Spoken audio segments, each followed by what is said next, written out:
Go ahead, Nav. Just wanted to notify you that we reached bottom, so please change the center of rotation to the A-frame if you haven't done so. Alright, I will change it right now. Copy, thank you. And is bailout still northeast? Stand by on that. Roger. Northeast will work. Go ahead, Nav. I think we're good on bailout northeast right now. Okay, center of rotation has been shifted to the A-frame and bailout still set at northeast. Copy that. Auto heading out. Checking my Z bias.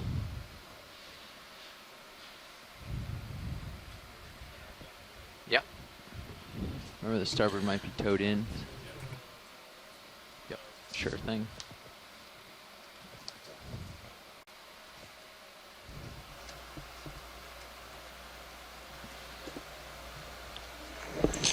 This is the Okeanos video engineer Roland Bryan making a general announcement to all those on the ship as well as on the shore in the conference call.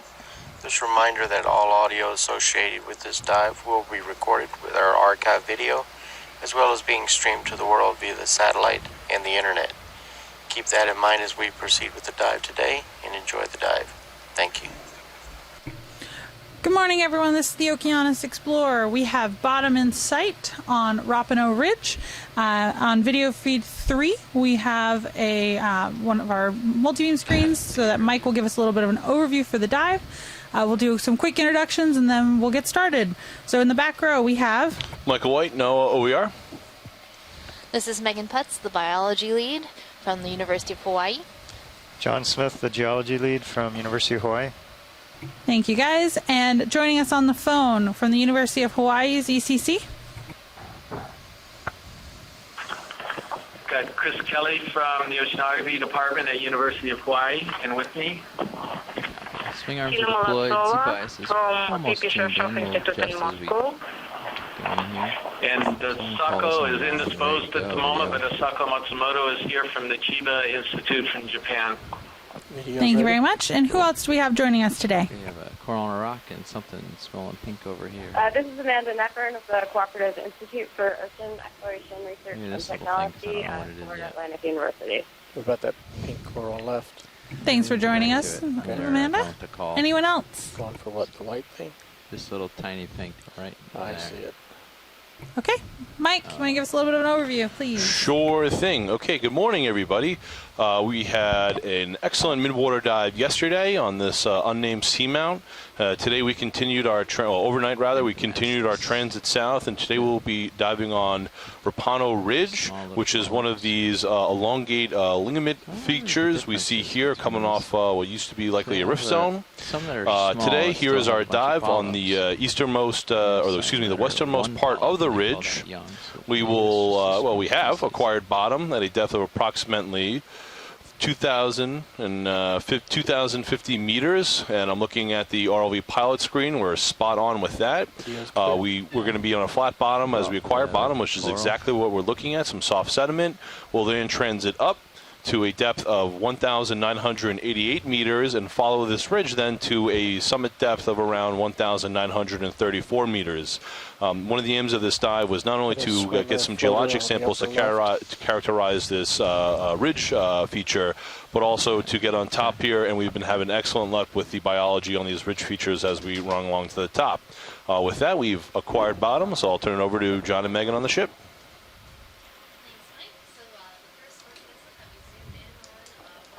Your mic's not open. Come on. Mic's not open.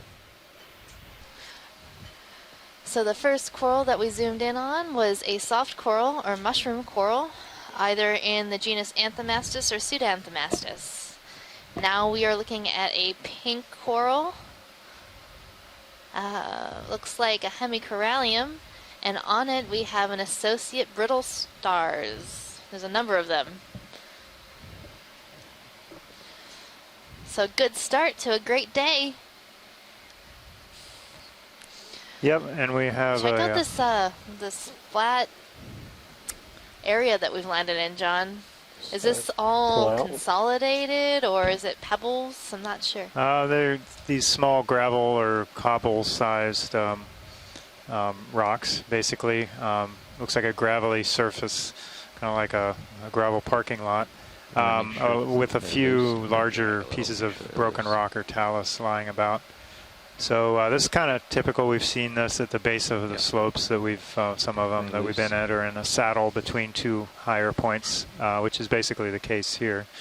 Once we look around and we move over to the base of the slope, we'll probably start seeing more larger rocks and then eventually some intact lava flows and then kind of a mixture of those as we go up. That's kind of what I'm expecting.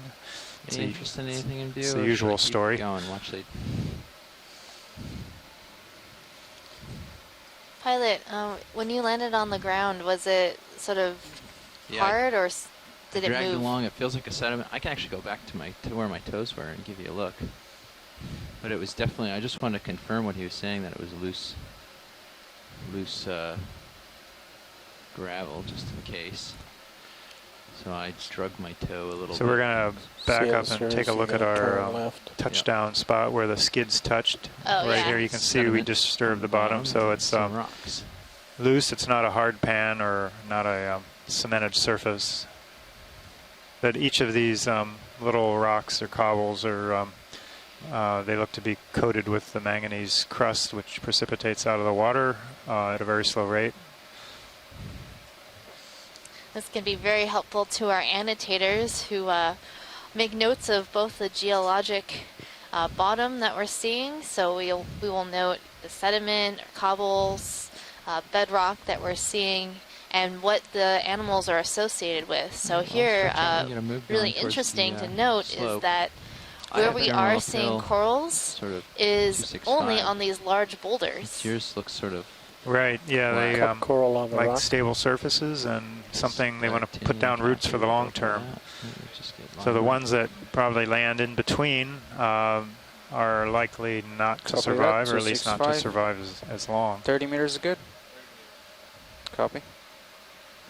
Also, these large boulders allow current to accelerate around them, making them better homes where more food will come to these filter-feeding organisms.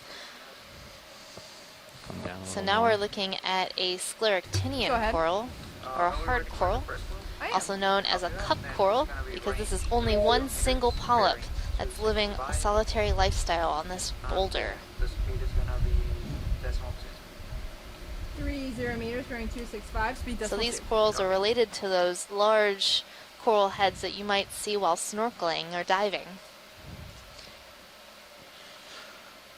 Pulling out.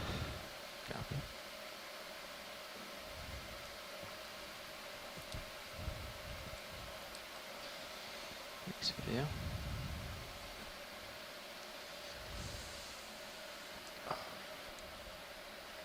RV and I bridge move of 30 meters, bearing 265, speed decimal 2 initiated. All right, we have the ship underway. We just started moving. We're on track.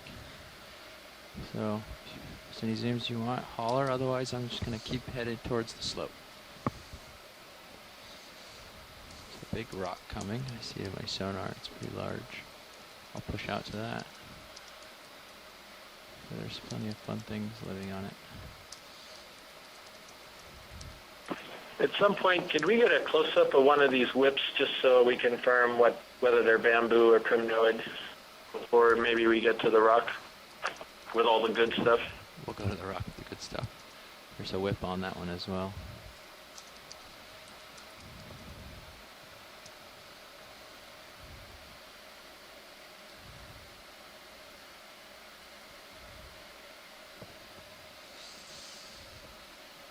Actually, they look a little different between the two, maybe. Go for the one on the right. Check out this large boulder that's coming into view, just covered with coral.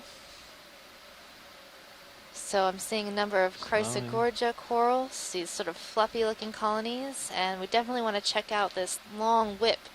It could be one of two things, either a bamboo coral or an unbranched primnoid coral. Sneaking in a little closer.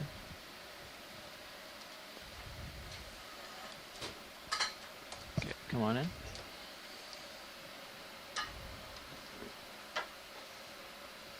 So what we're looking for here is whether or not these polyps have body scales, which would indicate it's a primnoid coral, or if it has an interesting skeleton where there are different breaks in the skeleton, and that would make it a bamboo coral. So this one looks quite fuzzy. Those polyps do have the body scales that I was talking about.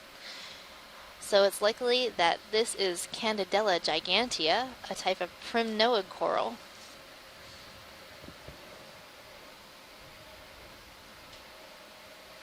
Kind of a funny one, Megan. Candidella gigantea, the original type description, had 3 polyps per whorl, but we've since determined that you can have a lot of variability in that. So you'll see 2 polyps in some cases and 4 polyps in other cases. So that's not, I gather, a particularly important character. But yeah, I would completely agree that this is Candidella, likely a gigantea.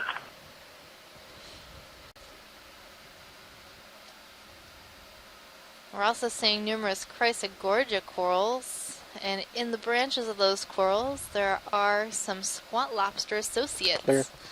So many times we'll find these squat lobsters living inside the branches of Chrysogorgia corals.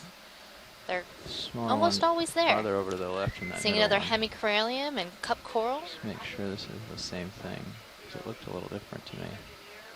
Could be wrong. Actually, now that we're here, it looks similar. I'll just snap and make sure. Yeah, this one's different. No, it's not. That's the same. So that's another one of those Candidella corals The one that on we that just looked small at. rock is. Hmm? This one in the middle looks like it's got longer polyps, but the one on the left rock looks This different. is one large boulder, John. Okay. You want to look at this one? We can go to... Which one would you like to go to? Big bulbous boulder. The one on the left, I The believe, is BBB? different. Yeah. So, John, is this just a big bolus of Over this lava way? that came Yeah, the out, small or is rock. this actually a Small boulder that might have rolled downhill? Yeah, I was looking at some of these. It in a way, it looks like it's just an outcrop that originated here, but it's kind of hard to explain that.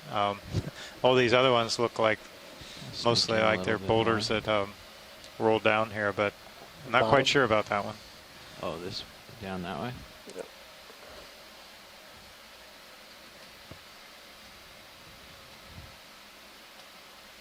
That one's So different. now we're seeing a bamboo coral. You can see in the Excellent. skeleton where there are these Copy. white bones interspaced by these little joints of proteinaceous material that appear black. And that I'm gonna get a allows little this closer. bamboo coral to articulate its skeleton just a bit Slide it up when a little more. faced with some heavy current.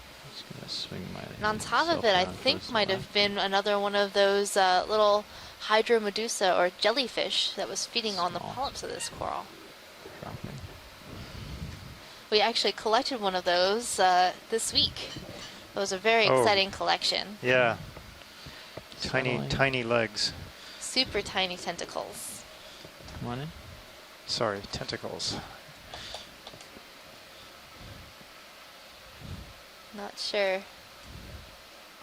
Go to the top There tip, is something up there on top of this coral. max zoom. Copy. Holding it. I can't tell if it's a jelly or not. That was called in 1942. Should be finishing right now. It could also be an apocopherin or a type of mollusk or a snail without a shell. Copy. They look often like little worms, but are actually related to snails and clams. Two options for the identification of this organism. It doesn't look as jellyfish-like now that we're seeing it from this Sweeping down a little side. here, see what else there's to So, look at. possibly an apocopherin. Okay. Thought that. I should move Yeah, on. that little Thanks, video. orange. Okay.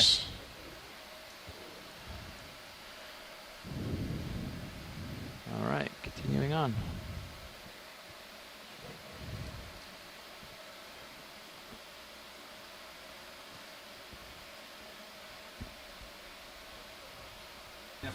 RV nav bridge move complete. Copy, bridge. Well, since we're seeing so many corals just on these large boulders, I have a good feeling about when we find the actual hard slope of this feature. Yeah, so now are we sort of heading Probably the right going way to be get covered. to the main Absolutely.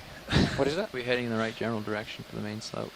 But if you're a coral, you don't want to live on this hard Yeah, or this sort of 281, soft, and then we moved pebbly, 265, so sandy, pretty much in the same ballpark. sedimented area. Thanks. It's going to be hard for you to stay attached to wherever it is you land. So if you land on one of these pebbles and become a giant fan or a whip, you might accidentally fall over in the current. Yeah, we saw some large stalk sponge the other day that was actually on a pretty good sized piece of broken rock, but it just got too big, fell over. Do another ship move. You're starting to get a couple returns off to your port there. I might push out that way.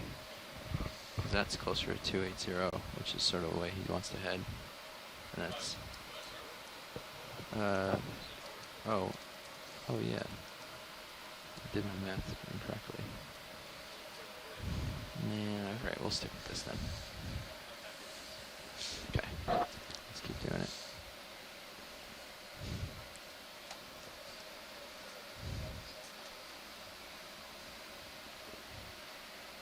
It is a very large fallen stock.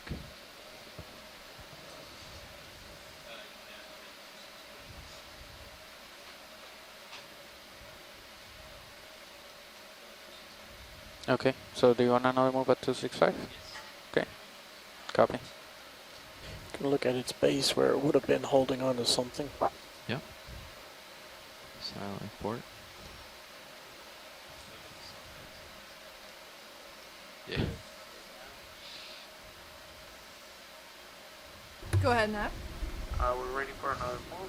Same as before. 30 meters, 265 degrees, 0 decimal. Okay, come on in. 30 meters, bearing 265, speed decimal 2. That's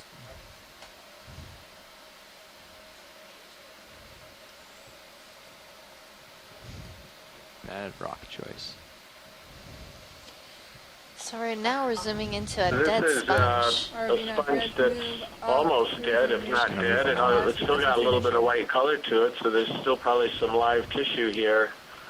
This is a perfect example of what you guys are talking about, where it apparently got too big.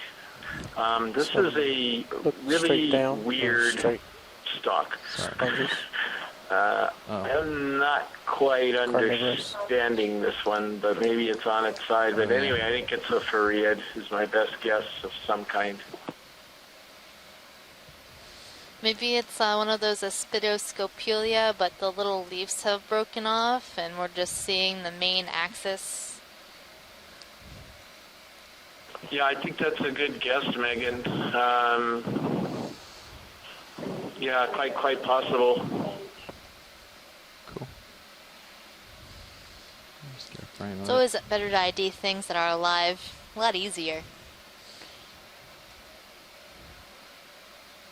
Awesome. Moving on. So it actually looks like it pulled some of the crust off when it was blown over. When they first landed on that, you could see there was some manganese crust that was still attached to the base. So that's kind of interesting. It didn't just separate from the rock itself. The crust is what gave way. Well, it seems like the manganese crust can be quite brittle. Is that true, John? Yeah, I know some of the rocks we have in the lab. There's some, I think on the underside it's fairly thin, like millimeter or so, and it's pretty brittle. If you depends how it's adhered. Sometimes it's really hard on there. So if there's a little like a, I don't know. Sometimes it just seems like there's a bubble or something, and it's just really breaks. Less than 10 meters. Really brittle and flakes off. Sometimes it seems super hard once it gets really thick. But yeah, I think if it's thin, very thin, it is very brittle.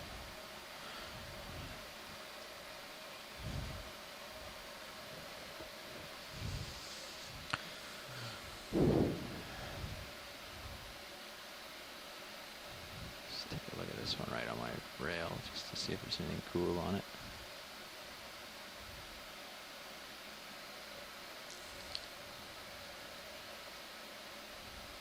Here are some nice colonies on this rock. Oh, and our first sponge and black coral. Let's check these out. Okay, this guy's really whipping around. Oh yeah, from both Tina and me.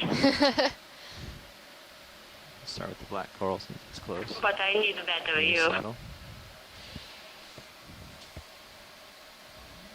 Okay, come on in.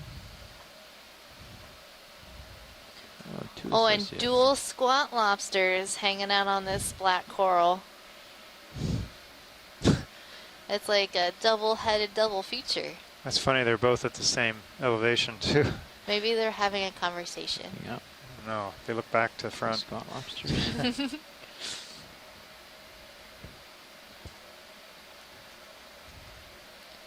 So Tina, is this a Trisopathes?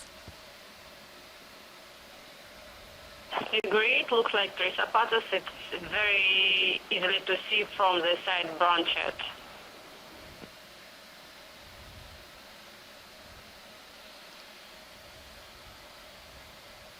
Oh, it's out of the light. I was trying to land close, but it's so high. It's not lit up. I'll back off and light it up again. Megan, I'll bet you know what that sponge is.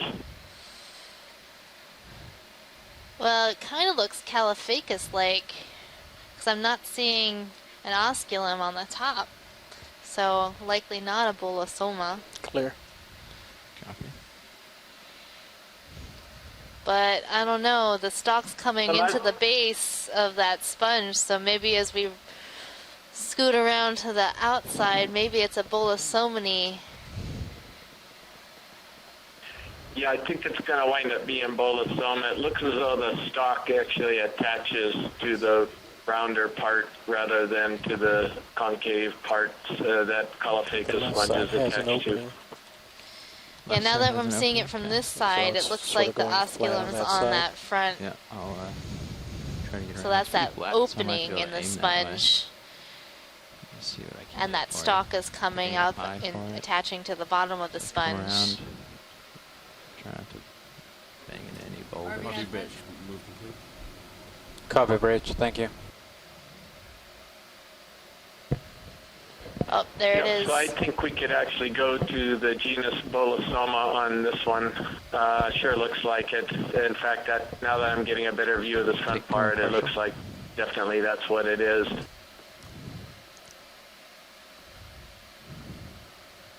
Look at all these little Partial. projections and the holes it's got. It's got quite the surface texture. Yeah, I agree, Megan, and that definitely makes it a little bit different. It's a pretty interesting one. You can see the stalk, the way it just comes up right through the sponge itself, and it's that denser white area, and it presumably then flares out and just becomes sort of looser spicules near the top above this opening. But definitely Bolosoma could be a little bit different variety in that genus. So spicules are the glass parts of this glass sponge that make up the skeleton of the sponge. And every sponge has a unique set of spicules, which allows sponge taxonomists to figure out what species this is. What a curious little bolosoma we've got here. Watchers, I have a question about sponges. Full sponge? Go ahead, co-pilot. So we always see the dead ones that are covered in sediment, and they're not filtered, and the live ones are always very bright and filtered out. What mechanism is doing that? Is cleaning it?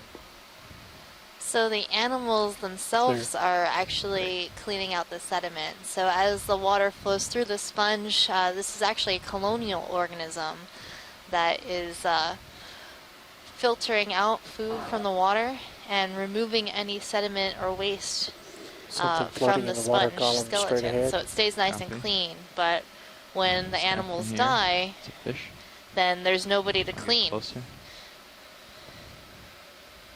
Cool. Thank you. Coming in on it. Okay, Megan, you and I are going to take turns. Oh, I know what this one is. Bruce in absentia. All right. So this is actually Erigmicthes. So some of you who might have been tuning in the last few days, we've seen a fish that looks a lot like this called Bazazetus. It's a type of cusk eel. But this is the male of Erigmicthes. You can see its long fins that are split. So it has a short portion and a very long portion. So it's for the females, it's hard to tell between Bazazetus and Erigmicthes because they have the split fin, but it's not the long fin in females. But this is a male Erigmicthes because it has these long pectoral fins. And that is a cusk eel, the family Ophidiidae. Try to get back around. It's the first time we've seen this this expedition. So the other ones that we've seen have all been Bazazetus, and you can see if you've seen the Bazazetus before how this looks almost exactly the same. The only difference being that long pectoral fin. Very awesome sighting. I thought he was just a slow-moving XPT probe at first.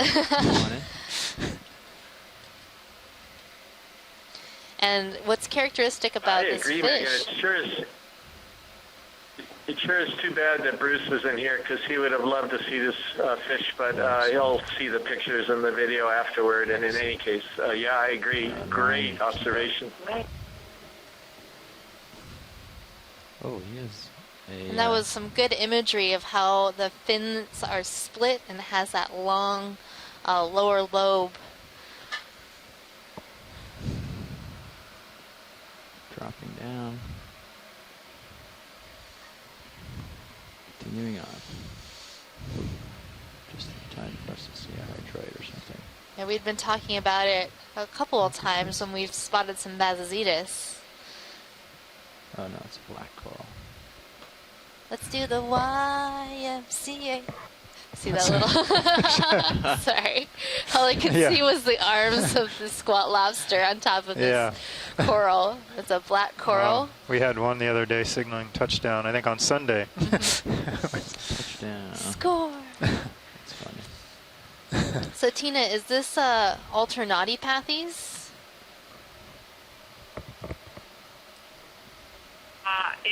Megan, it's not really visible from this. You'll just check below the... I'll drop a little. I guess, yes, you're right. It's Alternatipathes.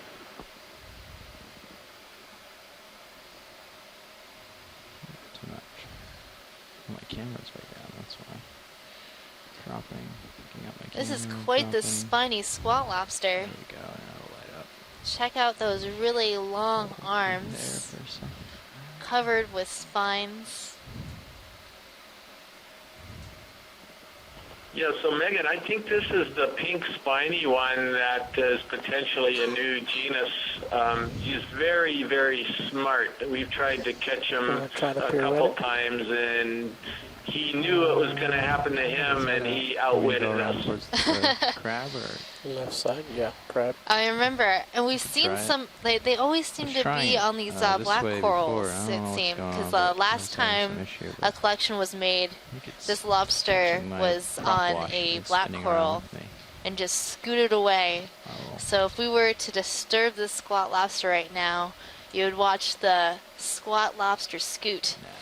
They flex their tails and swim backwards with their arms trailing behind them.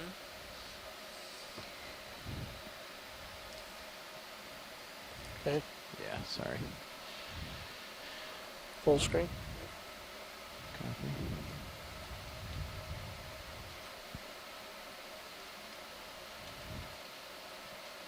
Clear. Thanks. Very cool.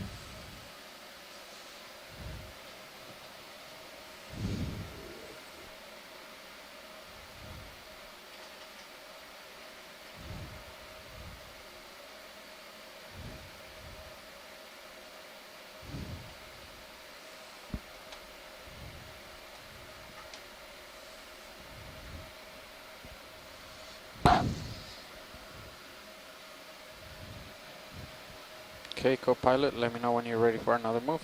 Copy that. What's your direction to waypoint to? It's right there, 281. Well, I'm glad this dive started off with a fish I know.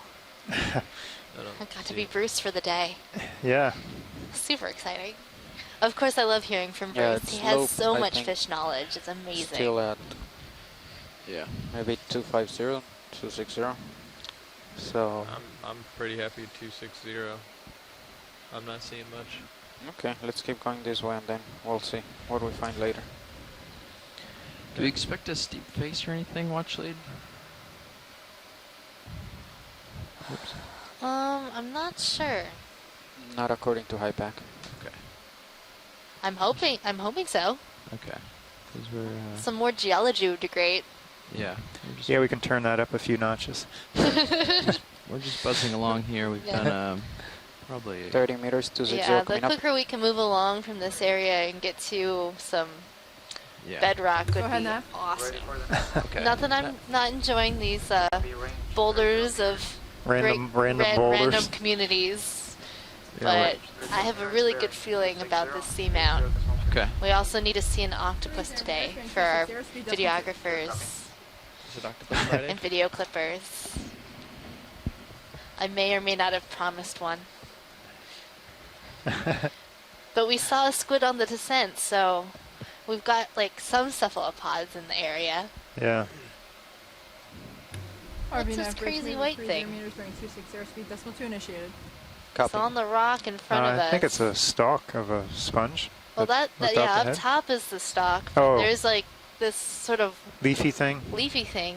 I'm definitely thinking sponge, but I'm gonna it sneak looks out a here. little I know bit I'm going off the odd. screen So a get little. ready, Chris. Okay, I'll give you some more tether. I'm ready.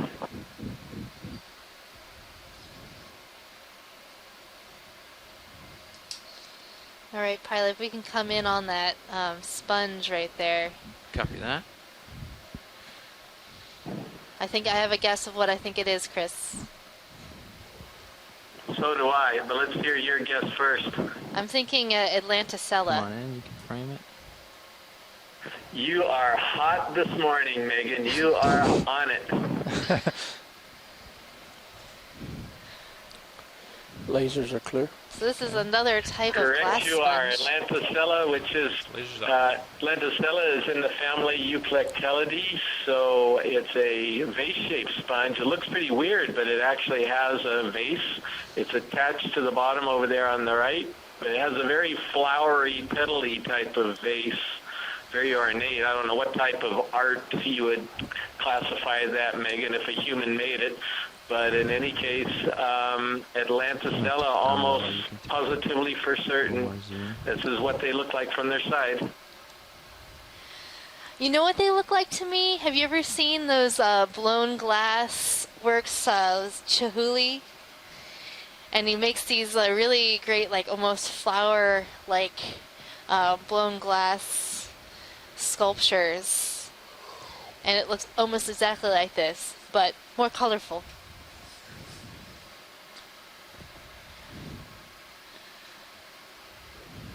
It's the Chihuly of the deep. Video's clear. Pilot's clear.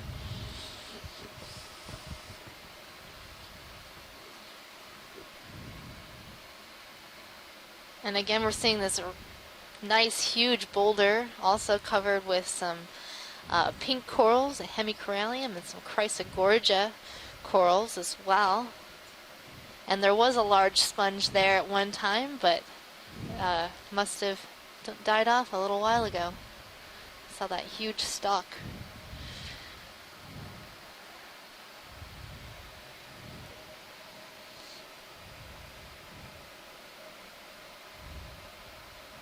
It's pretty far out there. So I shouldn't push out to that outcrop. Ideally, no. Okay. That outcrop's a little out of reach at the moment, so I'm just going to sidle towards my port at the end of my tether. I am moving though, so I'll be there soon. Oh, looks like we've got some doing that little more all interesting day. geology to talk about. I'm getting my starter What is and my going port on here? backwards all day. Rocks in view. So Super annoying. this is a contact with the surface we've seen and a change in geological units. So we're also topographically or bathymetrically, we're kind of at the base of a slope of the ridge. You can see it, the I can see if we angle, can turn slope over angle there now. picks up. Zoom fish. So this is all. Might be a fish there in the center.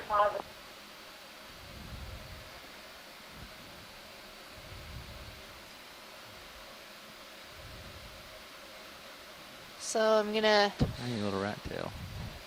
come in and say that this is a rat tail or grenadier in the Flaming Macurity. It looks like it might be in the genus Kumba. I'm not seeing any scales on the nose, which is characteristic of Kumba. Also, they tend to be a little bit on the smaller side in terms of the Macurids. To light it up, just so you know. Ooh, get a little snack. So that is a rat tail fish. I'll let him go. All right, back on the. Guarding the entrance to the land of Talus. Well, the land of Talus does seem to have more corals. Of course, if I was a So coral... John, if you're interested in these, does this make you a talisman? A what? A talisman. Talisman. I suppose it could, but I am not interested in them. You're an anti-talisman. No, we're trying to. We like to get a rock that's a sample that's more in place, but at some point we will probably. We've picked up rocks like these before, since sometimes that's all that is available. So we'll go upslope some and look for a lava flow that's outcrop that's in place. Try to grab something from it. Here's a sponge for you, Chris.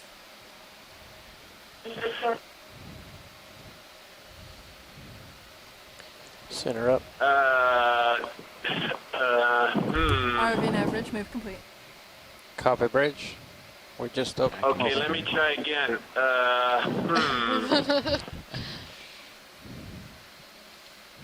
So it's a glass sponge, pretty sure of that. Best guess is it's in the family Phariidae. You have somewhat tube-like structures growing from it, from the outside of it, but also you can see the framework, which looks very uniform between these tubes or leaves. So possibly some type of hard sponge in the family Phariidae. That's as far as I can go with that one. Very good, thank you. Clear. Well, we can probably jump me out there again and get ready. It looks like we're seeing a single polyp of an Anthomastus colony. Yeah. Why don't we do another 30 Saw a meter small move? baby I think the Anthomastus right slope there might next be to the changing sponge. pretty soon. Towards, yeah, but There was I some think it changes yellow up by corals V2 off itself, to the right not side. by me. So we still have to get up there, right? Yeah. Yeah, I think somebody here would be really interested in that one. Yeah. I mean, you're gonna swing a little more. So Pilot, if you pan a little bit to the right, there was some yellow colonies that we were interested All right, in. let's do 270 or Anything else to the 260. right? Oh, I see. Yep, there they are. We can do 270. Okay. And then we'll go up 290. We'll go based on what we see. Yep. You are? Ah. Go ahead, Nav. Let's do a 30 meter move, bearing 270, speed 0.2. I'll sit down 30 for this. meters, bearing Got a little 270, time. speed decimal 2. Good copy.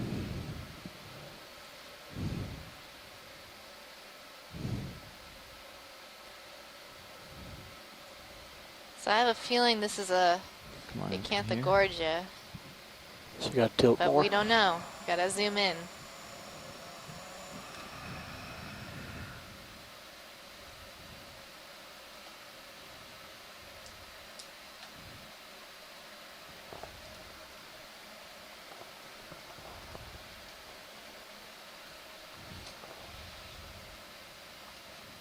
So I'm seeing one polyp that's closed and it hasn't retracted next to the skeleton. So it's likely that this is Acanthogorgia. ROV Nav bridge move of 30 meters, bearing 270, speed decimal 2 initiated. Thank you, Bridge. Thoughts? can't see it fine on the top, but the body wall looks like a cosmology there, and also the depth. Max zoom. And the mackerel, super mackerel. You need a closer look, watch lead? I think that's good. Thank you.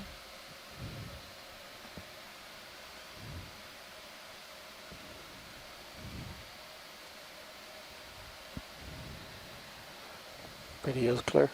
Pilot's clear. Not seeing any of those light things. Yeah, could be a platter ice. That guy is a possible there. Yeah, in Delhi they. I don't know what it's that. Maybe bamboo.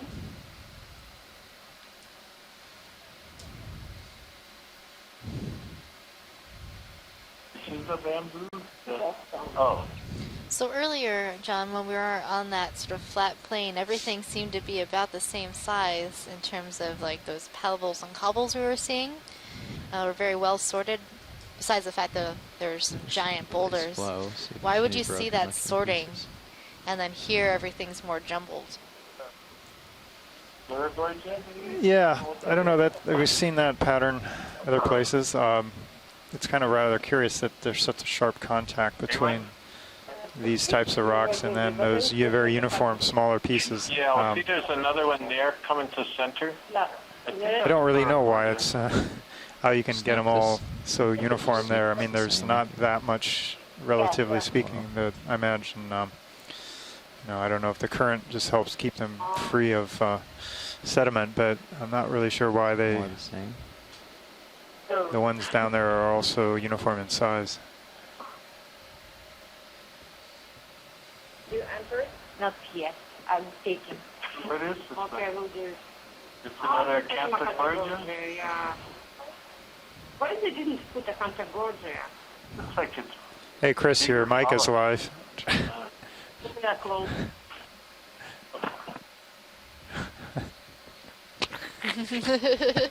You didn't want to hear our continuous banter there?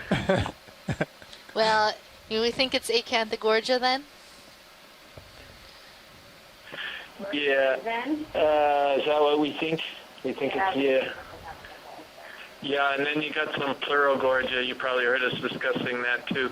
Yep, some Pleurogorgia. That was that sort of almost bluish looking colony that had a very unique branching pattern where all the branches are arising from the same side of the main axis of the coral. We're also seeing a number of these small hemicorallium and some unbranched primnoids, likely Candidella. I'm seeing our first Iridogorgia coral straight ahead. So that's one of our favorites on the ship. It's our spirally coral. It's very, very distinctive with its spiraling.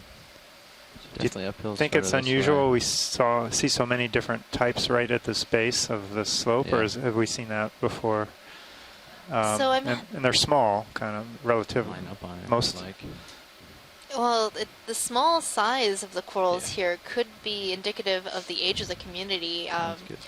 Given that this is a talus slope, perhaps it didn't collapse, or this talus just arrived here recently, and the community is just started, so that's why everything's relatively small. It has a.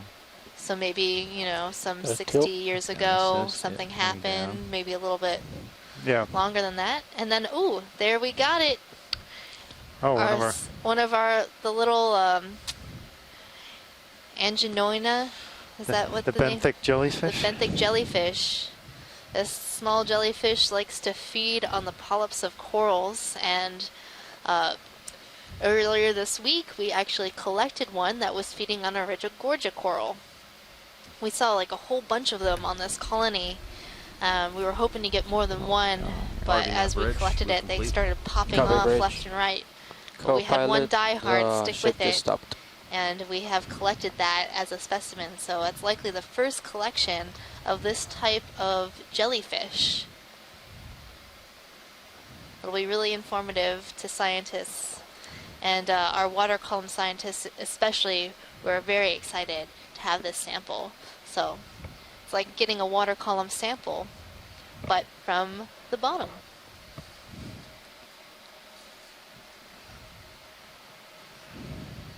You're worried about it being in place versus something that fell down before. Something that looks in place and situ intact around it.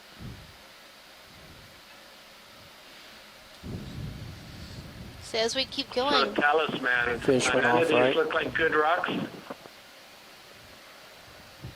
they're all very angular. Well, Bottom. yeah, they are angular. Another rat tail. Just looking for something a little more in place. Maybe when we get closer to a bedrock contact, something that's a little more solid, and maybe find a piece that has been broken off more Well, recently. yeah, that's ideal. I don't know. A lot of times we see outcrops of intact lava flows in and between these talus slopes. I haven't really seen anything yet, so. But it's still early yet. We haven't really made it that far upslope.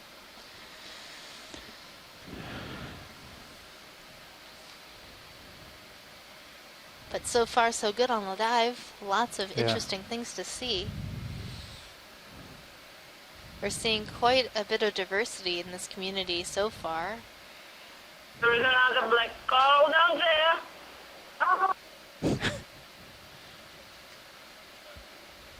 Copy.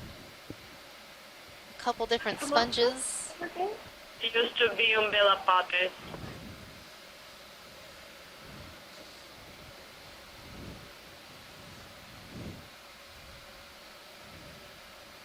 Pilot, could we look around this outcrop here for a rock? Yeah. We've been stopped for about 3 minutes. Copy.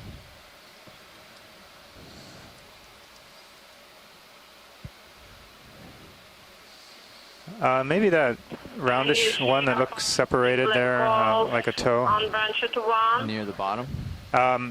It's in between those two pieces, or like where they're broke, that kind of one right in the center, almost below the lasers, slightly to the right. Okay. Drop Yeah, just below the lasers now. And there's a fish upper left. This piece here? Yeah, that one, if we could see if it's available. Yeah, let me see the fish real quick. Bye, fish. Just run over my heading. Snapping for an ID on the fish.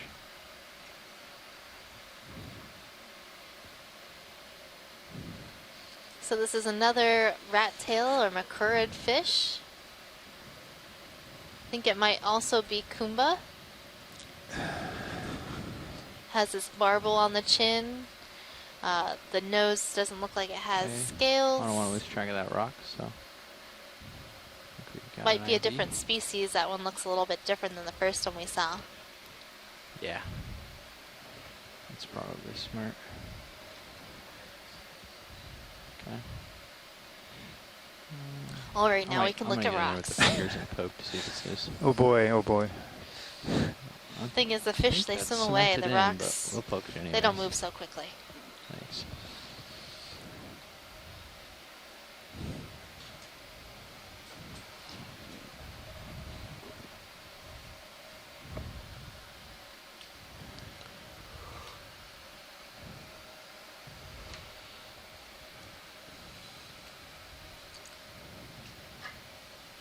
Okay, we'll give this a poke.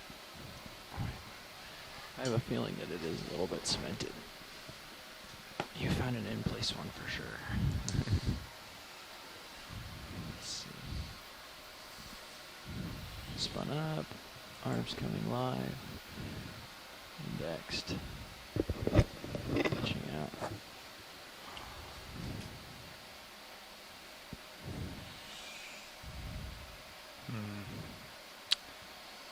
Near one of the ends here.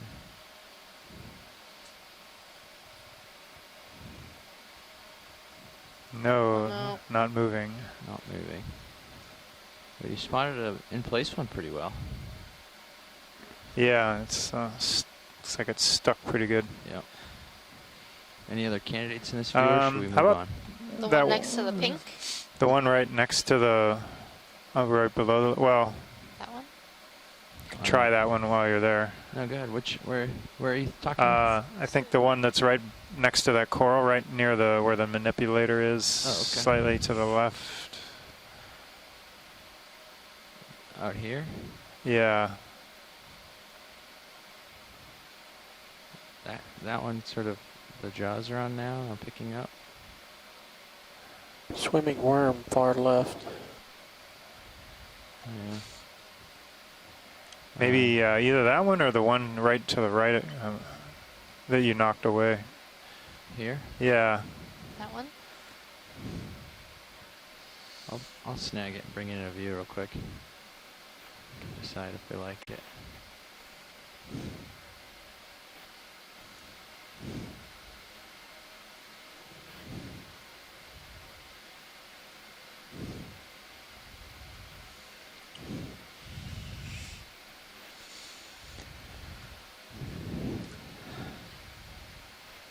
Low, I think. Oh.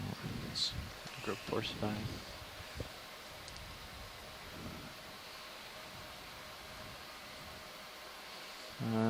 Let's see the other side.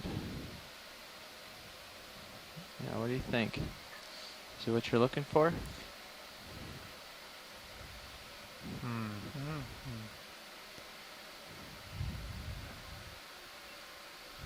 You're squeezing it pretty good? I'm adjusting my grip force to make sure it's at maximum. And now I am squeezing with all 800 available pounds of force. Okay. Could you rotate it again? Yeah, of please. Course. Yeah. Which Yeah, make sure it doesn't have any of those sort of orange spots. Yeah. Yeah, some of the rocks we've collected have been some sort of consolidated material in the middle. We don't want to grab any of that.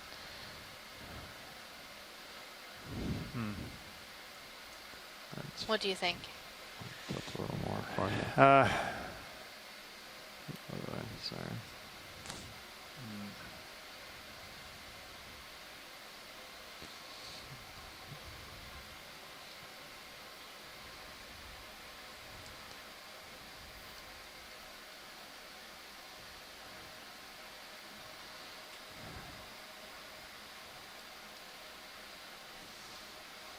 Yeah, I guess we can keep this one. You sound very excited. John, get excited. I know it took some time, but we can keep hunting if you'd like. I mean, that's Well, up to you, yeah, you just guys not in your time budget. Sure, I'm gonna get much. Okay. Anything better? Okay. It's better to get something now than not get anything at all. It's hard when they're unsure to like dedicate the time to opening the box and all that.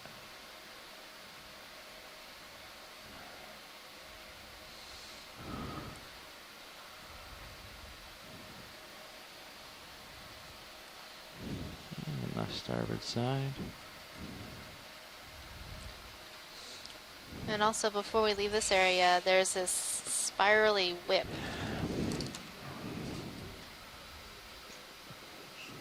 Yeah. So there's a spirally whip off to the right side. Can we look at that before we leave here? Oh, I think It's that's just the sort of face I'm on, isn't it? waving up and down. Oh. Yeah, we'll go. Oh, that nose in particular. Yeah. Yeah, I'll definitely go check that out. So it's starboard forward? Yeah, starboard forward, arm is secure.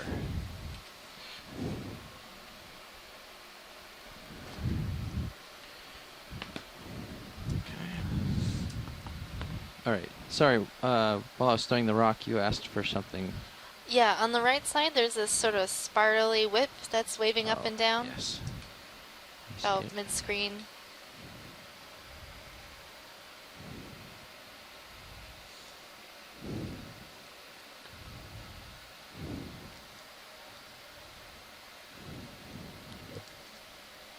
Okay, come on in. It's waving in the breeze a little bit.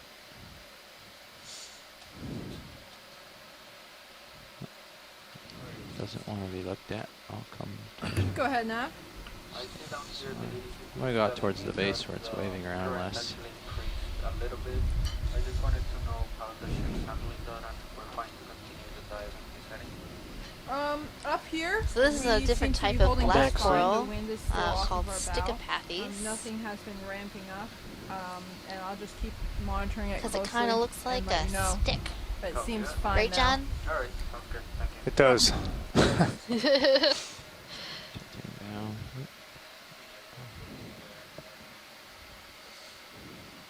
I did already. Yep. Both nav logbook and HiPAC. It's right there. Video's clear. Thanks, video. Anything else in this immediate view watch lead, or should we continue on? Oh, that's good. Let's continue on. Yeah. Off we go.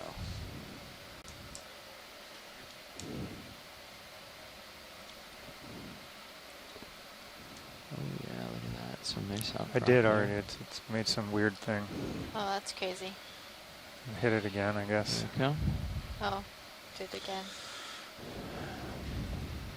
I'll do it. So we see a little bit of a change in the substrate coming as we come up here in the Sirius view. You can tilt up on Sirius. I know where I'm headed if you want to show it. Show it off.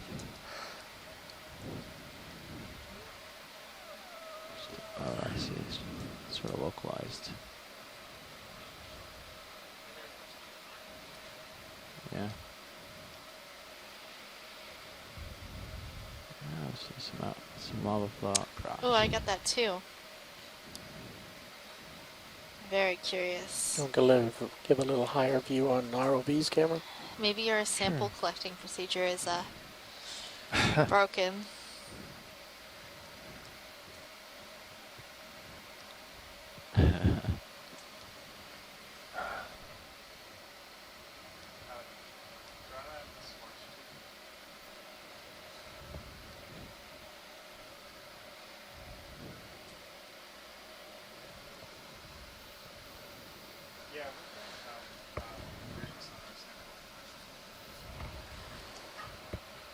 He's trying to just hail the dry land, I think only. I hear him. Let's check out some of these Fish yellow left. colonies. Yeah, I'm lining up for the fish. Oh, and first. the fish.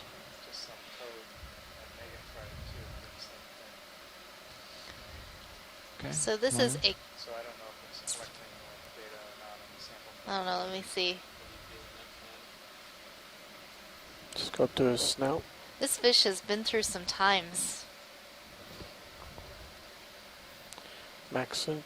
So Do you feel this slope this is is a 300? cusk eel. Co-pilot. Chris, do you have any ideas? I feel like we've seen this fish before. And I've got That's what a it's couple called. options. Chris is not here, unfortunately. Oh, okay. No Chris, no Bruce, and I'm all alone. So right now I'm looking at its lateral line, or that line that goes down the body, to see if it's disjointed. I believe it is, so that would put this in the family Bythididae. So a type of Do you want to make live-bearing maybe a cusk 20 eel. meter move?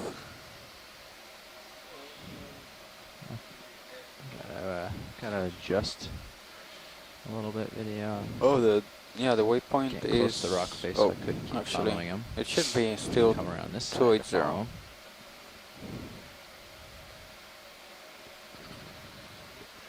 We can It get has a pretty flattened face. full body view real quick in there. Call it good. Yeah, bearing 287. I'll paint him with the lasers in a second.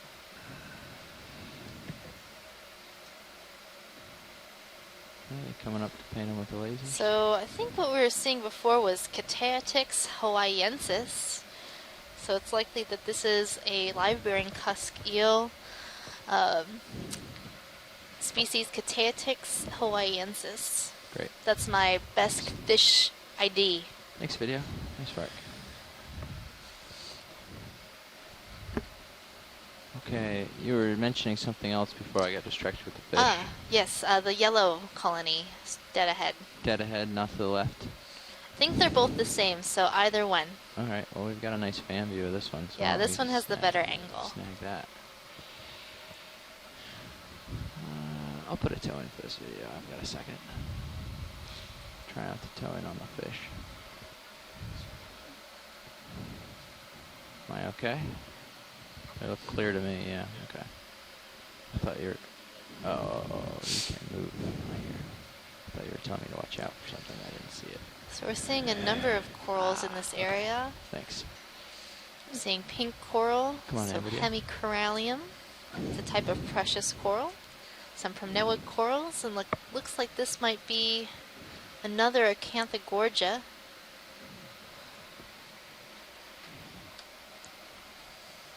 And we're seeing more larger intact lava outcrops as expected. Okay, thanks.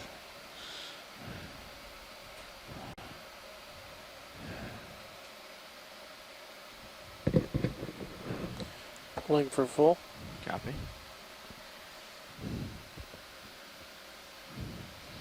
And I think the one right behind it might be a bamboo coral. The white branch to the upper, just to the right of this yellow. Clear. Would you like to snap at that bamboo coral Yes, to make please. sure? So I'm looking to see where it's branching from, either from the nodal points, those brown locations, or from in between the brown nodes. So this is a nodally branching bamboo coral. Okay.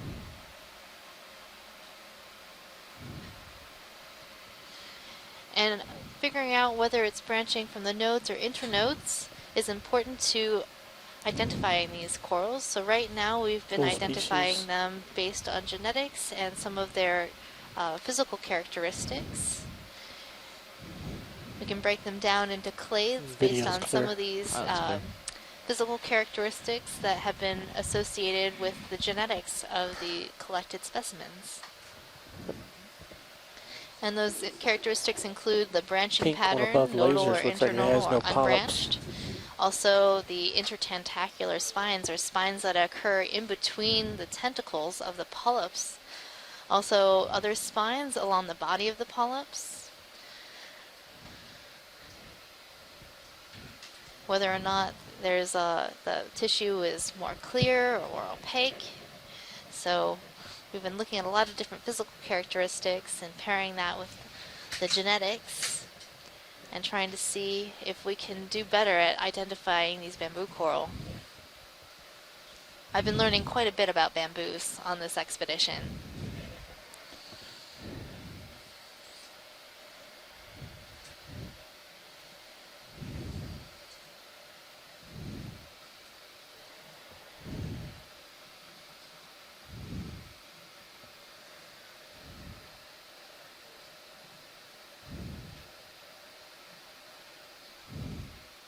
Looks like a sponge.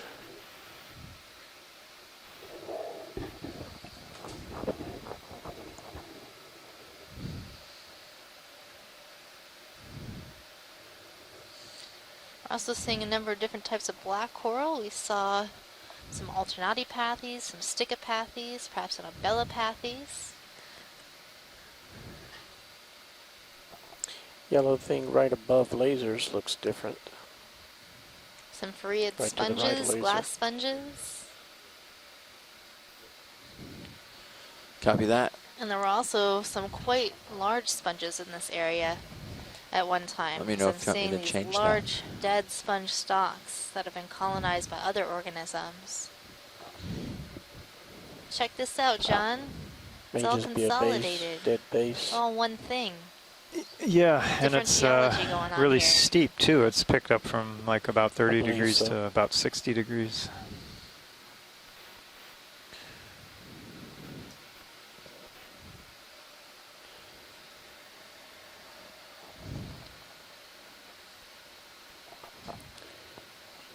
Well, this is what I was hoping for. Nice steep slopes, interesting biology, fun geology, good rocks here.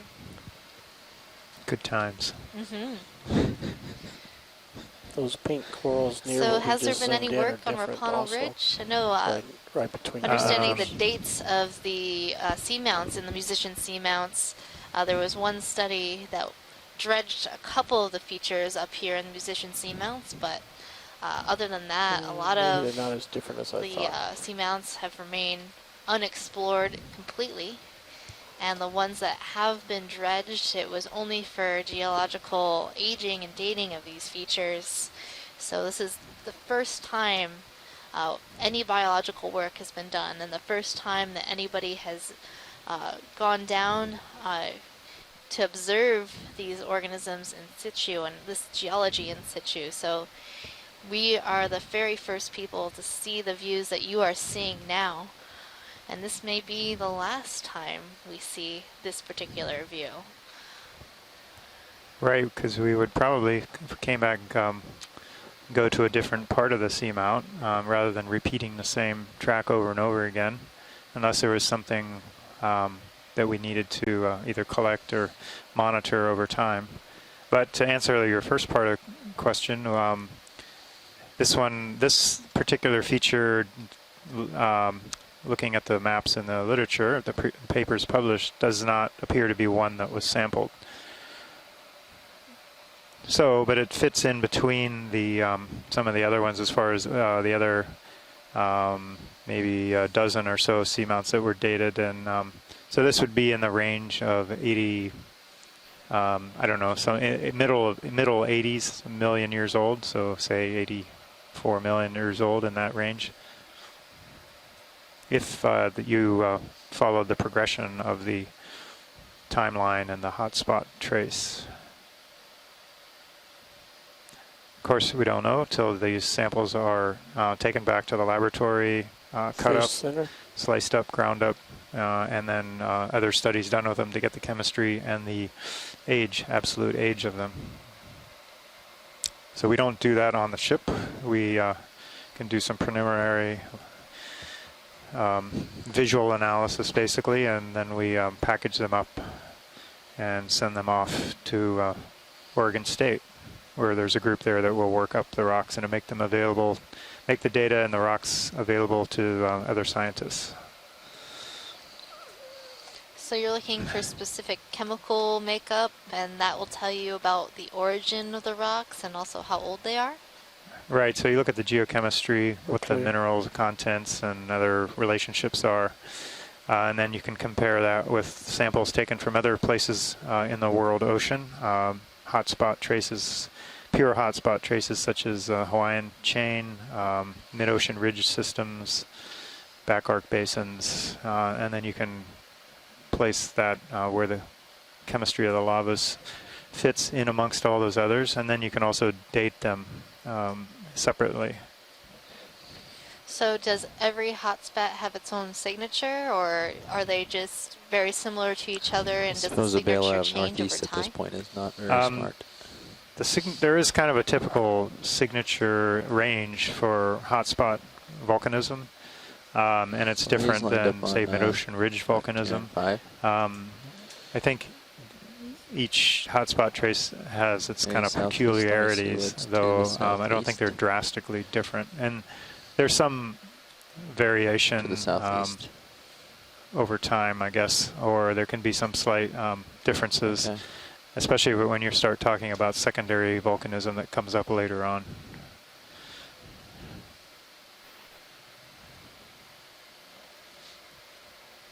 But these rocks are much older than the Hawaiian chain, so the main Hawaiian islands are in the age range of 1 to 5 million years old, and these rocks are 65 to 95 million years old in this musician's hotspot change. So that's quite a bit of difference. It's 1.5 kilometers. Most likely I want to see this sponge from this angle and to the left. This guy's only so right now, meters. coming into view, we're seeing a very large sponge. This sponge is a glass sponge, different from the other glass sponges we've been seeing. This is a polyopogon sponge in the family Pheronematidae. It's quite characteristic, and you can identify it quite easily by its attachment to the rock. So you can see that on the attachment site, there are these long you're spicules, matched up with one of these contour these lines here.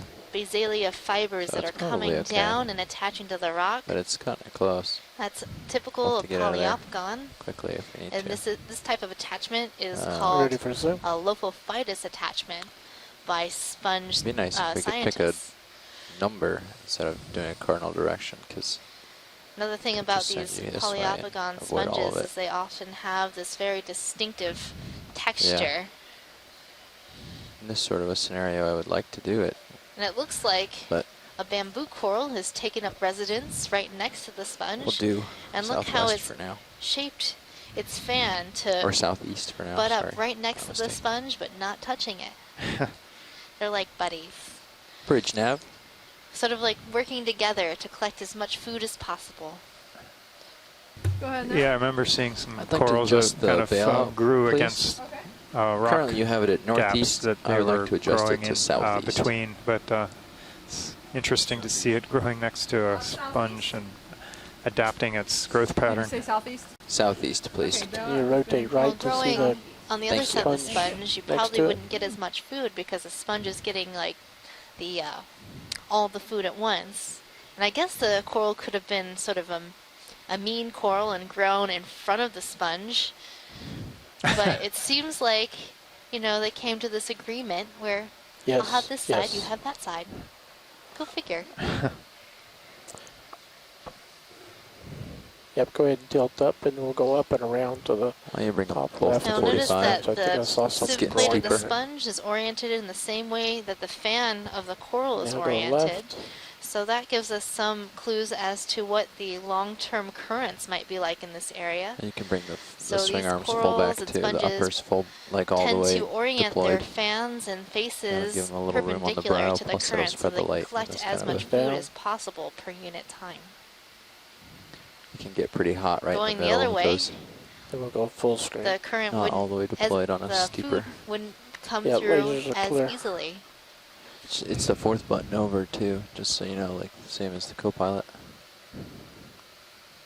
There's a long way It's not labeled, but behind it's the four over sponge. from the right.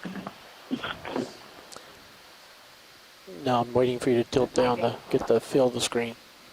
Right now I got a lot of the top empty. Could we also see this primnoid coral, the white good. one atop screen? Couple more seconds. And we're clear. Yes, the one on the left above the Poliopogon sponge. I think it's straight up. Top one. I don't think so.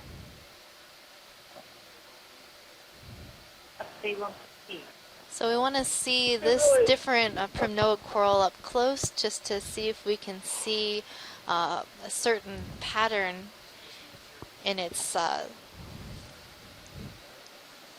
yes. So I'm thinking that this coral might be in the genus Narella, but the way to confirm that identification is to see the body scales of the polyps, see if there's 3 body scales, which is typical of the genus Narella.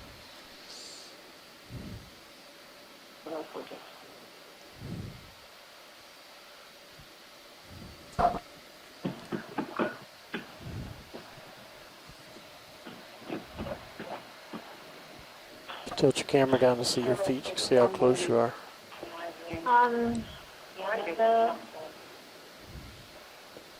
Yeah, no, wait, keep your camera level. It's, you don't need to tip down at your feet. You've got the view from the manip cams. I think it's both of them.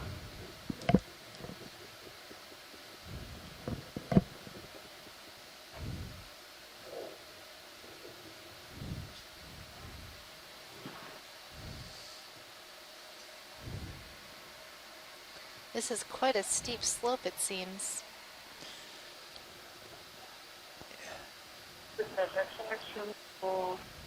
Yes. We're over 60 degrees now.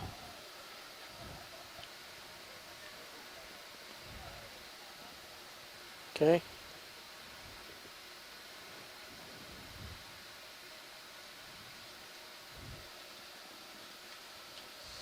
So it looks like all of the branches of this coral are rising straight at the base where the coral is attached to the rock. And that can be pretty telling about what kind of coral this is. I think I am seeing 3 body polyps, and another way to identify Narella is if the polyps are closed, they will bend downwards towards the base of the coral. So they'll close up and bend downwards. No, downward. That's good, right there. Yeah, we're good here for science. We would also like to check Clear. out that whip coral just off to the right.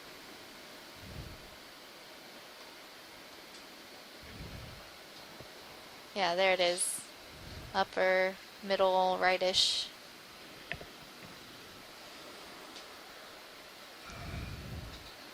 So that coral is an unbranched bamboo coral. Just to the right of the middle, that whip.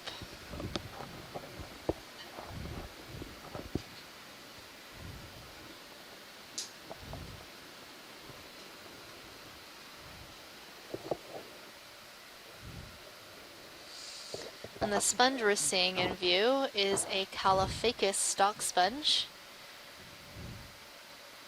That's wrong.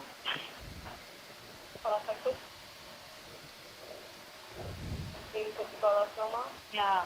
Why? Why?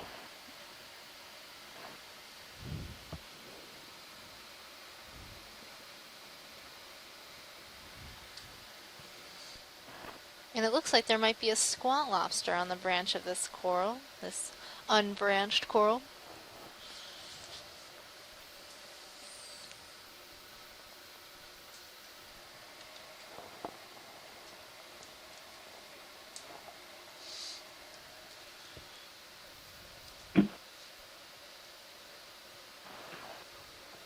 It's a good spot right there.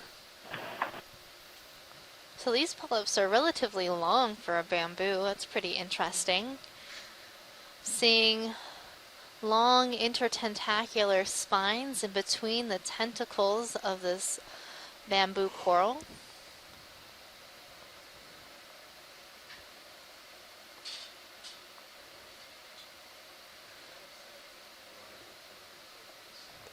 I'm talking to the river. Yeah. You Yeah, are? You're touching the box a little. We're going to pull out for full screen. I think we've got it pretty good. It's hard to tell.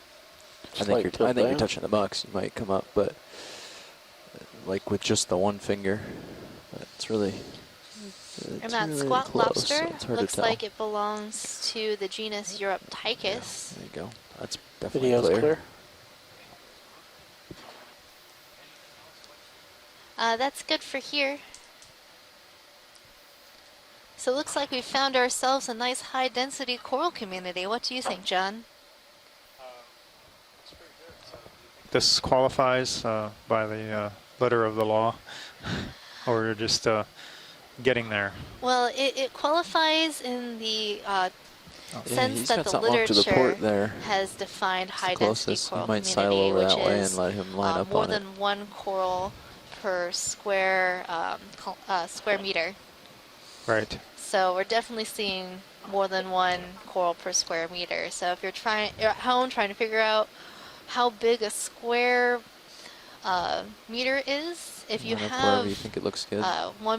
foot by foot tiles in know. your kitchen or something that's a little bit larger than that, Yeah, it looks like it, right?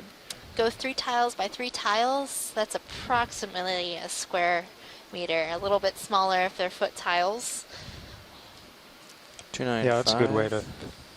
But that gives a good reference it. sense of how big we're talking about in terms of space. So they can be corals of any size. Yes, corals of any size. Sponges too. Want to start with 20? Sponges are sort of counted in this community because Okay. we're talking about the entire thing here, not just corals, but Bridge, also ROV sponge nav. communities as well. Oh, look at that stalk.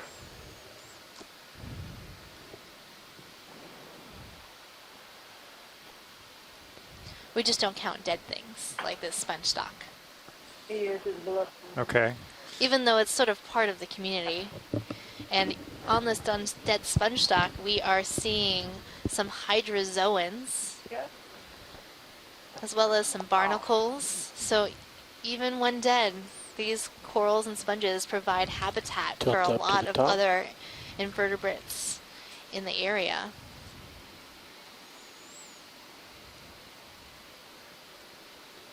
And that's what's really great about high-density coral communities, is they provide a lot of habitat for other animals. Bridge, ROV nav. Go ahead, RV nav. Another ship move, if you don't mind. So I'd be interested in checking out this large bamboo We're going to go a distance of 20 meters at a bearing of 295 degrees at a speed of 0.2 knots. 20 meters, bearing 295, speed decimal 2.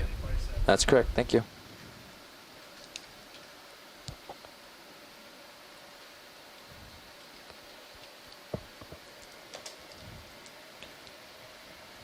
Did you hear that request for that bamboo coral on the right?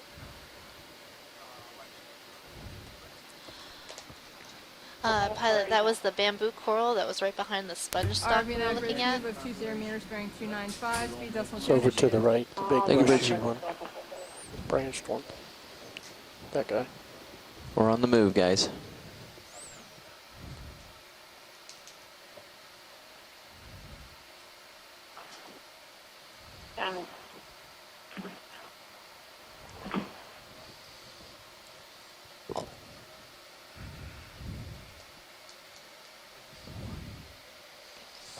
Yeah, you should get a I little think closer this so will you be can see the fine polyps. if we can get a nice zoom on Yep, it. she's happy on it. I believe it's a nodally branching bamboo coral. I'm trying to see if it might be of one of the genus or genera that we do have identifications for. I'm not quite sure at this point.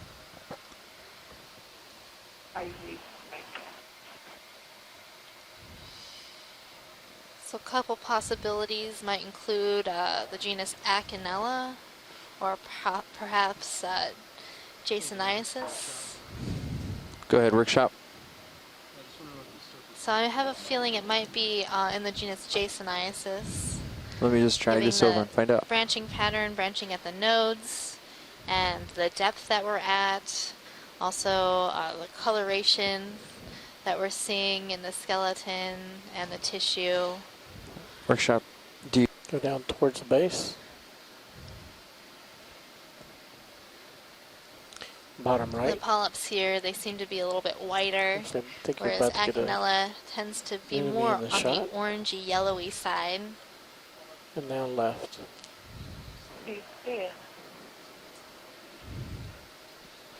That's the base. And that's a nice good view of the base. And you can see where the tissue has died off a bit. Stable. And the on the dead part there, you can see how the proteinaceous nodes have sort of shrunken a bit and gotten reduced. So that shows how the bamboo coral, when the tissue dies off, can become a very brittle skeleton. And we're clear. And fall apart easily. But when the coral is alive, it's quite flexible, can withstand high currents. So that is a bamboo coral, a possible identification of Jasoniasis. It's beautiful. Beautiful?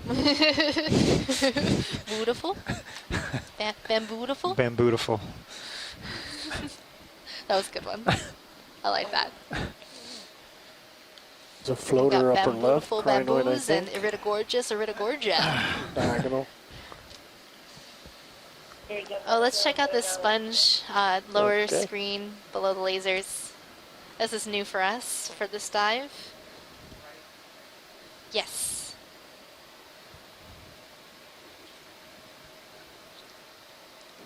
ROV nav bridge, move complete. Thank you. All for you. All about Okay, guys, that's it for the last move we put in. How many calls you had? Well, this time I was expecting 20, almost 4 minutes ago. well, today, twice yesterday, this morning. So Chris, Mic's your open. mic is open. Also, we've got a sponge for you. So if you're not going to talk about the sponge, Don't talk at all. right?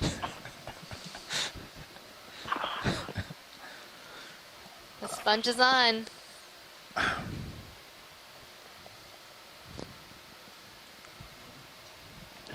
Sorry, guys. I guess the mic was left open again. I just came in from talking to somebody, and I was talking a different subject. But anyway, the sponge is, I think it's a Tretopleura, is that right? I think so. That would have been my identification for this. It's very leaf-like in structure and nice and tall. And definitely one of our first observations of this on this dive. But we did see one on a previous dive this expedition. You can see the framework of the sponge. Just sort of round holes instead of what Chris would call a dictyonal framework, which looks more like a lattice. Tilt up. And then below it, we're seeing a yellow coral. All the way to the top.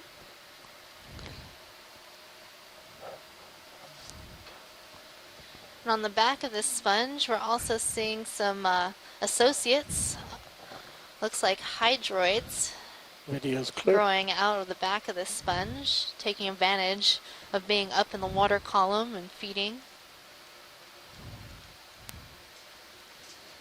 And also in this area, we're seeing a number of these unbranched primnoid corals, Canagidella gigantea. And those polyps on these Canadellas are quite large, and that might be why the name is gigantea. That's how I always remember it. Like, oh, those polyps are really easy to see. Canadella gigantea.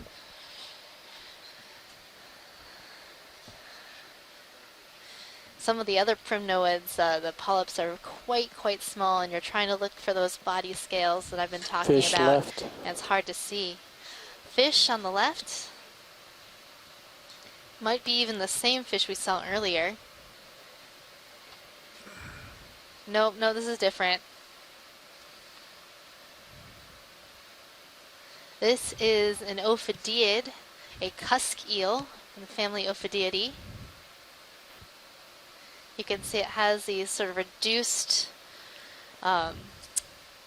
fin rays underneath its chin, and they're split. This one seems to have sort of a little bit of an inflated abdomen, maybe, perhaps. So perhaps this is a female, and she has been through a tough life. You can see all the scarring along the body. Let's just kill lasers and go for the But these are also some of the larger predators at this depth. These cusk eels.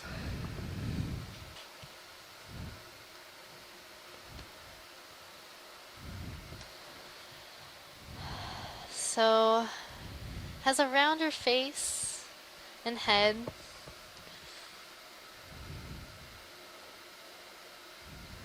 Perhaps a spectrunculus or Yeah, you just touched your toe on that little boulder there, that little Basagigas nodule. Can lace him now. are possible identifications. Yeah, Megan, I was thinking more Basogigas, or Gigas, I'm not sure how it's pronounced, but I'm trying to remember. I think Spectrunculus, I couldn't remember whether it has the forked pelvic fin filaments or not. Well, I know that Spectrunculus does have that, and then the Basagigas have... Try to laser it across seems the like body more now. of a plate-like head, and I'm not seeing that on this fish. Go. Clear. But in the head of the Basagigas is a little more flattened and elongate. Yeah, I agree. I think we ought to just log this one as ophidiid right now till Bruce gets a chance to pass the image around to other fish experts. Yeah, these ophidiid fishes are quite difficult to pin down with an ID. Some are easier than others, and that one could have been one of these ones that we've just left at ophidiity. Perhaps, I'm looking at the guide right now, there's one called Barathorides. It kind of looks like that. Are there any sponges you want to check out, Chris?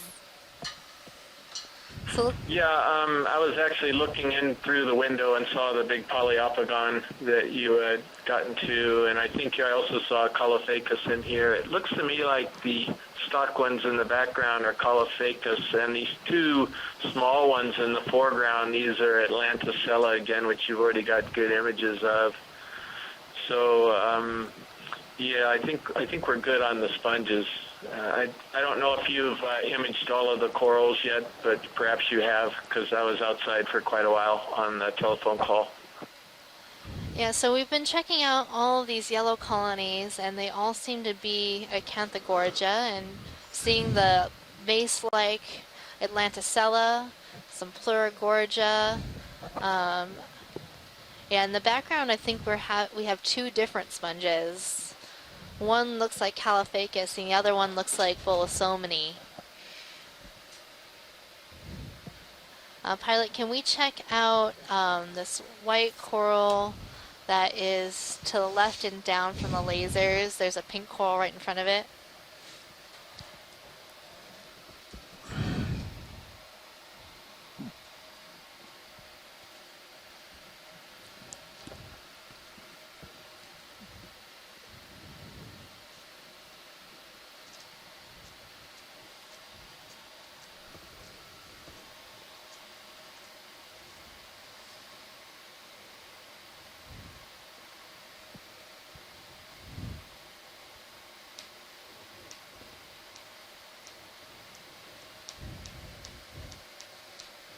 Looks like we've come across another contact, John. On the right side, we're seeing more of this pillow flow type feature, and on the left, we're seeing more broken angular talus. Yeah, I was just writing that down in my notebook. The slope has kind of changed a bit too. Again, and once we got to this contact, it looks like this is perhaps where a lot of this lava emanated from, at least this one flow that goes down slope. And then there's probably another flow uphill that's generated all this talus over time. That's kind of overlapped this other flow.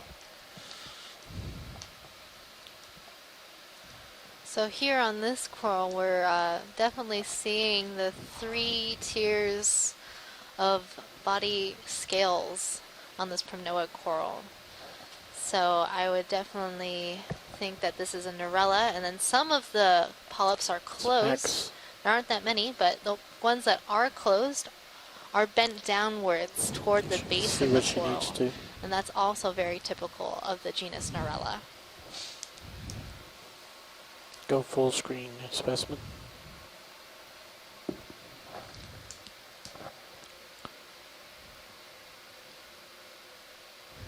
So that's a great shot, confirming that Neurella is in this area. We're also seeing some pink corals, the hemicorallium. Seem to be quite prevalent here. I'm seeing them spotted all about. So pink corals are amongst the precious corals, or corals that are collected for the jewelry trade. And that's what you see in a number of the coral jewelry that you might find. That's those really beautiful pink, I guess what you call stones, but they're actually coral. Other precious corals include black corals and gold corals, which are named based on the color of their skeleton. So we're seeing a number of black corals during our dive, and they come in different forms. So we've seen some Bathopathes, which are those feather-like colonies, Stichopathes, which are that spiraling, unbranched colony, and then the shallower water corals in the genus Antipathes, are what we generally use for black corals and collect in Hawaii for the black coral jewelry trade. But our depth today is much too deep for that type of coral, the Antipathes grandis, Antipathes grigii.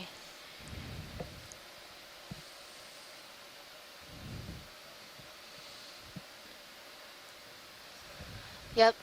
What do you think, Chris? 2 different sponges. One Bolosoma, one Caulophacus. It's a great example of how these 2 different stock sponges are so different. Yeah, this is actually great because the coloration of the top parts of them is quite similar, so it really kind of highlights the difference, and it's how the stalk attaches to the sponge. So the one on the right is Caulophacus. The stalk actually attaches in the concavity that you can see on the left side, whereas this one down below is a Bolosoma, and the stalk attaches on the outside, the round part, and not in the concavity. And so this actually places them in 2 completely different families. The one below is in the Euplectellid family, Euplectellidae, and the one above is in the Rosellidae family. So the one above on the left is Caulophacus, and the one on the right is Bolosomini. It's a new genus, we believe. Anyway, just perfect to have these side by side. A beautiful example of what sponge people look at to try to identify them from video.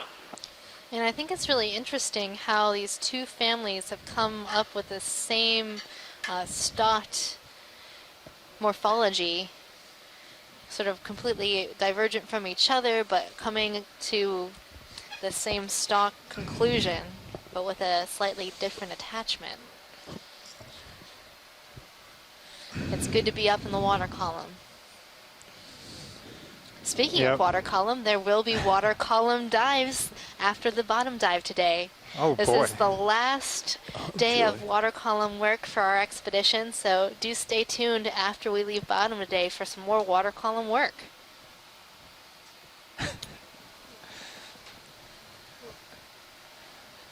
Your public service announcement? Yep.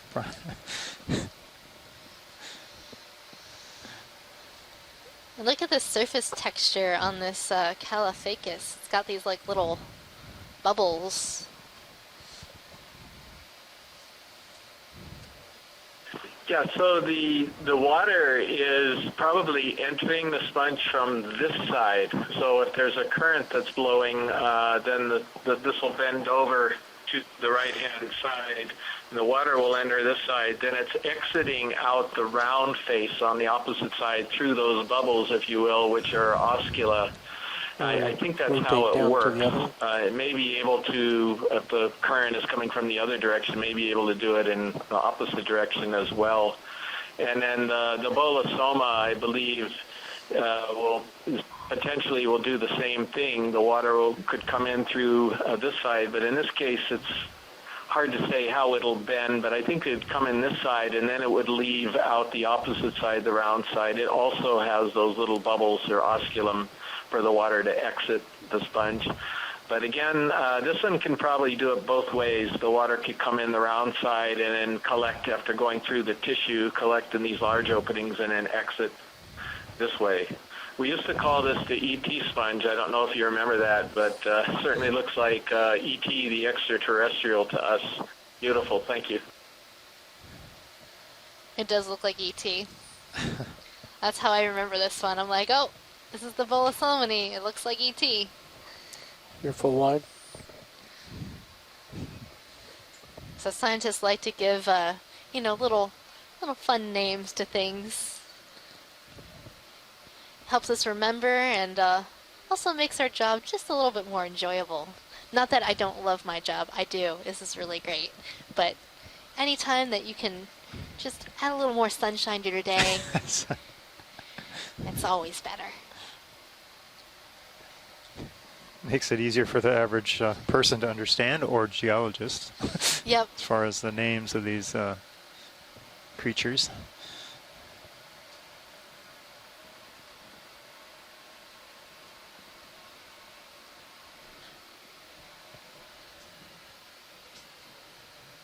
A sea star up the upper right. I don't know if you see that or whether you've imaged it already.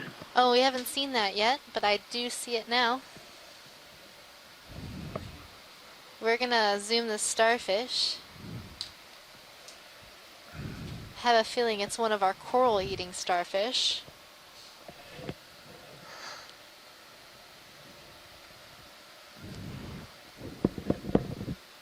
Basing that on how it seems to be sort of bouncing around, it's probably just consuming a coral right now.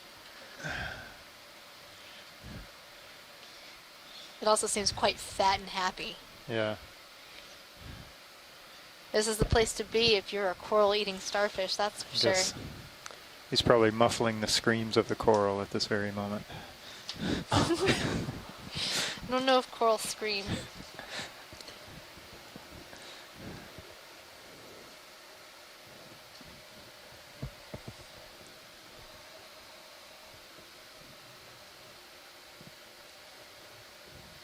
But it's always interesting to note what type of coral these stars are feeding on.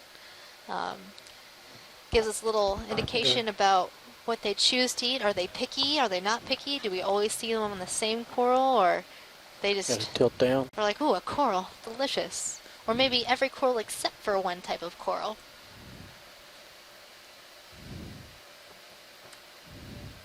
So this looks like it might be, oh, is this Chris Ma? It is. Yes. I've been listening all this time. Waiting. Ooh, and look at Swing that. back to the right. Yum, yum, yum. The sea star sups on the cries of the coral. Oh, dear. So, hysteria, I think.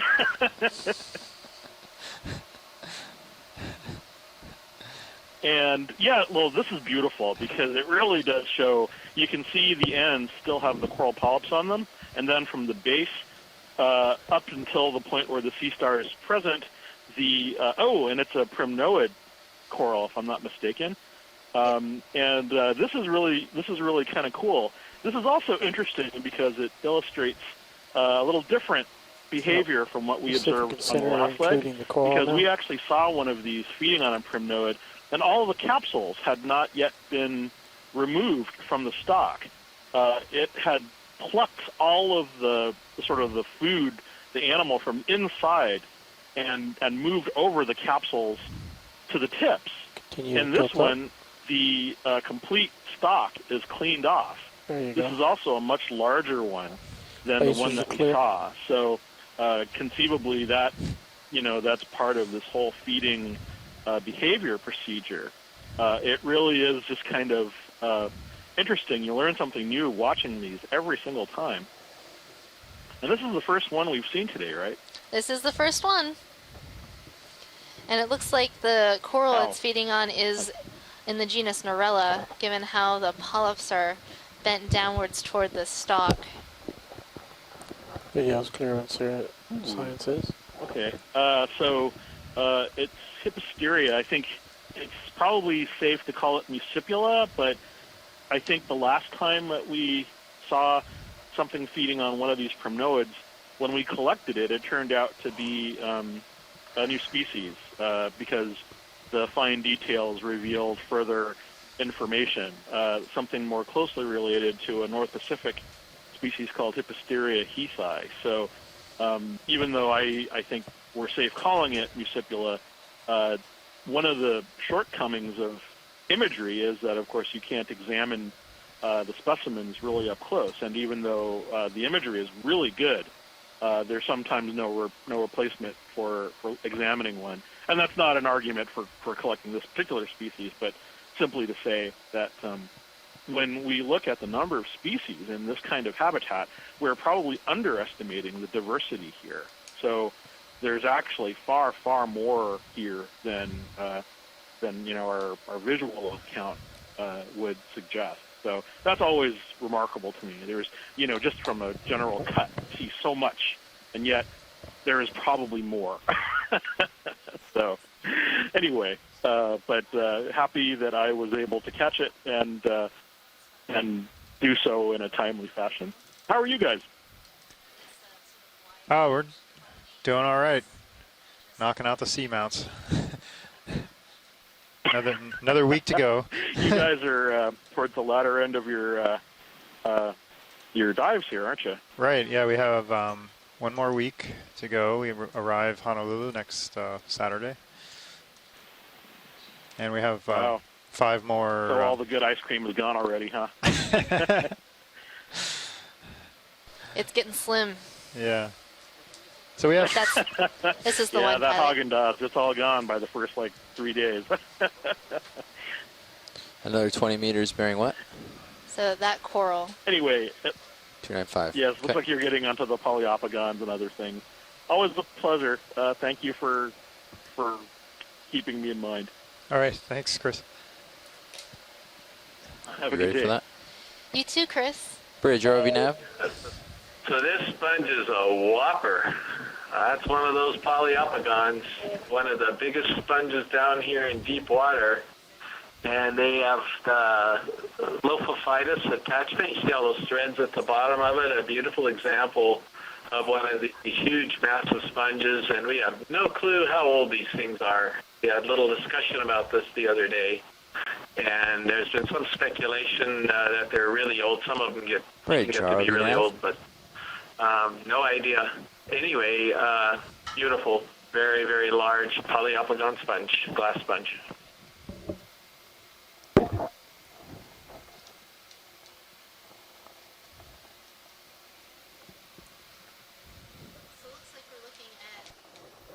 Looks like we're looking at another type of primnoid coral. You'll see that it's branching in a very unique pattern. Looks sort of like a candelabra. So all the branches are rising from the 2 main branches. And Go ahead, some of Nav. those branches are sub-branching. Another ship move, please. Okay. Let's do 20 meters, bearing 295 degrees at 2/10 of a knot. This could be something called Calyptrophora angularis that has this very That's correct. light Thank you, Bridge. branching as well. The polyps look like they were Calyptrophora to me, but I don't know what you thought. Yeah, well, they looked very small, and that's pretty typical of Calyptrophora. It was just this sub-branching at the end that was confusing me, and I wasn't quite sure. It looks like the other side of this coral is a bit damaged.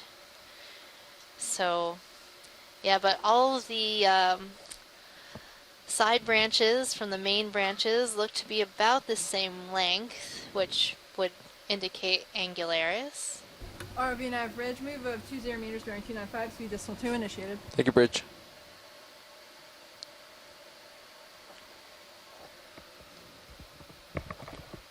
Lasers are clear. Now we have our giant polyopagon sponge. Kind of looks like a mitten.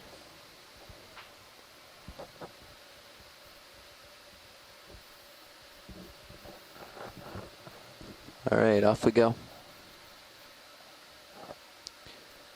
Here comes the ship. Bring lasers back.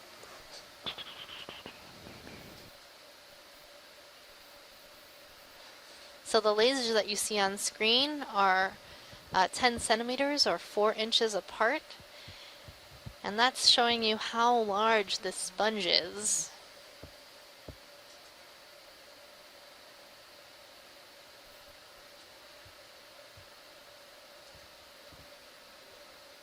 Correct, you're full wide. The great thing about these lasers is no matter how far away the subject is, as long as the lasers are in line with the subject that you're looking at, that shows 10 inches or 10 centimeters or 4 inches. Oh, and here is a nice fish for us coming into view. This is another species of rat tail fish or grenadier. These fish are in the family Macuridae.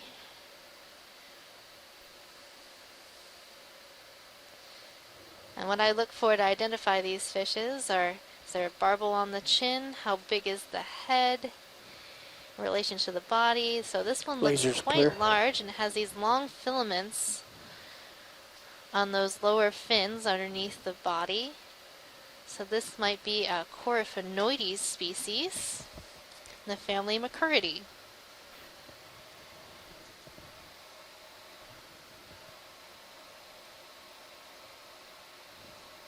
Yeah, Megan, I would agree with that entirely. Coryphonoides is almost for sure based on the size and the characters you already pointed out, the very large barbel. This could be something like Longiceros because you look at the very long pelvic filaments as well as the whisker. So beautiful, beautiful fish, really amazing. Again, a little bit different than what we've seen before, I think. So Bruce and other fish guys will be real excited about this. Yes, these are some of the larger predators in the area as well. These fish are scavengers, and they also seem to be quite interested in the ROV. So oftentimes we'll find them sort of hanging out with Sirius and D2, just checking us out, seeing what's up, and possibly hoping for a easy meal along the way. That's a nice shot. It's got some interesting color.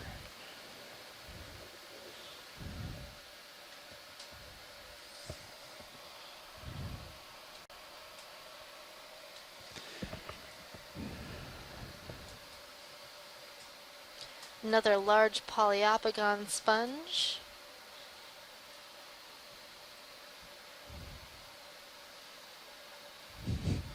Or 70s so it's furniture. very rude, too. It's growing over two smaller sponges. I think that's rude. I mean, there's enough territory for everybody down here. I don't know why you had to do that. Yeah, well, that Poliopogon sponge has probably been there a lot longer, so I think those other sponges just chose unwisely. Or maybe they chose wisely. Who knows? Maybe they like the current acceleration that might have occurred underneath this sponge.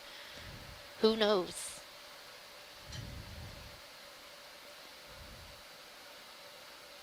That's a good point. They probably came in and settled underneath it, and then they had to bend their tubes there in order to filter water.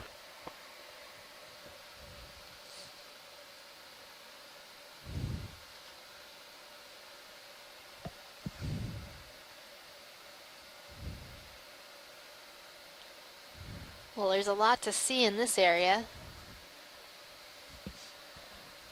Hey, so it's Nolan. I'd like to point out an observation I've been noticing. A lot of the hemicoralliums that we've been seeing seem to be like too small almost for the astroskematid ophiuroids, because I think about 75% of the hemicorallium we've been seeing have not had this astroskematid, which in the past on the larger fans we think is like almost always known associate. So I just thought that was an interesting observation I made.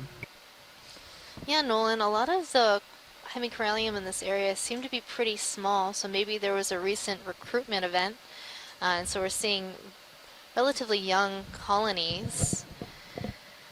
So these small ones could be possibly, 20 to 30 years old, where these older, larger colonies that do have the astroskematid star on it are likely a bit older in the 60 to 100-year range.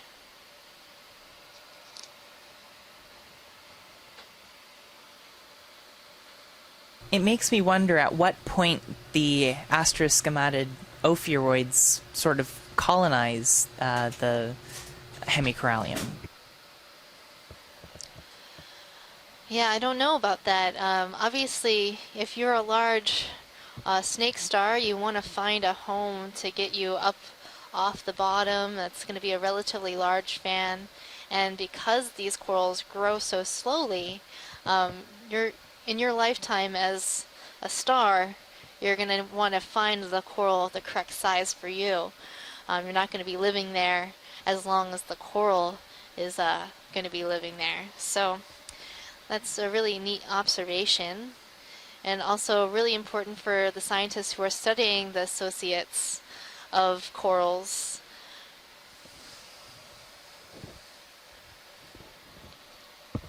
But in the future, perhaps when these corals have grown to be larger, maybe we can see a bloom in the number of snake stars that have homes to live on.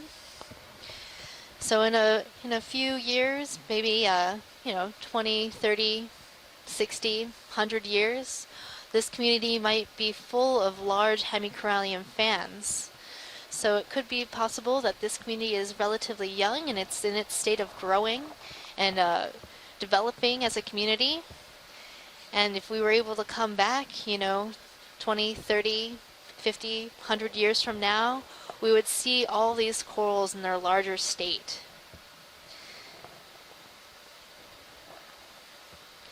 So it's good to look at a lot of different fuzzy yellow sponge immediately ranges left and blazers. densities and or lack thereof Sort on of this round expedition balls and the on other the, cruises in the capstone program to if there get were an on. idea of not just the superabundant, left of the sponge. large, high-density communities, but some of the smaller Now ones come to and the some of the bottom of the areas screen. that don't support them.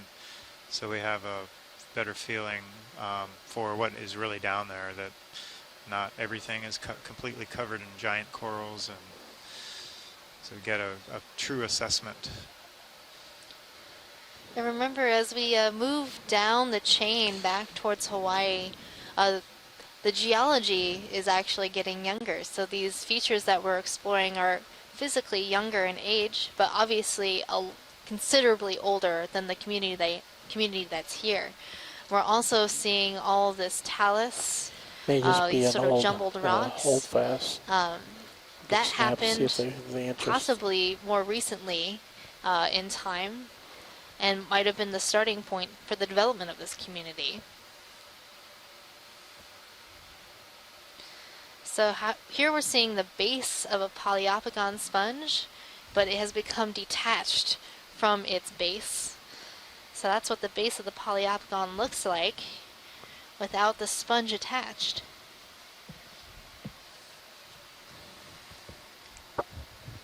Yeah, hard to say what happened to the sponge, but yeah, it gives a beautiful view of how it attaches to the substrate. So those threads really grapple and anchor into the substrate, and why it lost the rest of the sponge is unclear. Maybe it just died and eventually fell off, or maybe something very large knocked it off. I'm not really sure. And I'm seeing another caprellid amphipod, one of my favorite families of amphipod. They're really interesting in that their back end is reduced to just some hooks, and that little amphipod was holding on with those back hook-like appendages, and they mainly just have the two front sets of helipeds to, capture food and do their amphipod thing. But also in that little patch of Poliopogon attachment, there was a number of organisms. Some brittle stars and other things have taken up residence.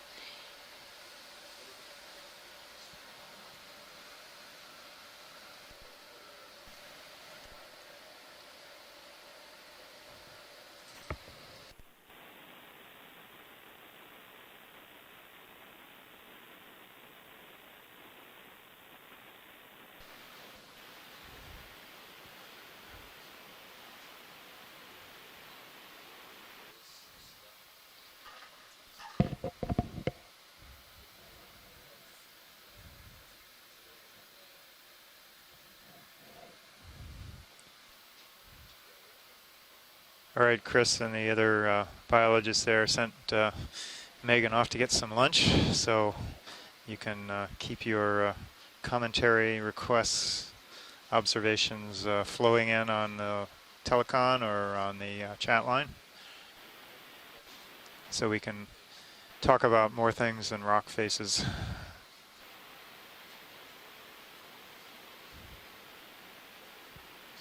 Okay, will do, John. Right now, I think we've pretty much imaged everything. Perhaps that sponge that's coming down to slightly left of center is something that haven't quite got a close-up of yet, if this is an opportunity. Yeah, I think we're also kind of in the midst of a pilot shuffle or change. Stand by.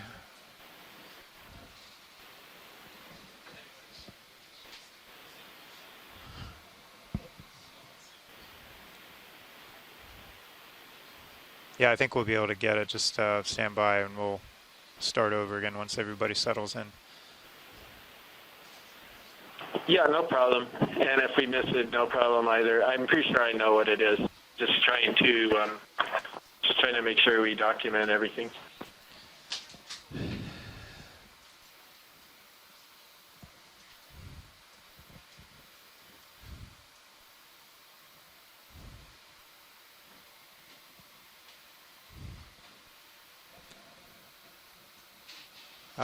Yeah, pilot, once you get settled, there's a small sponge to the left of screen, a white thing we'd to take a look at it. Roger that.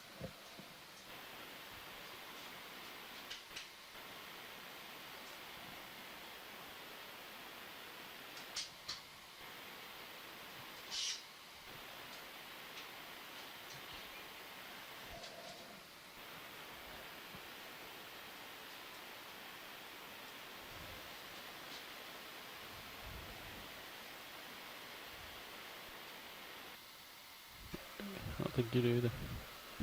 No, I do. Okay. Let's go take a look at this sponge. So it's lower left one, right, Chris? This. Yeah, that's correct. There it is. I think they're gonna. Okay. Still a little bit lower left, but it's coming to center. Are your lasers on? No.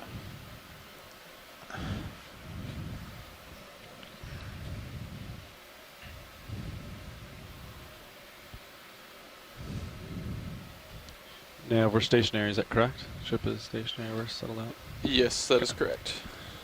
Great. Looks like I got uphill, maybe 300. Okay. What's your direction you're heading? Yeah.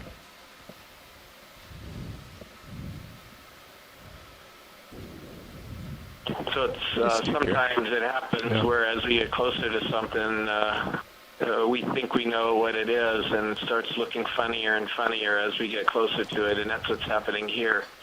So I'm waiting to make any more comment on what this is.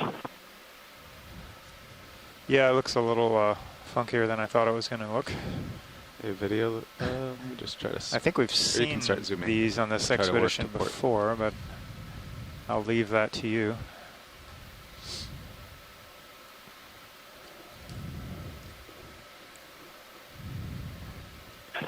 Okay, I know why it looks funky, because there's two of them, which kind of messed me up a little bit there. But yeah, so this I think is a euplectellid vase. It's a glass sponge. It's in this family Euplectellidae. That's the fancy name for the family name. And it's something that we call right now Corbitellinae new genus, and it's kind of a catch-all at the moment for all of these vase-shaped sponges that have these finger-like projections out of them. This one's kind of funny in that it's got a lot of these spicules or spines that are sticking out through it, so that's kind of odd. And then there was a little smaller one that was coming off of the lower right. From Dry Lab? But given that we can only go to subfamily on these things anyway, that's probably a pretty accurate identification. All right. Andy to the control I guess we'll move on. And you said everything else we pretty much seen. We're good. So we Did can you re-enable disable GBIS? Yeah. Head up the hill. Sorry, we had a little glitch with our. Yeah, I think so for the moment. Yeah. Play that, Andy. Yeah. Okay. All right. GBIS back on. Back to 20. Okay. You come back down. You want me to come back up with you? Yeah, I'll come back down. Watch lead. Sorry about that. We did get a good view of that. Would you like any more? No, that's fine. We can move on and head up on track. Looks like we have maybe an interesting outcrop here. We can scoot by. 17 already. Say again, Copass? Just dive 16 or 17? 17. Copy. All right. I'm getting a little stretched out. Why don't we do a ship move towards me? Copy that. Coming up with the other bit here. The previous move was at 295 bearing. Would you like to do a little bit more towards where you're pointing now? Yeah, 300 works good. 300? Yeah. Okay. 20 meters, okay? 30 meters? They've been doing 20-meter moves. I'd be okay with either or. I can see my sonar. I can see pretty far. Okay. 30 might be pretty quick. Yeah. I'll be a good hop, though. We can start with 20. Okay. See how we feel. Good copy. Bridge, RV nav. Let's Go look ahead, like RV now. Looks like it's going to get shallow. Ready for shipment? Can we do 30 meters, bearing 300 degrees, 0.2 knots? In the family Furiidae, and probably in the genus Aspidoscopulia. But sponges, when they die, they turn brown, and the best guess as to why they do that is that the living tissue can actually keep them free of sediment. But when they die, they lose all that living tissue, and sediment accumulates in their framework, particularly these hard sponges like that. So that brown color is perhaps some dead tissue, but also some accumulation of sediment. Okay, thanks, Chris. And then the next stage would probably be where it falls over into these, or you have just the stalk left like you're seeing here, or the ones that actually have fallen over, these things that look like branches laying on the seafloor. Video, I want to zoom on. Oh, we have one of those. Yeah, I think that's how the process works. It's going too fast. Yep. I'll just do an overview of this nice scene here. Could have been a Nemerdian or a flatworm, not really sure what that was that went swimming by. Yeah, it was kind of went in and out real quick. We've seen something like that on a previous dive. And actually it did the same thing. I think it came up from the seafloor into the water column. This one kind of came the other direction, or from the side or something. Nav, can you bring that current? So here we're seeing a lot of basically a big wall or a pile. This guy or the other guy? Oh, there it is, one knot. Okay. Lava flows. These are mostly the pillowed form, which is the typical way that lava erupts underwater and then piles on top of itself. Though over to the right, we have more of a massive flow unit with different morphology and more of these kind of blocky features with. I guess more organized fractures that are mostly vertical or nearly vertical. What samples do we have? Just one rock, starboard forward. Copy. I wonder why it's starboard. It doesn't look very big. Maybe. Can we zoom its white colonies just above the center of the screen? Looks like Copilot's going to verify that. Okay, pilot, there's a request for a zoom it down wrong. and a colony. I think the one just above the center of the screen. Okay, what? Which one? Tina, can you specify a little better which one? Actually better to Chrysogorgia now. Chrysogorgia just in the middle. See anything in there, Copilot? Just in the middle, so right in the middle. Kind of fluffy one there? Yeah. Yeah, the fluffy one, I guess. There it is. All right. Oh yeah, we have a. Exactly. Yeah, nice. Okay, keep an eye on my port swing arm there. Copy that. It's pretty far stowed. Yeah, actually they are pretty good. Actually, are they symmetric? It looks like I can't see the starboard one. Yeah, they're pretty close. See it? Okay, just different rail cams. Yeah. Yeah. I noticed those cams have a little offset. Right. Okay, I'll hover here. Can zoom video.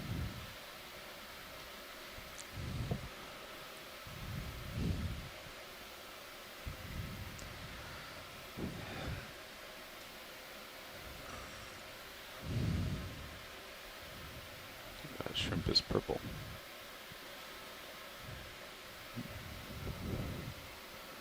Yeah, so our main screen is frozen, but here we go, it just unfroze. So we think it's definitely in the family Chrysogorgidae, and we think it could be in the genus Rodaniridogorgia. Coming down just a bit to give you some more tether. It's somewhat similar to those really beautiful spiral Iridogorgia too, but this is slightly different in the way it branches. And here's another one of these beautiful purple and pink shrimp that seem to live with this, which we've seen before. And I don't know how close their relationship is, but we were seeing these in Rodana Gorgia as well, and I don't recall ever seeing a shrimp with this color before. So beautiful image. Yeah, we've seen, I think as you mentioned, some of these same colorized shrimp, a few of these at least on previous dives. I don't remember if they were on the same coral or not.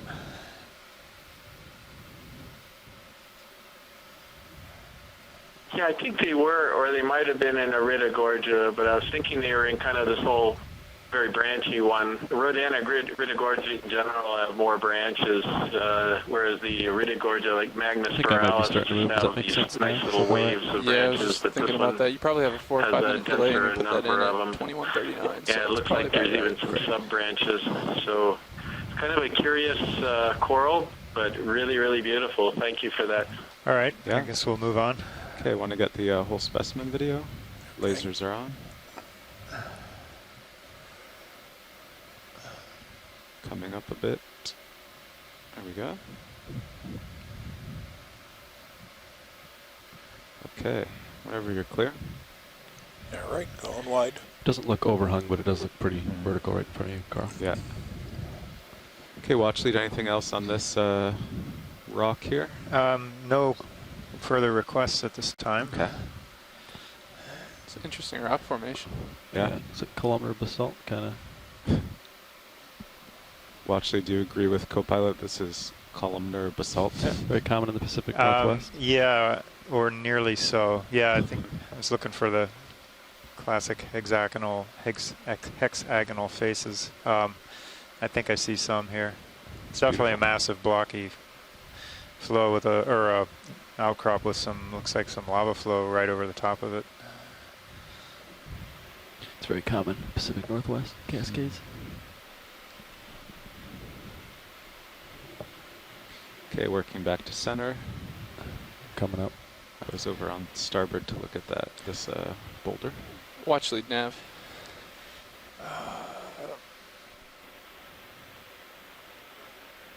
Yeah, I was just curious if you knew the plan for the transect later today. Is there a particular time and depth we're supposed to be at that depth? Actually, Nav, you'll have to do some math. Okay. It's our standard 876543. Okay. And do we need to be at 800 by a certain time? That is, we have to be there so that we get to 50 meters at 1830. Okay. What were those depths again? 876543. Okay, we're just gonna step through all of them. They're the normal 10-minute transects? Yeah. Okay. And then we've been giving.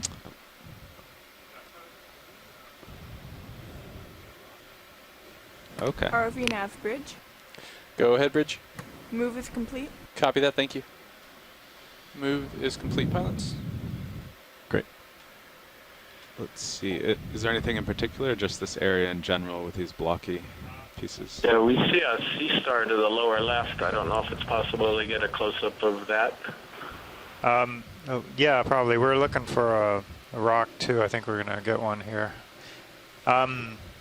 Yeah, anything that looks like it came from this that's the right size, which would be something blocky, columnar looking. So you're thinking anything between 60 and 70 pounds? About right? It's going to be bigger than what Not quite Jeff that got big. the other day. Okay, well, I'll get a zoom on the sea star and keep my eyes open in this area for a 20-pound rock that is loose. How's that the rock with the sea star on it looks like it came from here. No.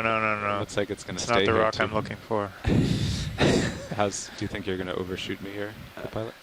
I don't think so. It was only a 20-meter move, so. Oh, it's just 20. It looks cemented anyway. It has a beautiful I decoration got a little bit of on swing it. left. Oh, he would fall off. So, okay. I think I actually did call in 30 meters there. Oh, it's 30? Yeah. Okay. But you've only got a few more minutes of move left, so. How far are you from the slope in your sonar? You're pretty far.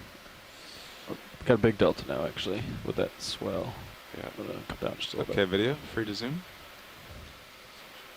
Down to just 71. I would try to choose a rock a little bit up. Yeah, one of these with his curled up arms. Yeah.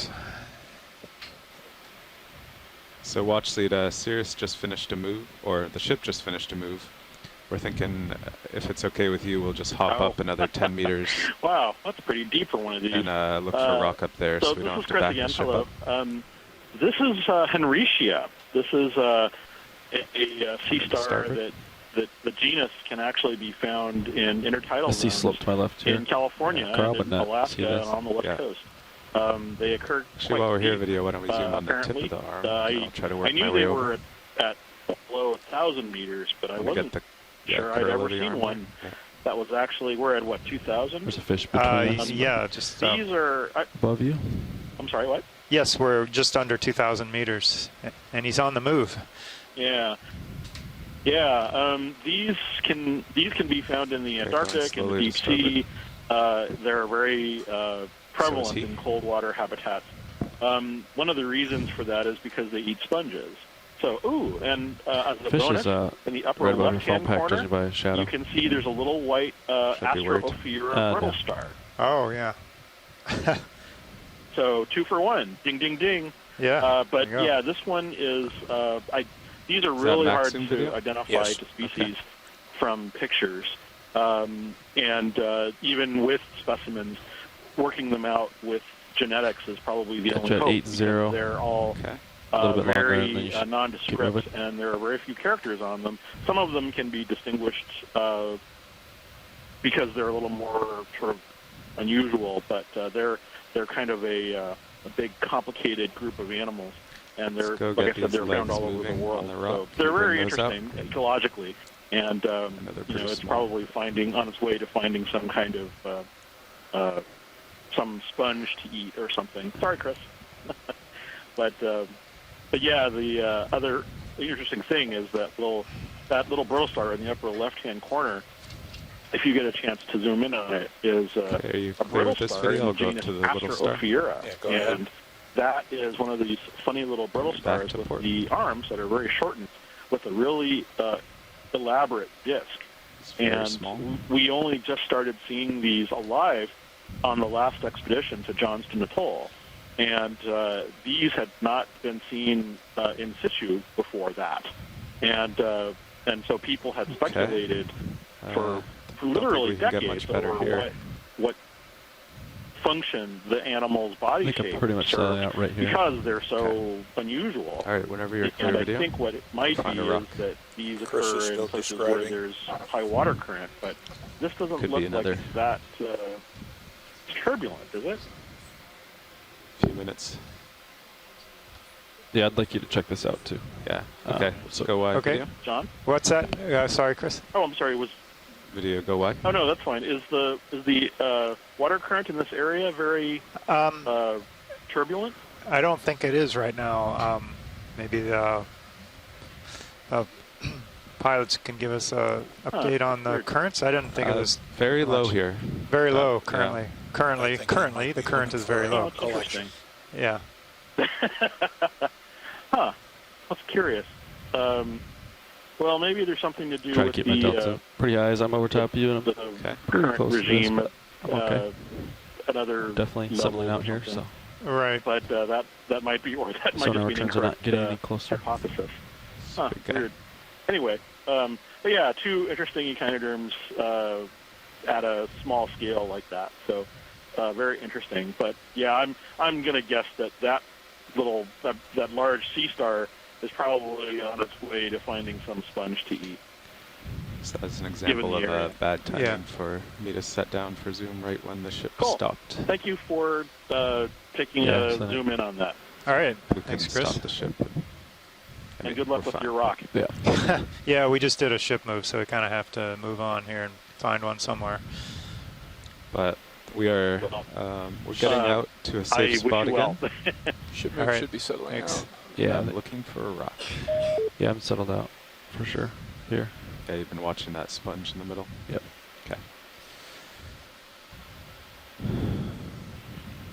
So looking for something about 20 centimeter cube. I think should be about the right weight.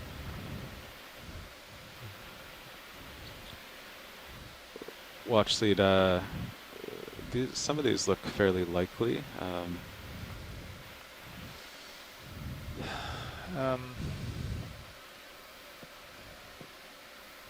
Yeah,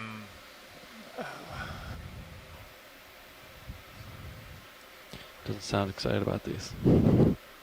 Yeah, we just had to jump ahead a little, but now Sirius is almost stationary, so we can get anything here or we can move on.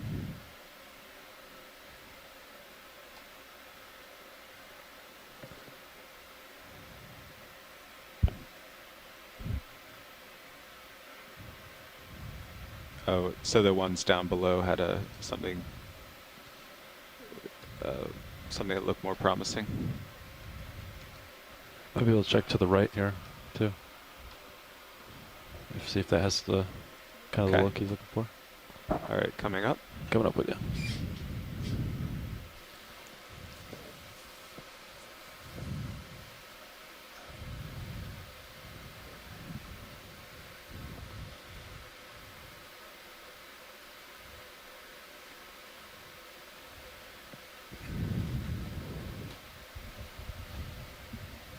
Okay, well, I'll just slowly survey all this area and let me know if there's any biology you'd like to see or any rocks you think are good-looking candidates. yeah, if we can get a sense of this area first.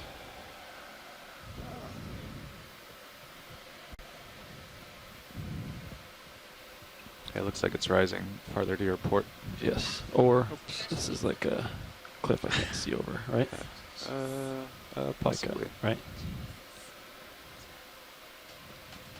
Or it's a depression. It's pretty hard return. Let's turn you a little to port, because that's the way I want to go too. Great. So I'll line up with this then. Okay. Megan's back, so the pressure's off me on the biology. We saw, Megan, we saw a sea star and a cookie star, one of the little mysterious creatures of unnamed vintage. Unnamed cookies. Yeah. So Chris. Speaking of cookies, there's some really delicious cookies downstairs. Can we zoom at that umbilicatus looking black coral just in the middle of the screen, almost in the very middle of the screen? I'm not seeing an umbellapathes. Just left from Carolium. Left from center. Can you zoom right there, pilot? Okay. Video. Yeah, let's do a zoom here video. Not so left, a little bit right now. Okay. Okay, come out a Oh, bit no, to no, partial. no. No, not there. It's between the whip and Oh, the Carolium. next to the now pink. Yes, Yeah. I see that. I didn't Okay, see it let's before. go wide video. Yeah, I'll set here. down.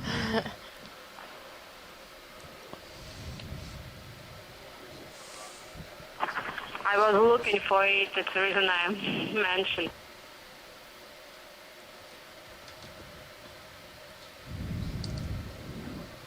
That's amazing. She could see that from back. That's impressive. Yeah. Don't miss out on that pizza. It's delicious.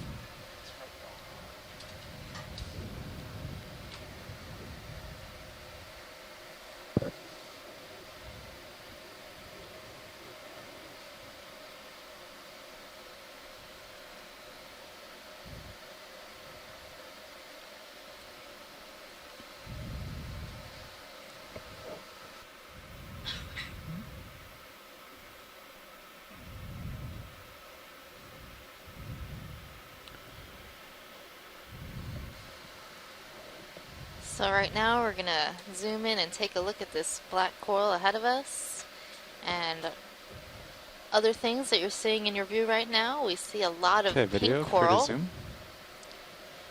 So those are hemicorallium, pink corals. Now we're looking at this black coral that almost looks like a star. It's behaving for us now, but it is waving. So this black coral is in the genus Umbellapathes. Spinning to the right with it. And up.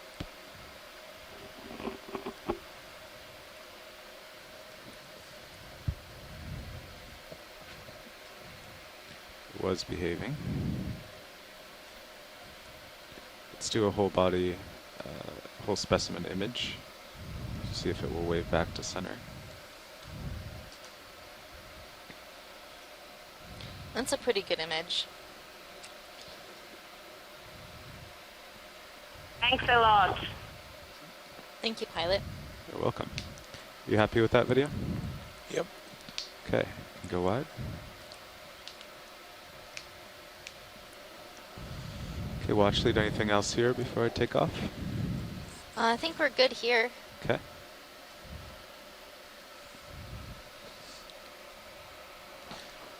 And since John's at lunch, we will cease the rock hunt for a few minutes. Is that correct?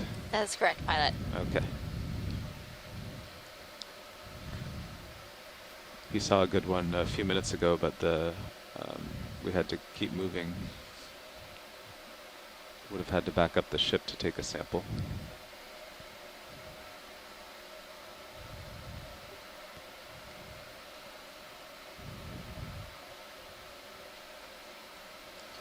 So I've seen a couple of these turbocharger sponges.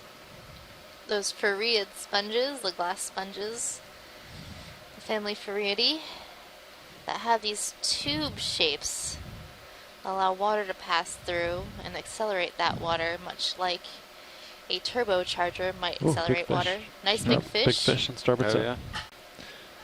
Trying to grab it. These are still on. Yeah. Let me know if you want me to kill them. Okay, video, let's go from here, then I'll creep in.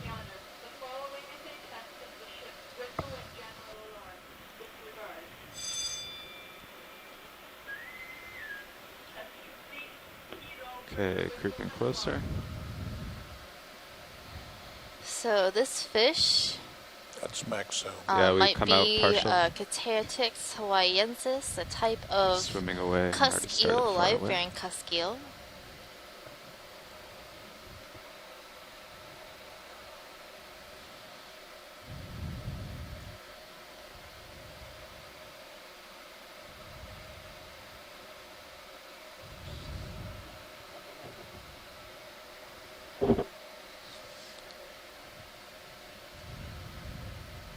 And this cusk eel is in the family Bathydidae, Okay, you and can not put lasers off. like most cusk eels, which are in the family Ophidiidae.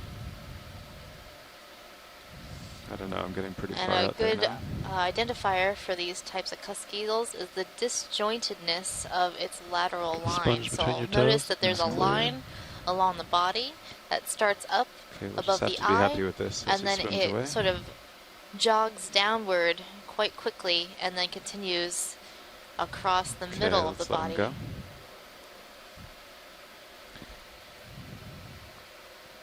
Okay, we can go wide video.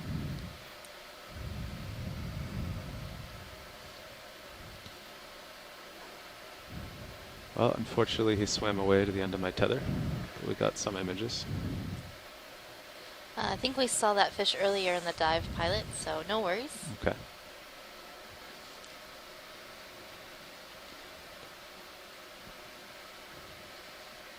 Kind of looking more 280 now, Nav. Copy that. Would you guys like to put in another ship move shortly? Yeah, let me just get up a little further so we don't have another passover. The Cirrus responds within a few minutes, right? Yeah, we 45 minutes. Yeah, 45. Yeah. I'll just pick up here. We make sure we do a shorter move as well if you like. Do I see another fish? Left, center? Or is it? It's something blowing in the wind. No, it's something else. Okay. It's a coral blowing in the wind. Yeah. Let's do another move, 30 meters at this heading. 30's okay? Yeah. 280, yeah. 280. Copy. I will look around here in the meantime. Bridge RV nav. Go ahead, RV now. So in our We'd like to field do another view, ship move, we please. have a very 30 high-density meters, coral bearing community. 280 degrees, 0.2 knots. Seems like the hemicoralliums, these pink corals, are amongst some of the more Good copy. dominant corals that we're seeing here, but we're also seeing a number of Acanthogorgia corals, the yellow corals, bamboo coral, and primnoid Excuse me, Megan. Yep.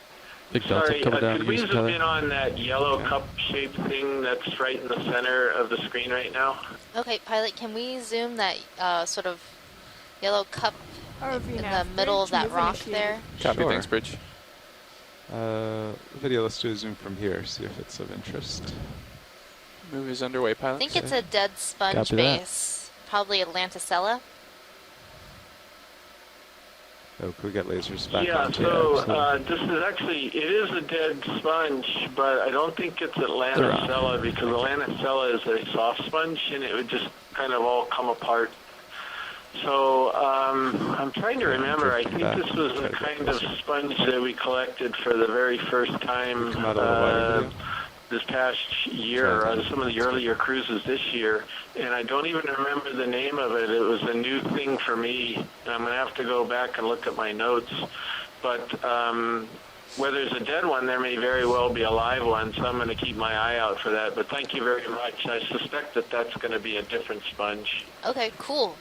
Very exciting. There's a very small live one just below it. And now we have a swimming crinoid, so everybody at home All do right. the crinoid dance, flail Let's your go in on arms. this crinoid. Still pretty far out for lighting, but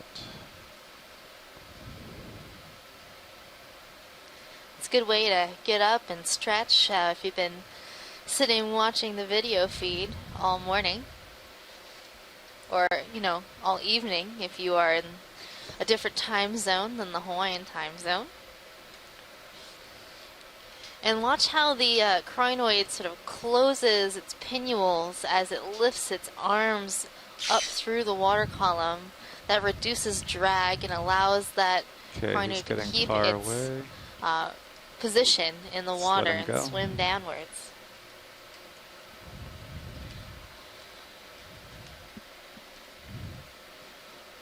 Okay, you can go wide.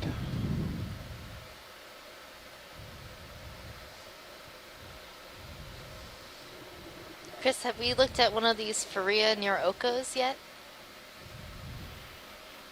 No, and actually that would be a good one. It's the one that's directly atop the center. So that's a very good ID, Megan, because that's what I would definitely consider the near Oka erecta, the erect form of that particular genus or species of Fariid.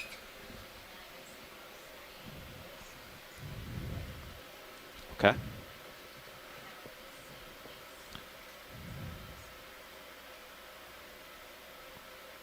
I'll work my way up there. Yeah, I see it there. I'll head up there slowly, just waiting on a little tether. The current has been picking up a little from my starboard side. It's kind of from the northeast.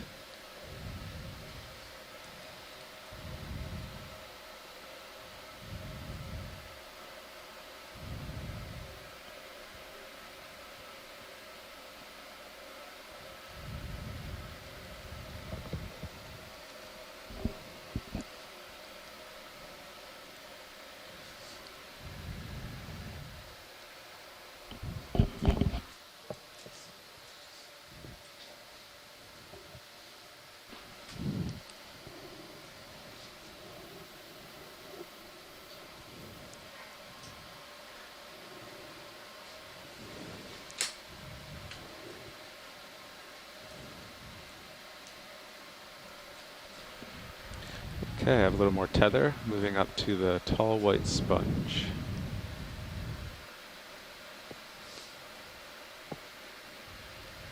Video, did you see you saw a live one of these below it? I just saw it was a small round sponge. I think it would be like right close to your lasers.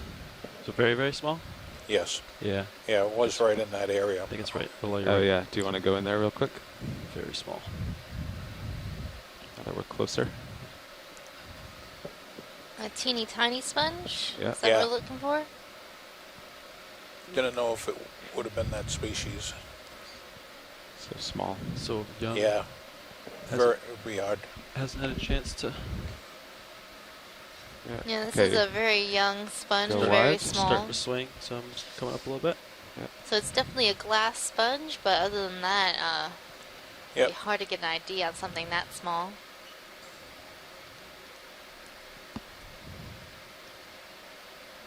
Right now we're looking to zoom into this nice tall sponge coming into center screen.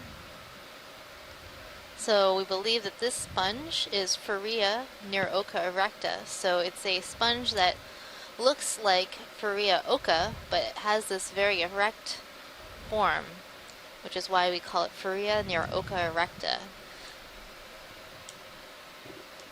This sponge is pretty easy to spot. Go ahead, Chris. Yeah, I was just going to describe it a little bit. These aren't that common, which is surprising, so it's kind of interesting to see them. The Pharea oka, they tend to form pretty well-formed tubes, as you can see on this one, versus Aspidoscopulia, which has more leaves that are not completely tube-shaped. So, frame up the whole specimen. And then the Pharea oka itself would look just kind of like the top of this sitting on a rock, so it's kind of a little bushy one, whereas this particular morph, we think it's a different species maybe, it tends to grow tall before it kind of bushes out a little bit. But you can see how complete the tubes are on there, and that's one of the things we look for in this family. Lasers coming off. Okay, video, free to zoom. And it looks like there might be some sort of associates living inside these tubes of the sponge. Make a nice home for a brittle star or a squat lobster or any other small invertebrate. Nice place to hide, and if you feed on small particulate matter, it could be a nice place to gather food. ROV and F, Bridge. Go ahead, Bridge. Move is complete. Copy, thank you. Ship move complete, pilots. Great. Garland is pretty steep. Okay. I think I can start to see my light pool. Yeah. All So right. Chris, this is a hard 60. glass sponge, 17, so right? I could come up a little bit here. If we were to collect something like this, it would crunch. Yeah, that's right. Right, that's right, Megan. And the Phareans also some of them have very thin skeletons, so it looks semi-transparent. You can almost see through these tubes. In some cases, it's only 2 layers of spicules thick. And the spicules are arranged very evenly and uniformly, so it would look like a typical screen on like a screen door where the openings, the little square openings, are all of uniform shape. That's another thing we look at when we're looking at them closely. But thank you very much for that. It certainly is a beautiful, elegant sponge. So Chris, how large are spicules? When we talk about spicules as being part of the skeleton of the sponge? That's a good question, Megan. So the actual attachment threads that you see on those big polyopogon, those are actually individual spicules that are modified to grapple the substrate. They can have little hooks on the ends, and they're called basalia. And some of those polyopogon, you can see them are centimeters long, as much as 10, 20 centimeters long. So they can get very, very large. And then other ones, you have to use a 40 times magnification microscope to even have a chance of seeing them. They are so small. So the really large ones are called megasclerae for being big, and the really, really small ones are called microsclerae. In the combination of the microsclerae and the megasclerae, which ones are present, which different types are present, is what the sponge taxonomy is based on. Depends how much time we need for the ship to set up. Is it 20 or 15 minutes? 15 at the very end. Okay, at 50 meters? Yeah. Okay. Or at 300. So what else might we find It's between 300 if you and, magnify something 40 times, something that everybody might know? I think we're doing 2 minutes at the beginning of each 10-minute transect. Yeah. some of the micro sclears in sponges are incredibly beautiful. So if you're a sponge person and you've involved a tiny piece of tissue so that you can expose these small skeletal parts, they look like snowflakes. Some of them look like weird little balls. Some of them have all different types of We are shapes. 50 meters at And they're 6:30 after dinner. just beautiful, the architecture, the micro-architecture of sponges. Tina also pointed out that there's a sponge called Monoraptus where the spicules are actually more than a meter long. Okay. So that should give you an idea of the range of similar for all sizes. these other dives. We're at about 2,000. That is quite a range. Can let watch lead know. And then, do you have a rough time for the first transect? First transect, when that will begin? Yeah. It's So right now we're seeing a couple different sponges in view. 45 minutes after, On so the right right around 4 side, o'clock. we're seeing one of these Fareed sponges that we've dubbed the turbocharger sponge. In the middle of the screen looks to be a Sacca calyx sponge.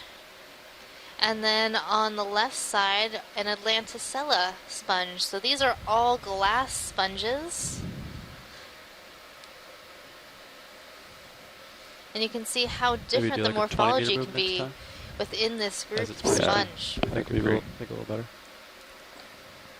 Although it should get less deep, so we'll see. It's kind of interesting too that there's more sponges So at this when we're at the site end, than some of the other 300 sites. meters, So there's a couple and dives that you did I early budgeted on 5 in your minutes for us cruise to set up where as you well had into the tow predominance configuration. of these Can that glass overlap with the sponges ship's all 15 over the minutes, or bottom is and that not an as additional many 5? corals. And you had a couple sites where you had all corals and hardly any sponges. Okay, I'll And now go you budget have 20 kind minutes of total. a nice Yeah. 5 for even the mixture ROVs, of yep. corals and sponges, which really, and black corals too Always here, better to err on the which side of really more time. makes for a very diverse and interesting site. Yeah, and like the amount of hemicorallium here interspersed with these other species of coral sort of reminds me of the dive that we did at the south point of Hawaii, where the dominant species was mainly this hemicorallium, but then there was a lot of diversity in the terms of other types of corals that we saw, and also of sponges. So current's up to 1.2 knots on the surface. Oh wow, that's a lot. Slipping down.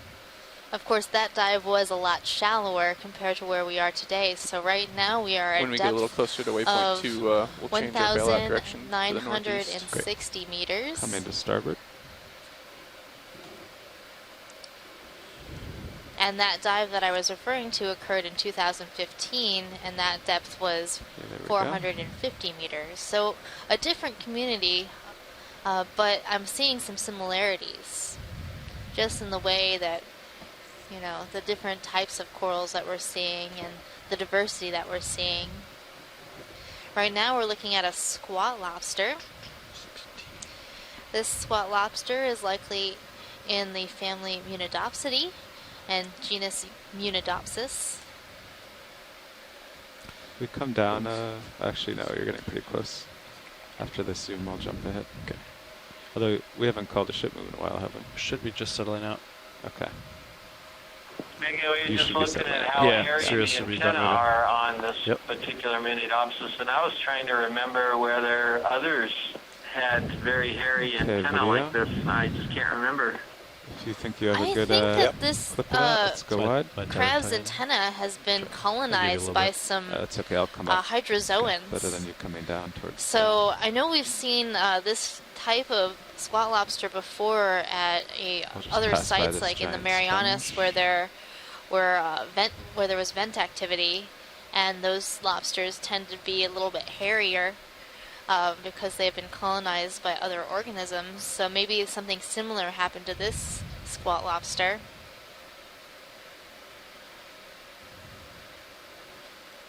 But that's really interesting that it was only on the antenna, but I don't believe that was actually a natural thing on the actual crab's antenna, that it, you know, is like that. I think it's a organism that colonized.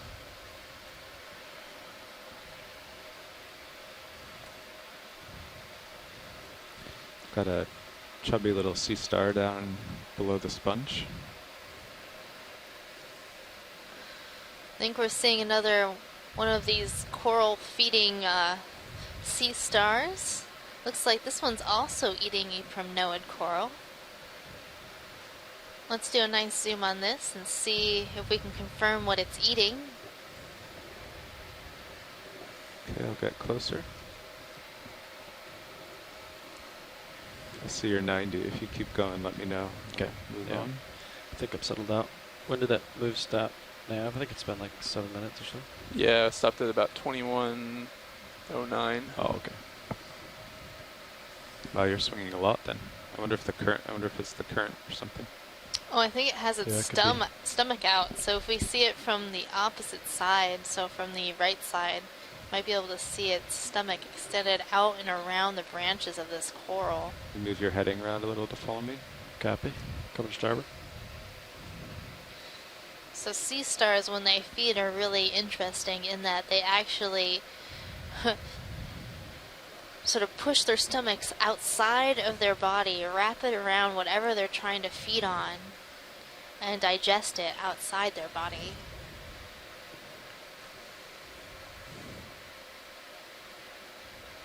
Okay, video. Let's zoom from here.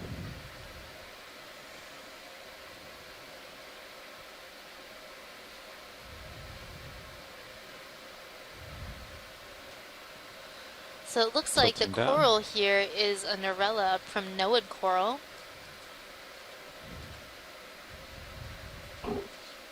This one's this sea star is doing some sea star yoga. It's got one of its arms just sort of up in I got returns right at my 12.5 what would meter that line. pose of my be? star. The tree pose. Okay, you can come in a little tighter, video. It's doing some sort of dance move, but you can see this sort of fleshy bit that's wrapped around the coral stalk. That is its stomach. Maybe it's holding its stomach in. It's a little shy, doesn't want to show its stomach off.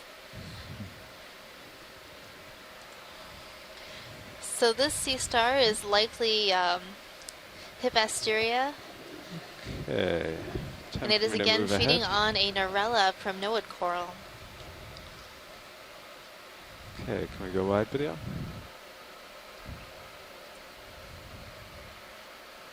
Excellent. High pack would indicate kind of actually south of west, so. Okay, moving on. I'll drive to your center. Copy. Oh yeah, you gotta go. You gotta turn more to port. Yep. Turning port. Welcome back, John. All right, thank you. Feeling Okay. better after pizza day? Good. Feeling Wind up like due that west, starfish. settling in here. Looks like a pretty good heading as far as uphill. Yeah, I think for the steepness of this, our 30-meter moves were too aggressive. Watch leads, nav. Yeah. Got behind on everyone. Go ahead, Nav. Just wanted to give you guys a heads up. Our off-bottom time today will be right around 1:18 UTC. That's 3:18 local time. And we'll begin setting up for the first transect right around 4 p.m. local. Okay, thank you. No problem.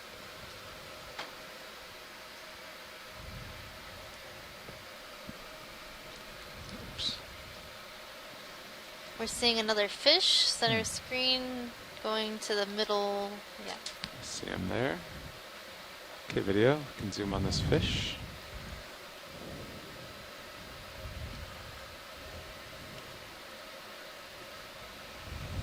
So this is a macurrid fish. Common name, rat tail or grenadier. This fish looks like it might be in the genus Kumba. These fishes tend to be a bit Just smaller basic. and have a nose that does not have any scales on it.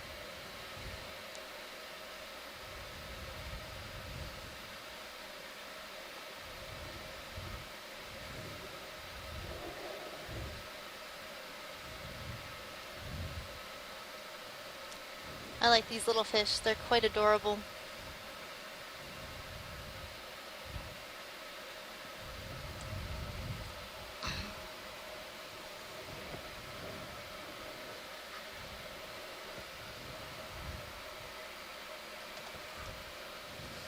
So Okay, we've we'll seen let this him fish go. today, so we can let him go. And then there was a bamboo coral right below center screen that I'd like to take a look at. Okay, so down from here? Yep, it's like right below the lasers. A little bit further. And just to the right. I see it. That's This the one here? one. How we doing, co-pilot? Doing good. I'm just All sitting right. here, settled out, so you got time. So when we were zooming in on that How's Kumba, progress, Nav? I caught a little glimpse of this bamboo Doing coral, okay. and I We'll was probably curious have to to see average if it was an 0.07 to make both Acanella. So waypoints. Chris, when we Copy. zoom in So if here, you let wanna me get another know what movement you shortly. think. Great. Should get less steep, so I think we could move quicker on that ground, easier, but We only have one sample to Copy yeah, that. that's true. That's true.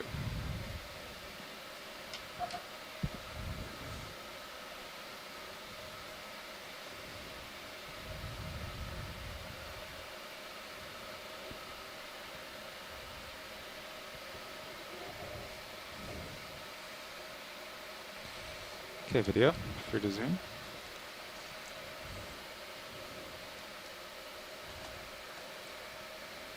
Oh wait, it's not a bamboo coral. It looks like it is a chrysogorgid coral. And it looks like it has a double plane to it.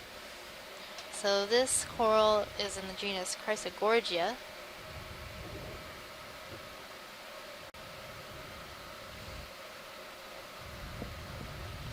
Is that max zoom? And in its branches you can see a squat lobster. That's me slipping back as you zoomed.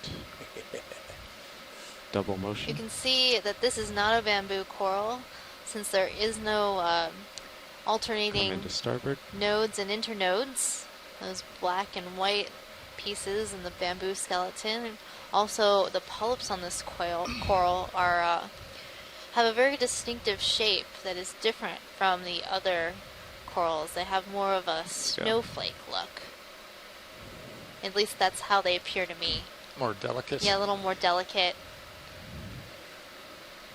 The base of the polyps are narrower, more flower-like. Can't really see the squat lobster. And you can see the legs of a squat lobster hanging out in the branches. Okay, we have lasers on. We can do the whole specimen. There we go. It tricked me into thinking it was a bamboo. Well, we were following the fish though, so it's just sort of an afterthought. Then it looks like there's a black coral that's a little bit different, just off to the left side. Oh yeah. I'll have to It's like a tiny kinda little sidle tree, over. yeah. There's a bunch of corals running. So right now in line with the lasers. Yeah, see it there? Trying to avoid, there's a pink coral. Two pink corals on either side of me that are It's a pink coral boxing me in. slalom course. Yeah. Yeah, there's lots of pinks around here. Let's see if we can get it from here. I'll spin a little. This is a very small, young black coral. Perhaps, let me see. Is that Maxim? Yeah. Okay. Could just be stay a here then. heteropathes or a bathopathes. It looks like there might be branches coming out on the opposite side of this, so I'm not sure. Full focus. But it's a very young colony.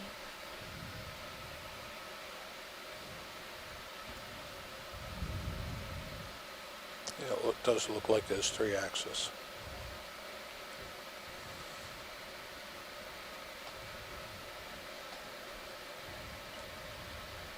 Nice shot, Carl. Thank you. Pretty small subject. Okay, whenever you're clear, video. Coming back.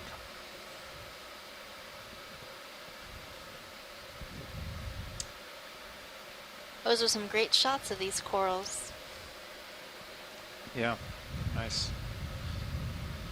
Could even see the little, whatever, the little filaments on the arms of the lobster, on the claws, what are they called? Those, yeah, the little seedy or little hairs.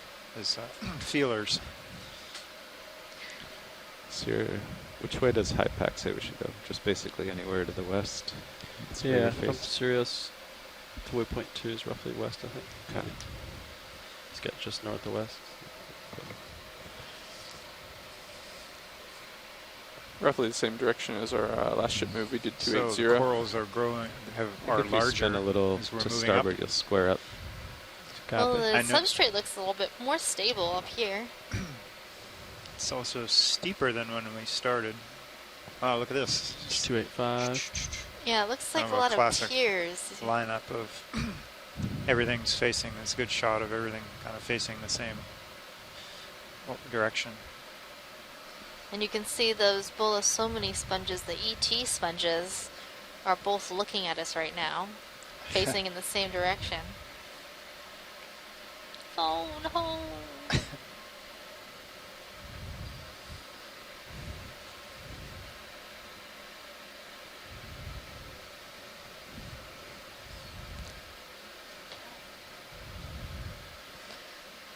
There's a crab coming up center screen, almost to the lasers. See that. Let's check out that crab.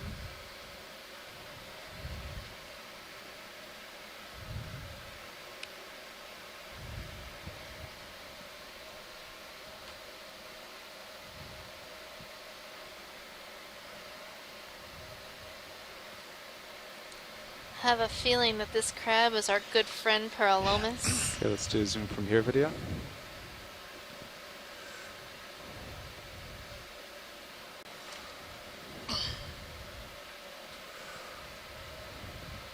It looks like it and has very heavy front claws, those cheliceds. Setting So down. this individual might be a male crab looking for his mate.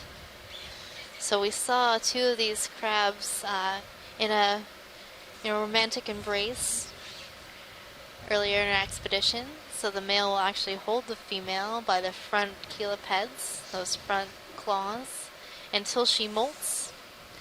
And when she molts, spin right her so we can go passageways tight are then on his, opened face. to receive his sperm. So that's really kind of an interesting thing that I There we learned go. about Let's go these tight on crabs. tighter on I his didn't body. know before.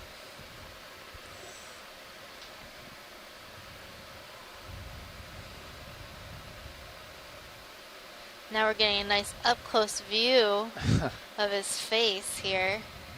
It's twitching his His antennal little filaments. things. It's interesting. It's like he's playing the... Looks like he's that is- conducting some music. Playing the castanets is what I was thinking. That has to go to music. I'm joking with our videographer, Caitlin, sitting next to me. I'm looking at her screen and mine, and we're contemplating future productions.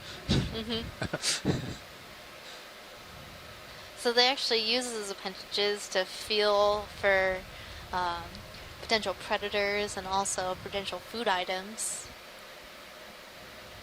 Or to show that he's annoyed with us. That maybe. too. Well, generally when they're annoyed, they'll move their mouth parts a lot. Right. Yeah. So if you've ever picked up like a blue crab, they'll sort of move their mouth parts in a chittering sort of way to show how angry Okay, they you are at happy you. with this video? Yes. All right, we I can think we do can the Or if you wave a stick over their crab head, with they lasers. do the hey Yeah. thing.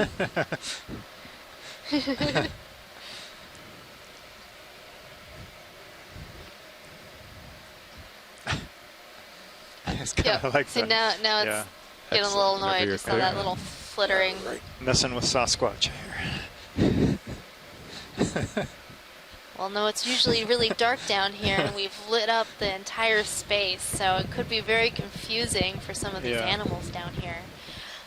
One example of this might be the synaptobranchiid eels. When we run into those, they often shake their head or open their mouth at the ROV, likely because they're seeing this light and it's confusing them, and you know, Got a sort of star like and a if someone coral came to your and- room in the that middle one? of the night Yep. and turned on the flashlight. You would probably shake your head and be a little miffed. So seeing a nice Bathypathes right underneath the lasers, and then another star feeding on a primnode or possibly a bamboo coral. Would you like a zoom on this star? Yeah, let's do a nice snap zoom on this star, see what it's feeding on. Okay, we'll try it from here video. Floating, but seems like a good angle. It looks like Norella is on the menu today. This is the third star, Hippasteria, that we've seen feeding on this particular type of coral, a Norella coral in the family Primnoideae. It has its stomach wrapped around the branch of this coral and is actively feeding on the polyps.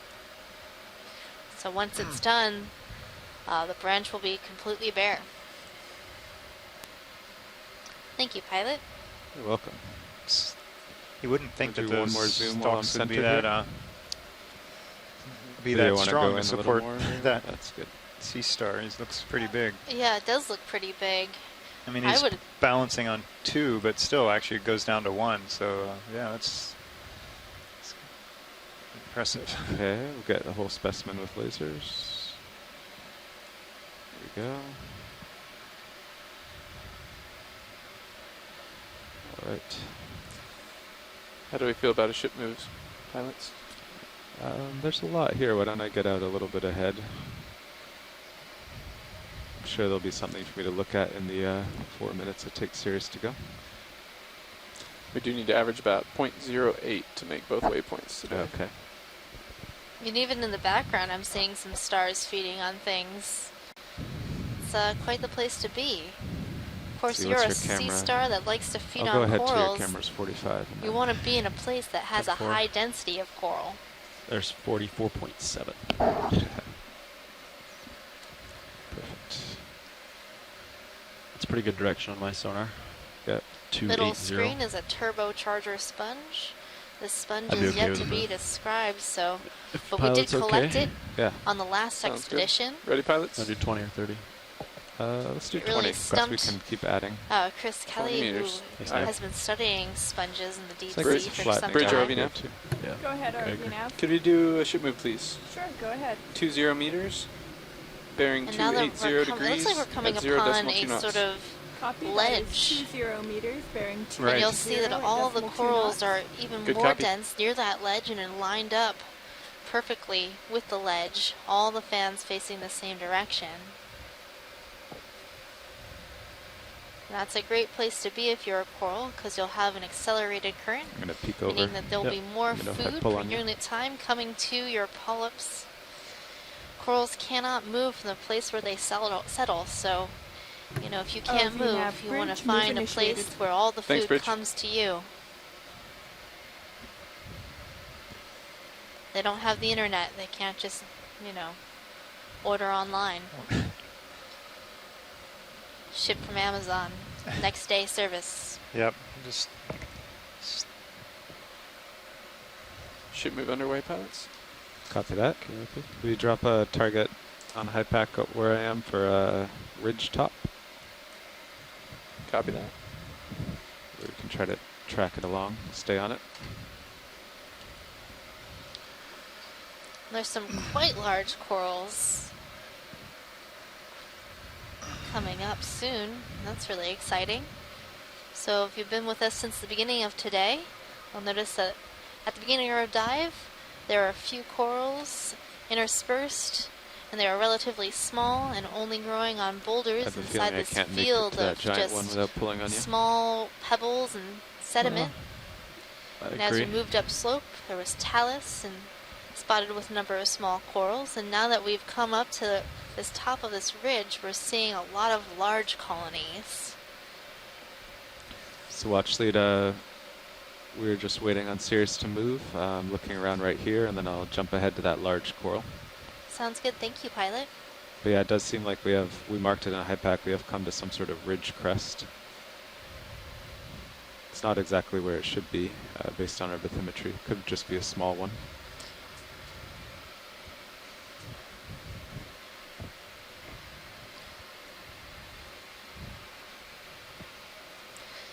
And that's part of the reason why we were here today exploring Rapinoe Ridge, is that these long, elongate features have been associated with high-density coral communities, especially in the Hawaiian Ridge. And so this ridge had a high potential to host a similar community, and that is what we're seeing right now.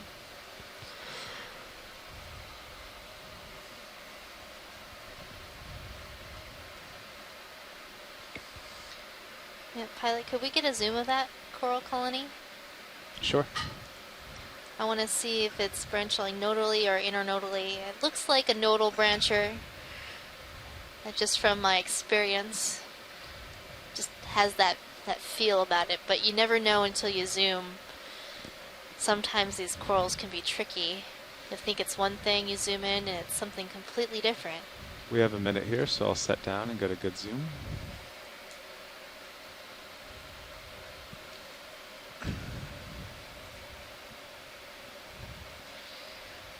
So I have a feeling that this coral might be Jasoniasis, given the color of the tissue. It seems to be more of a milky color, more white and denser tissue color, but let's see as we zoom in.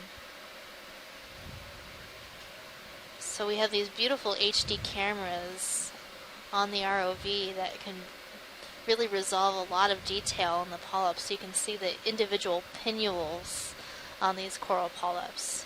And like I was saying, the tissue is actually sort of a milky white, and you're having a hard time seeing the branch points and where the nodes are compared to the internodes. So the calcium bones versus the sort of proteinaceous joints in the skeleton.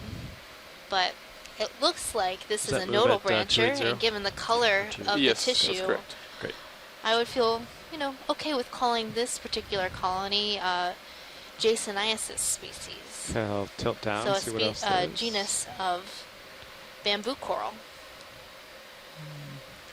You should be As we feeling the pan move, down in hopefully the by now. colony, you can Yeah, I see think the I'm just larger starting to feel it. joints, the older part of the colony, and you can definitely see that it's branching at those nodes, those proteinaceous pieces. RV nav bridge.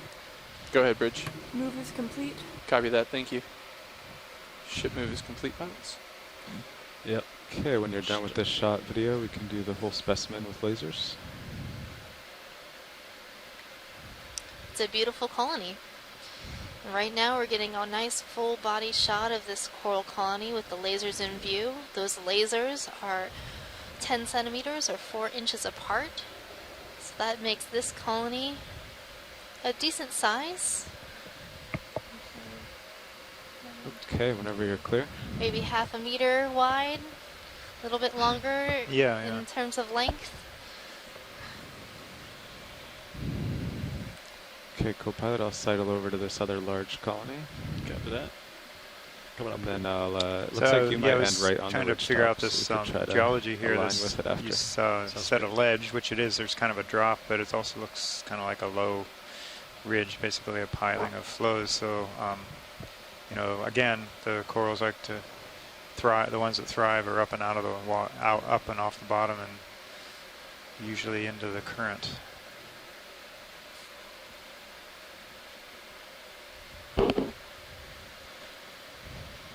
So many corals. Do you think any of these rocks here might be loose? Probably. I don't know yet if I want one from here. Okay. Okay, well. Wouldn't be bad. It's just, It looks a looking bit for the jumbly, the best of the best. What makes it the perfect rock, the most beautiful, pristine. Well, some of these, these most likely came from this outcrop, so probably they actually would be pretty good. I see one lying there, all alone. Well, it looks like a lot of these parts of this sort of what's ledge, going on these polyps? pillow type formation have started to fracture and break off. Yeah, and that will create and lead to all this broken rock talus scree that you see downslope when we were ascending the slope. Come down a couple meters, co-pilot. Absolutely. So right now we're zooming into this very, very large colony. This colony is the family Primnoidae. 14. Excellent. I think I'm just balanced on something round here, so I'm not the best. Will you turn the lasers off? Okay. That seems steadier.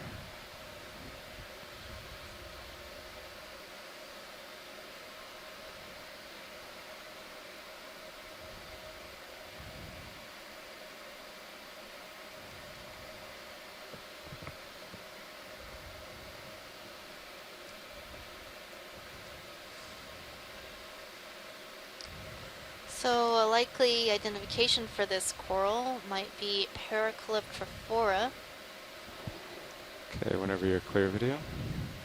Could we pan down? I think I saw some associates lower down in the branches. Yeah. We have some shrimp, some brittle stars.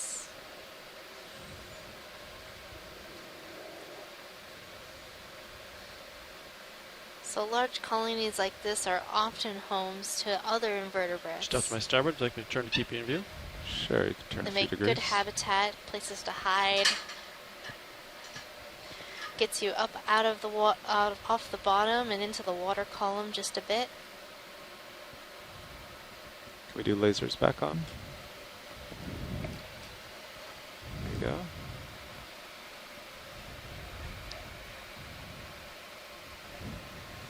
Happy with that, watch lead?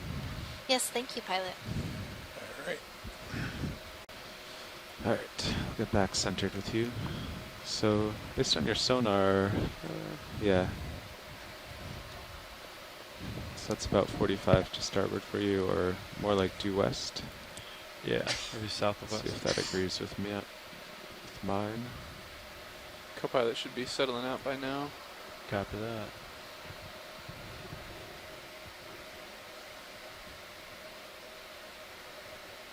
Okay, coming back down.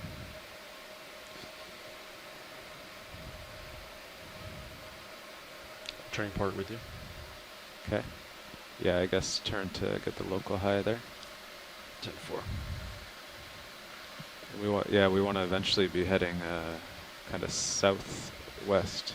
And just Is ahead that of right? us, That's another correct, yeah. great This may be close to the point we start community, turning. even higher density than what we were just looking at on this outcrop of rock.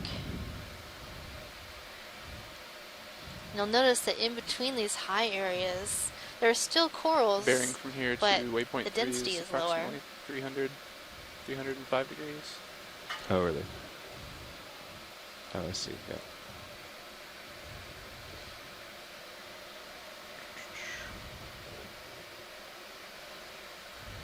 Right? Oh, I'm sorry, Oh, no, that was the yeah, meters. Sorry, yeah. that's 229. I was just going to ask. Also, it seems like the size of the corals on this sort of Yeah, lower that's relief the way I'm headed, is so smaller, perfect. and up on the higher relief they're larger. Yeah, and it looks like the high back data may have just been off a tad. Yeah, about where the good ridge was. observation.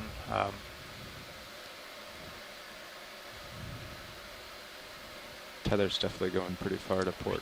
Copy that. Let me know when you guys Now we feel could like making another ship speculate move. what's going I'll on look here, but around of course here. there's Copy that. no way I can know for sure what's going on. Could be that, you know, these small pieces of talus do not make 240, as looks good pretty good for me. homes, and the corals Okay. can't grow as well down there. Maybe there's less settlement on lower relief areas, You or want to just line the up on polyps me don't in do this as well in mound, those and lower then we can relief move areas, you so they die maybe out 15 meters faster before the towards colony it and can kind grow of to a hop along large the enough ridge. size. That's Keep great. you centered. So you want me to center you up? Yeah, or center up this mound ahead of me. Yeah. Then Those we'll move high you to the relief top of it. areas are Find the really next one. ideal, so more corals do better up there. Perfect. Something like let's settle out there. 250 maybe? Right? So this area is going to be really challenging for the annotator, because a lot of these primnoid corals and the bamboo corals look very similar.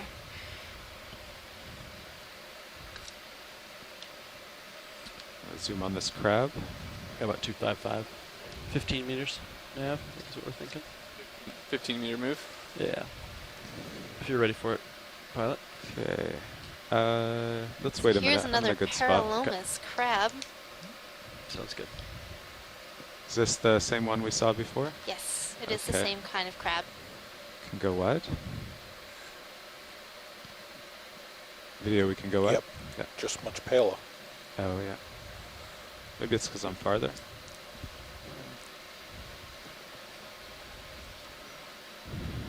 Yeah, I'll just do a survey of these corals and then we can move you to here. But I'm in a perfect spot right now, Yeah. relative to you. Co-pilot agrees. Quite a few different corals right here, huh? Sponge So over the just top on of this rock face, we're seeing a number of different types of primnoid corals. Paracalyptrophora, Norella, Candidella.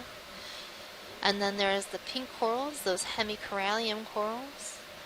In the middle, we're seeing some Pharia near Oca erecta.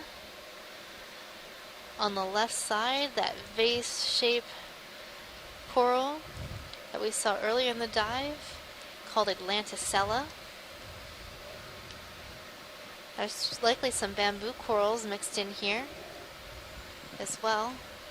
Can we take a look at that fuzzy looking sponge on the left side? On the left side, sure. Yeah, it looks a little jumbled and it's got something growing on it.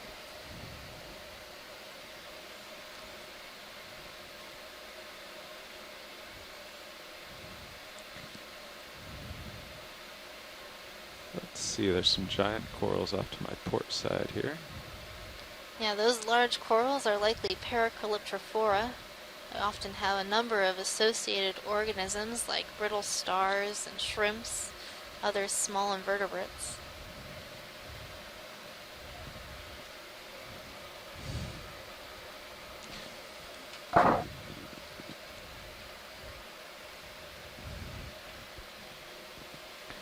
Okay, video, let's zoom from here. Kind of wedged in between two giant corals, but not touching.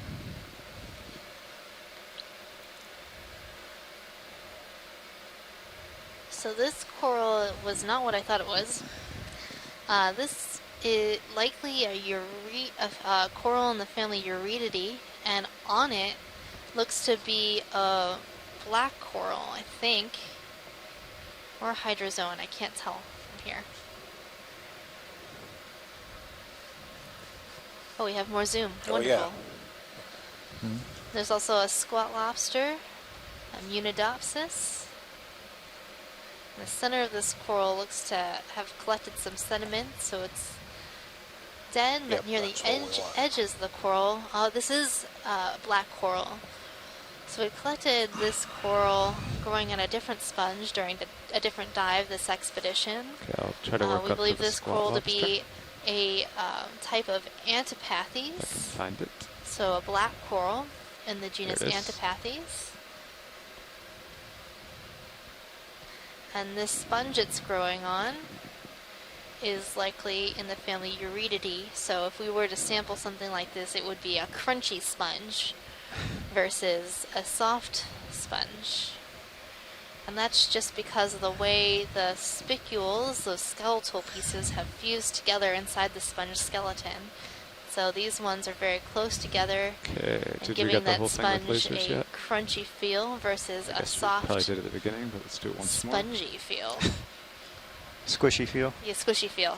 I was like, Get the right terminology. the right there. terminology. I whenever just you're clear, used video. the word sponge to describe a sponge. My goodness. Okay, coming wide. It's like I say, I don't like this fish. It tastes fishy. Right? So all the sponges they're all made of silica. It's just the density or the arrangement of the spicules. All these glass sponges are, yes. Oh, okay. There are some calcareous sponges, and then you have the demo sponges, which can be sort of a mix of different things. The demo sponges, which generally grow shallower depths, can have like hard rock-like morphologies. And they could have a different arrangement of like some spicules, some other things, but I don't know that much about dema sponges other than they're weird and Chris doesn't identify them. Well, okay.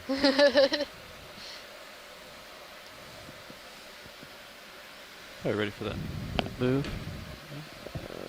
Yeah, so if we do 15, But in terms we'll of get you dema on top of sponges, this, you right? can have I think that's about the right morphologies that distance. encrust rocks, ones that Okay. grow in like What round bearing would you lobes, guys like for that? sort of imitating 250 rocks. right now. Seem about right, Carl, or do you want me a little more torque? Other ones that No, are that should do soft, it. other Okay. ones that are 15 tubular. meters, 250. They're a really odd group. Bridge RV nav. Go ahead, RV nav. Could we do a ship move? Sure, go ahead. Can we 15 check out meters, the mass bearing of corals to the 250 right? at 0.2 Sure. knots. Copy, that is Looks like we've got quite the grouping of different corals right there. These large fans. Good, copy. Also, Be good bridge to RV get nav. some lasers on them. Looks Wow. like the Could we change our Paracalyptrophora bailout has a direction number of to, stars feeding northeast, on please? it too. Bailout northeast. Oh, Good copy. no, what are, Thank you. maybe Thank you, those Bridge. are the bases Yeah. of those are the bases. Base. You'll see spotted around in this area these white parts on the rock. And those are likely old bases from corals that have thus passed on and broken away. But the thing about these deep sea coral communities is they're always growing and developing and changing over time. RV nav, bridge, move initiated. Look at Copy, the thanks, size Bridge. of these hemicorallium colonies. These are huge, Move underway, some of pilots. the largest Copy that I've that. seen. So these two are kind of competing for flow here. They are. The one didn't seem to mind. Well, I don't know. I guess the other one could have grown in front of it. I don't know if there's. I also took those the liberty grow of at updating our significantly different bailout direction rates. to the northeast. So it's going to be I'm interesting thinking that to they know. do grow at different rates, but I don't think we know that much about the growth rate of the primnoid corals, but something this large is likely relatively old. And in terms of these pink colonies that we're seeing, getting the lasers on them, Okay, video. Let's start with the 1, pink 2, colony. 3, 4. It's almost a meter across, I want to say. That's huge for a pink coral. So something this large, if I were to make an estimate of how old I think it is, put it like well over 100 years. Is that max zoom? Yeah, that's getting up there. Well, I guess we have both in this shot. Yeah. So yeah, we're looking at the branches of this primnoid coral as well as the pink coral. You can see how different the polyps look. So these are both octocorals, so you can see those pinnate tentacles, but the size of the polyps are very different. And you can see on the pink coral there are no spines or anything, but on the primnoid coral you're seeing that texture of the body scales. Then wrapped around some of the branches you're seeing some brittle stars and other small associates too. Video, let's go wide and I will look for associates. There's one straight up. Okay, you can go in there. The thing And with a big, hemicorallium, these pink corals, is they're There's a big very, star very feeding fragile. on it too. Yeah. So it would be very easy to break. A fish that gets a little too excited can swim right through a colony of pink coral and shatter it to pieces. I've seen it happen. Okay, I'll rotate RV right nav, to the bridge. big star. Go ahead, Bridge. Move is complete. Copy, thank you. And here on this Ship move Paracalyptrophora, complete. you can see that while Copy the that. polyps are closed, they are bending downwards toward the base, but they're not abutting against the main axis of that coral branch. You can see the damage. Also, the polyps are a lot smaller, and that's how you know this coral from a Norella. The starfish has been, sea star's been feeding, I think. Yeah. Gorging Yeah. himself. Picked a good colony. Pretty chubby. Yeah, that star is, looks like he ate a little too much. see how inflated that star looks. You picked the It does not have its stomach Buffet, extended if you will. outwards at the moment. It's kind of set for life. Huh? Yeah.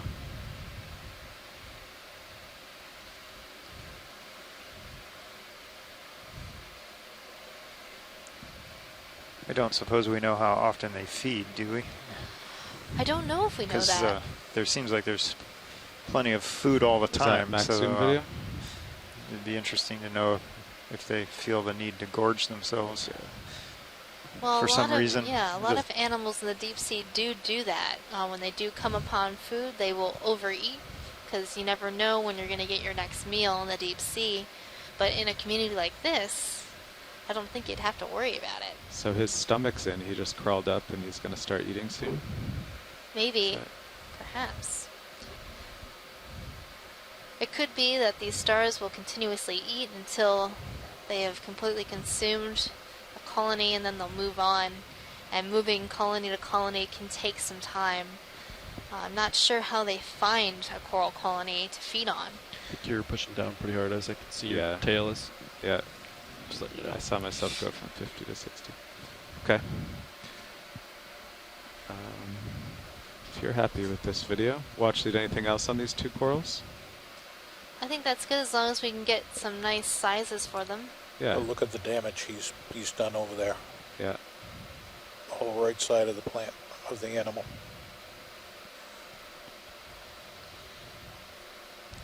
So living here on this rock has been really good for these corals.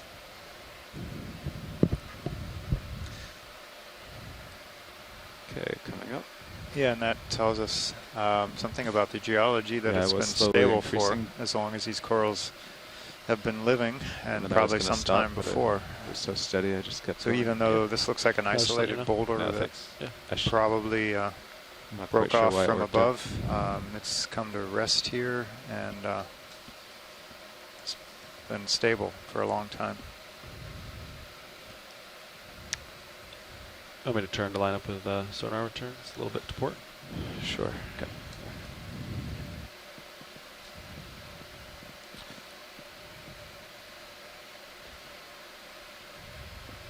Okay, well, we have found the ridge top. It's a little offset from where the bathymetry shows, but we're just going to start following it to the southwest towards waypoint 3.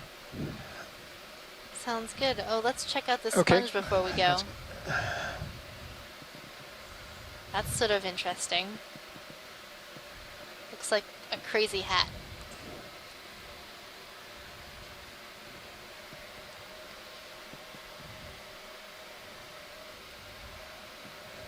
I think the ECC at the University of Hawaii is currently empty. They've gone out to lunch, so Chris is going to miss Stand out by on this video. crazy frilly sponge. I have a feeling that this is a soft sponge, in the family Euplectellidae, and it has this very distinctive vase shape. Though I'm not sure if we've seen this sponge before.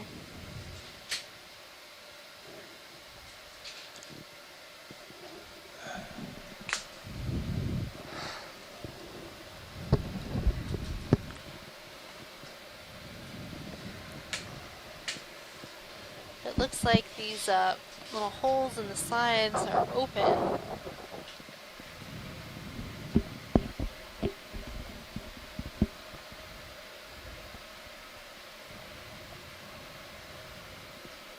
Okay, video, you can frame it up.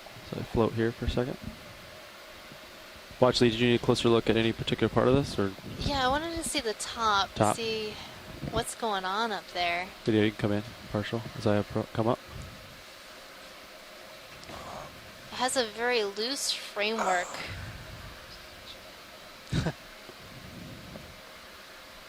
Of spicules, so you can see all these little lines and threads, and it has this sort of ring of spicules around the opening or the osculum of this sponge, and some really odd tubular structures that have open holes on the side, kind of curious if this is the same as the small vase that we collected before, but in its like more adult form.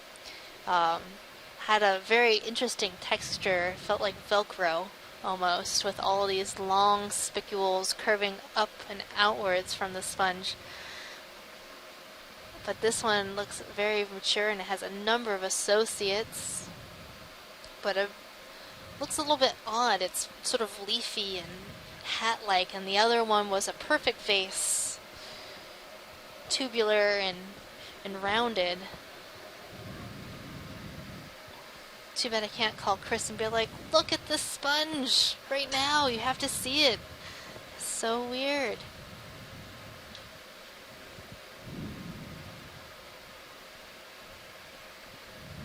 I almost want to collect it. Well, I'm looking through the guide to see if it looks like anything, and because it doesn't have a sieve plate on top, it's not a regadrella, but we have a picture of something kind of wonky and tubular that is identified to regadrella, but that one has a sieve plate over the osculum, and the side little leafy parts are like more like terraces and tiers, and this one is like tubular, and the framework is a lot looser than the other one we collected. I think we should collect it. That's my choice. The whole thing, or? Well, it looks quite large, so I don't think we can grab the whole thing. Chunk of sponge, take 2. That wouldn't fit in our box. No. Is the top the important part of this? Yeah, I think the top is the important part, so if we can get a good snip of the top of this thing. Do you think, I mean, I think the jaws would just fit around the whole top if you could squeeze it together, but that might be a little aggressive. It's really weird looking. Yeah, we'll see how soft it is. It's going to be super soft. Copy. Similar to the ones we had a lot of trouble with. That's what it looks like to me. Just given the sort of loose framework that we're seeing inside the skeleton of the sponge. And I'll go ahead and spin up hydraulics for you, pilot. Great. These tubes are really, really odd. We don't have anything that looks like that in our guide. And in Copilot, I think you can prepare to open the port box. Can you hit my joy lock, Copilot? Engaged. That way, once he's ready to put it in, all you have to do is draw out. Hey, Megan, could this be a Corbitellini new genus? I don't think so. Could bring up center mini Zeus on subject. That's the only one I could find that even remotely looks like this. It is. Yeah, the new genus, the little like projections Looks like you could are closed. put the jaws they're not kind open of holes. in the top center and clip off the whole right top lobe, maybe. Okay. Although if it's soft like that last And one, a lot of these, it's especially just the gonna be purple tricky. one, that's from a lot deeper. We should be settled now, but if you wouldn't mind helping me keep an eye. Yes. But I think it is in the I see subfamily your- Corbitellini. If you just but tilt not down the a bit new now, genus that's featured in the guide. then hopefully, even if you move forward, I won't have to ask you to Gotcha. do Thank you. anymore. Looking forward to seeing this when it gets up to the surface. Nice. Could bring mini Zeus up a little bit and a little in. Thanks. Okay. Just gonna. Like that? Yeah. I'll give it a bump. See how soft it is. Okay.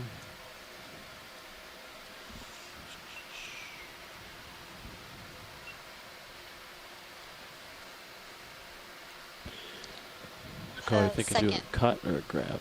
What do you think? I think a cut from the lobe, the dip on the upper left to the dip in the lower right, maybe, if that's enough. Because then you'll cut it and you'll squeeze the rest So in. like coming down on it, down, back, or up? I was thinking right where you are, just like this. Okay. And with a really low grip force. Yeah. Like 1.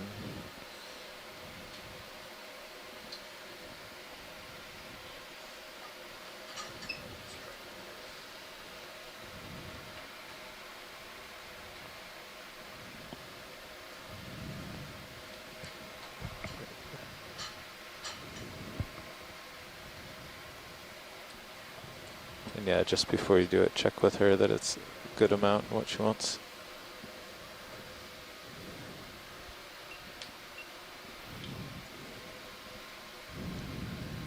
So if you spin the jaws. Take them this way. Gonna bring them in partial. Right now they're pretty much level. They're not coming Could you up. like grab Yeah, I would just the spin cap them. of this sponge? I would spin them even more. Like that. Yeah. See if she likes that. Yeah, watch. If I close the jaws now, do you think that'd be enough? Would it be easier to grab it a little bit lower down and like grab the whole top half? Or top part? Or is it too big? Might be hard to get that in the box. It should fold then. and like... I'm worried I'd cut it and then it would kind of topple away. Kind of like cutting a tree and it'd fall over, I'm worried. I kind of I think agree with that. it'll pull away more like cotton candy, like that other sponge I made you try to grab. I like. So, whatever you think is going to work best, I think. What you're doing, because you're right, if it's too much, it'll go away. Do you want to see if Pilot Cam has a better... Yeah, you can bring it around. The Pilot Cam? Yeah. I just kind of want one of those It's tubes on the side, if possible. over here? No, this one here, close on your left there. Yeah. The one enter. The yeah. one, gotcha. Bringing that around. I think you're gonna have to go, much farther in so that so that your inside of your jaw's touching it before you close. Something like that. Yeah, and then just go towards it a lot. Keep. Oh wait, don't. Got it. I mean, move the jaw towards it another like 4 inches. So that the fingers will almost wrap all the way around it.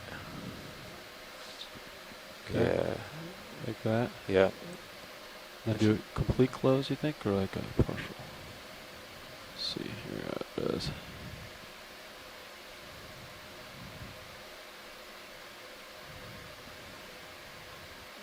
Yeah, now try locking lightly and then pulling up. And see if it'll...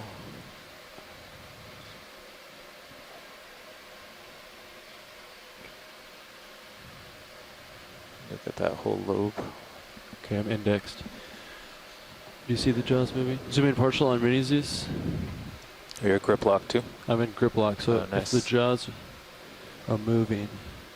Okay, so the whole jaws are steady, so I think if I index in and kind of wiggle it loose, yeah, hopefully it breaks off and it doesn't drop it. Okay. Sounds good. Here we go. Yeah, jaw definitely looks steady. You can zoom out on mini Zeus partial once I start bringing it away here.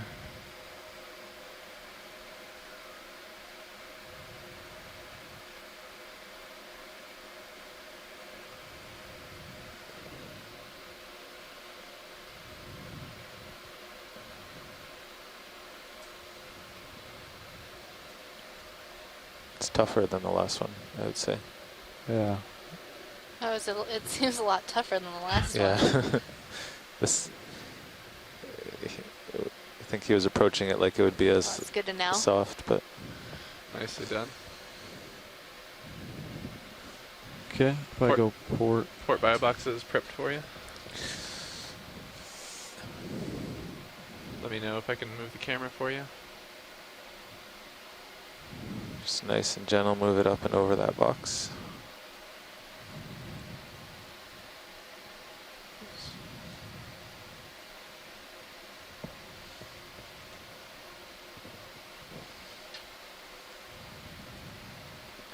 Ready for extension? Yeah. Copy that. Just in drawer. Arm is clear. There's a small chance it'll hit on the port side, but Coming out slowly.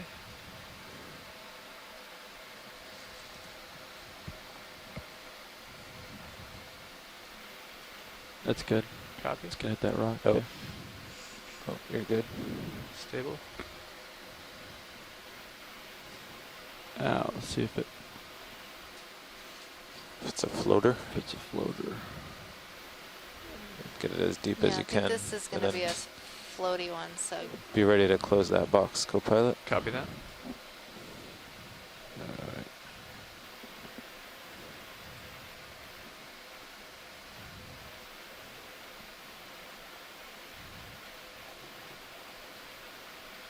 Try rotating a little to wiggle. Yeah. Good. Good job. Close it. Closing. Close. We may want to make a note of that in the log, Yeah. navigator, that we Note have a that potential that thing floaty. is a floater. Thank you. I'm making a note right now for me to remember. Just in case. Nicely done.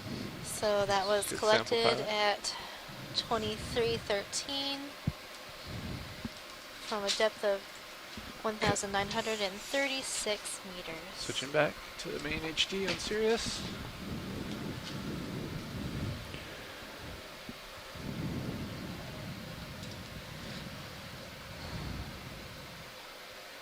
Well, I'm glad we grabbed this Spinning down curious hydraulics. sponge.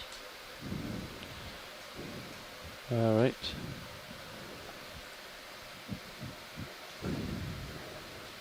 It was definitely tougher than I thought it was going to be. I thought it was just going to be like that one we tried to grab that turned into mush. Yeah, the very, very mushy, brittle one, kind of.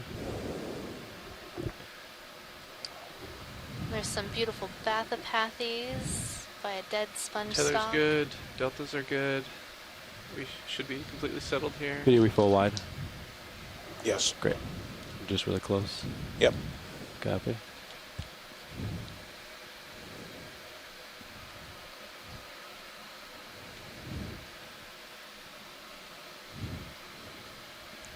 I'm just loving these rocks, John. They're all covered Yeah. with coral. Yeah, I can't see him.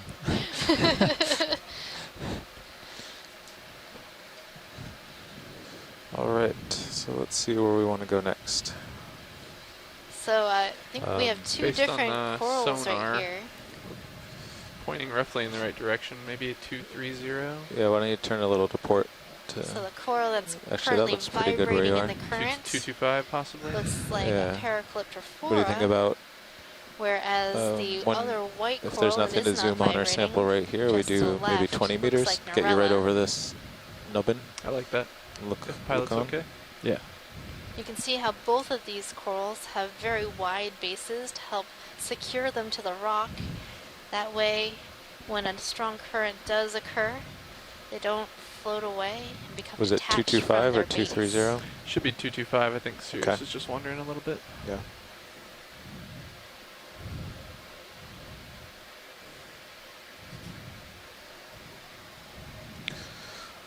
All right, I'll call that in.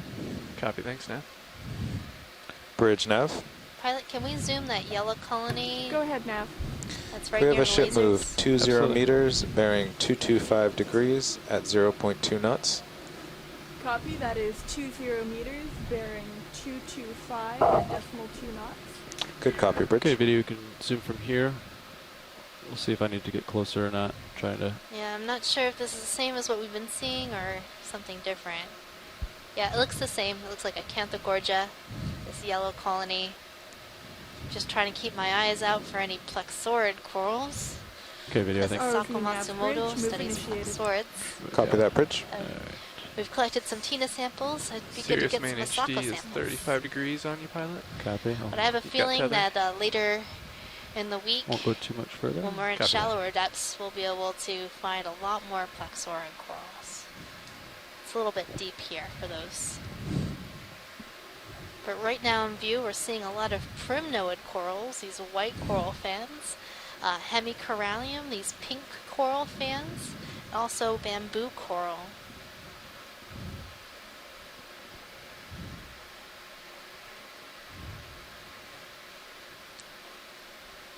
I think we might have our first zoanthids in the bottom right-hand corner.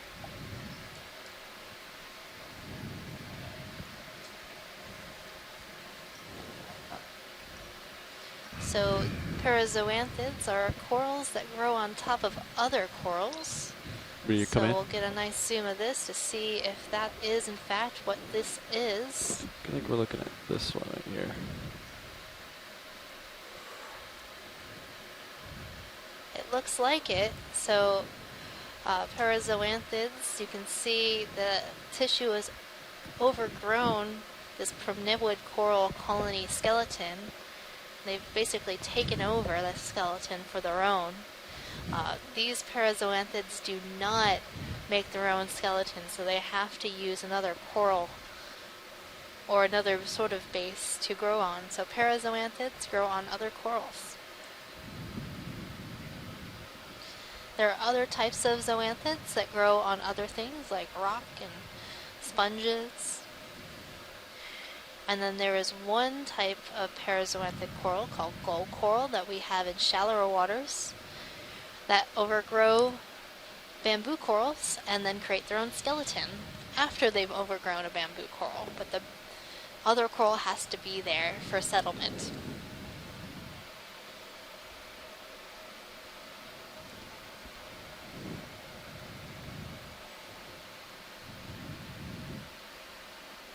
Okay, video, I think when you're clear, we'll keep looking.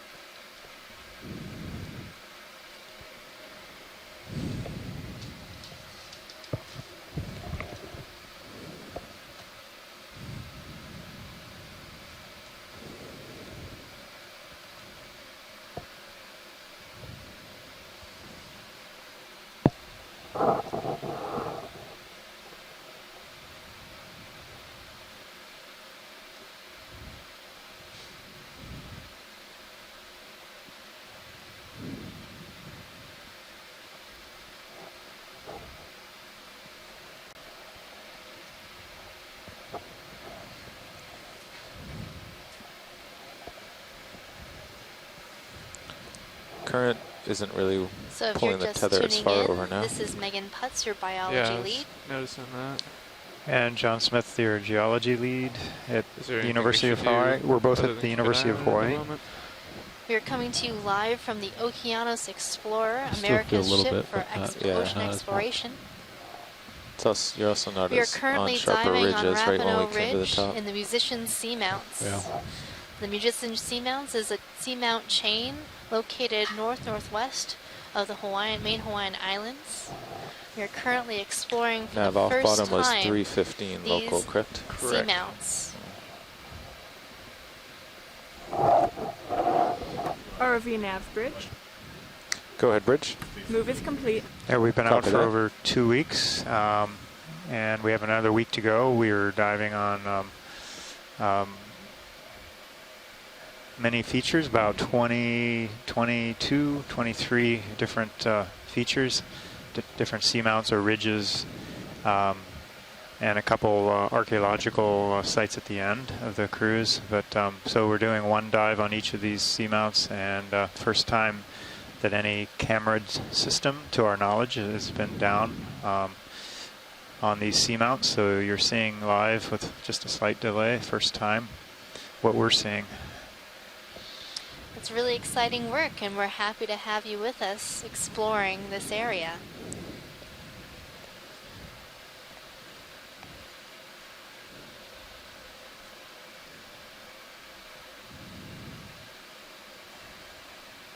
Curious what this dark thing is here. Video, can you frame for snap zoom? Almost looks like a fish hanging out. Yep. Is it? Or a closed Oh, it's crinoid. a dark crinoid. Yeah. Yeah, let's zoom in on this. Yeah, video, come in.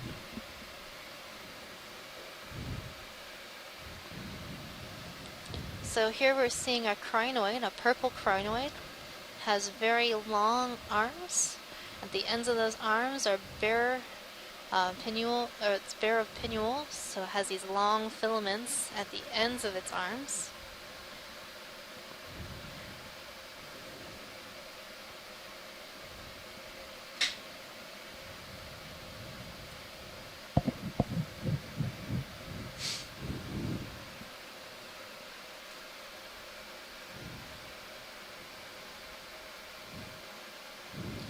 So the name of this particular crinoid is Sathrometra. It's in the family Xenometridae. And it's very distinctive with its coloration and Great. long Thanks, filaments at the ends of its arms. We should be moving. Looks like it's perched on Great. top of bamboo coral.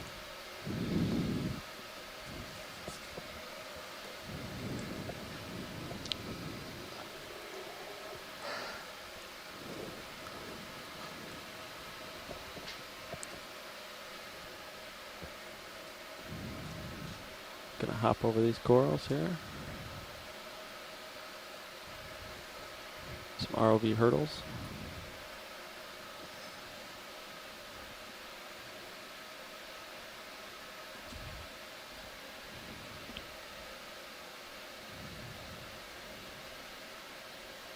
Looks like the bottom's broken up a bit here, John. Is this pillows or weathering? Or Ranging out your what's going sonar on? to see what's out there. Copy, thanks, Nat. Yeah, it looks like it's could rising be, just a few degrees to your starboard. Just flows breaking up, at least some of the ones in front of us. I think they're kind of pillow lobe flows. Trying to look for the boundaries between each flow unit. Does look rather jumbled overall, but I think there's a lot of intact flow here still.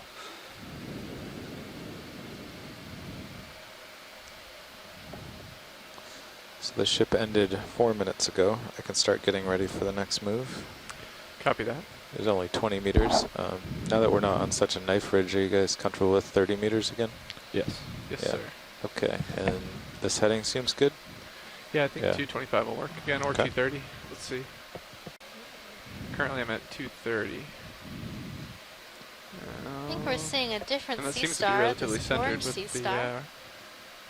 rise in elevation. Does 230 sound okay? Yeah. Yeah. It's Okay. good.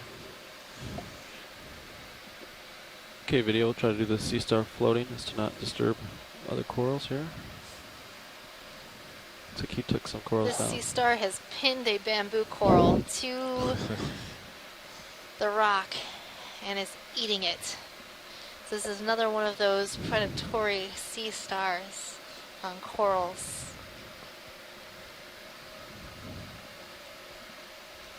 Okay, I'll call that moving. Thanks, Nat. Bridge nav. This one looks a little bit different than what we've been seeing. Could Let me know if you'd like possibly lasers off, be pilot. Copy. We'll an keep them on for now. Evoplasoma.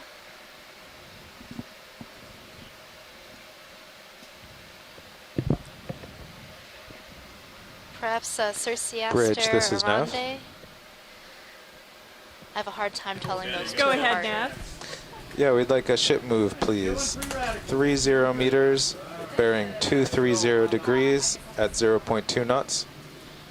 Could you please repeat the bearing? 230 degrees. Nonetheless, So that was this is a 20 different meters, type of goniasterid bearing sea star, cookie 230 star, decimal 2 that knots. feeds on corals. 30 meters. 30 meters. Definitely the place Sorry, to there's be a lot of if you're activity up here at the coral moment. carnivore. I can hear that. Okay, 30 meters, 230 decimal 2 knots. Good copy, Bridge. Thank you. Can you come in video if you want? See, we think it ate too much of that bamboo, and now it's so stuffed that it just has to sit on the rock and digest for a few years. It broke that bamboo. It's moving over to get the final polyps on the left-hand side. You know, we're joking, but that may very well be what happened. Bridge move initiated. Copy that, Bridge. Thank you. I got a weird sponge while you were away. We actually had to go and drive to get our lunch, but we got back and we have to eat it outside. We could look through the window and we saw you collected some type of corbitellini, I guess. Looked like it was soft to me, but thank you. Got a very nice piece. That's good, yeah. I was looking through the guide and I was like, I don't think I've ever seen this. And it looked like it had a similar, like, arrangement of spicules around the osculum like the one we collected the other day, we'll but probably the look rest this of up. the sponge looked completely different, especially with those open, like, elongate, like, tubes along the body of the sponge. So I was like, well, I'm going to make the executive decision and grab Based it. on the 'cause it was tether now, it weird. looks almost like the current's coming from a bit behind us. Yeah, I think there's a good chance that that's a new one, Megan. It did not really it's match supposed to like anything that we've 25%. seen before. There were similarities that, to a few things, as you pointed out. The tubules stick and for a the second. looked like one, and the top of it looked like something else. It's But always annoying when as it's a from whole, behind. It really wants looked to spin different you. than anything. Maybe going starboard to port for us as well a little bit.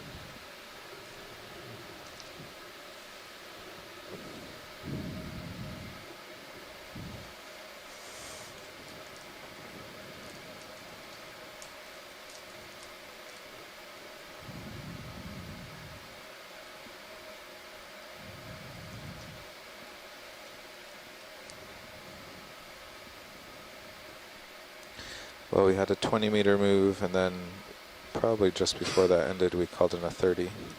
So Sears should be moving along. Copy. Thanks, Nav. So you guys definitely scored again with this site. This is absolutely stunning, and yet another high-density community. Another day, another high-density community is our saying here on the ship. Another star center. Yeah, Wanted to make it worth your weekend. I see a star lower left, but I see a star scepter. So, Chris... You did. This is worth Oh, coming there. in on Saturday for. Going for it. So far, we've seen, especially at this depth, seen a lot of high-density coral communities. Do you think that the Musician's Seamounts is just a particularly dense coral and sponge community area, and it's unique, or is this sort of a typical community that we might see throughout the Pacific? It's just that so little work has been done in the deep sea, we haven't yet characterized these areas. I could snap zoom on star, see if it's something we've already seen. Yeah, I don't know, Megan. It's got some of the same kind of characters that we've seen at other sites. What I'm sort of noticing after all of these communities that we've been to is that there's some members that are the same and some members that are different, and the combination is what makes each site unique. So, for example, we've seen a lot of these coralliids on your cruises. Other sites, you don't see so many of them. And then, again, as I pointed out earlier, this has got a mixture of sponges, the primnoids, not as many bamboos. The next site will have more bamboos, but a few of these coralliums and some primnoids. So I think it's just who gets established there first and who really gets going. It's the same video? That's my Okay. opinion as far as which is dominant Let's get a quick in shot a of it. particular Oh, yeah, community no, or not. Maybe who got there first. It could be as simple as that. Get the lasers. How widespread are high-density coral communities? A little smaller than the other guy. He hasn't found lunch yet. What was that, Megan? Excuse me. Thanks. How widespread are high-density coral communities? Do we see them everywhere in the deep sea, or Yes, only survey. on specific locations? What do we know about their range? We have one rock and one bio. Well, back in 2007, well, actually 2015, before we started the Capstone cruise, we actually only knew of 3 really good high-density communities, all of which were in the northwestern Hawaiian Islands. Part of that is because there hadn't been really any or very little submersible work at the depths of 2,000 meters or so in the Marianas or American Samoa or Johnston or any of these other places. Now that we've been able to get down and sample this depth range at these other locations, we find communities that are in similar densities across the Pacific. We found them off of the Marianas. We definitely Bridge. found them in Johnston. Last cruise Copy that. on Thanks, Scott Bridge. Francis cruise in 2014, he found one of them, I believe. And we know they're in the Musicians now. We found them in the main Hawaiian Islands. We found some as well down in the South Pacific between Palmyra and Jarvis, if I'm not mistaken.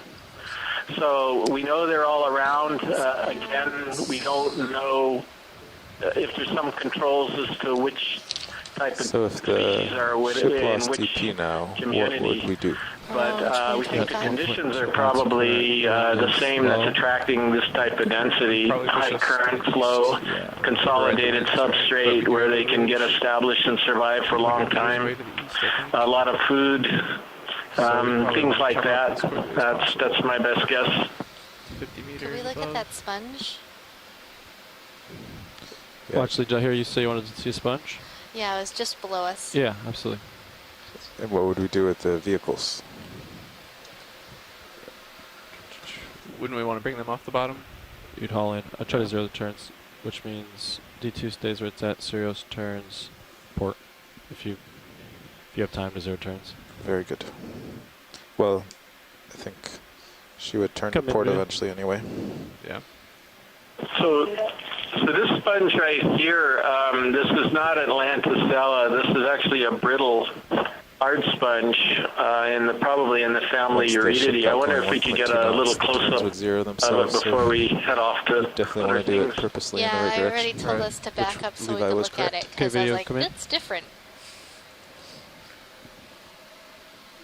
Try to hold this here.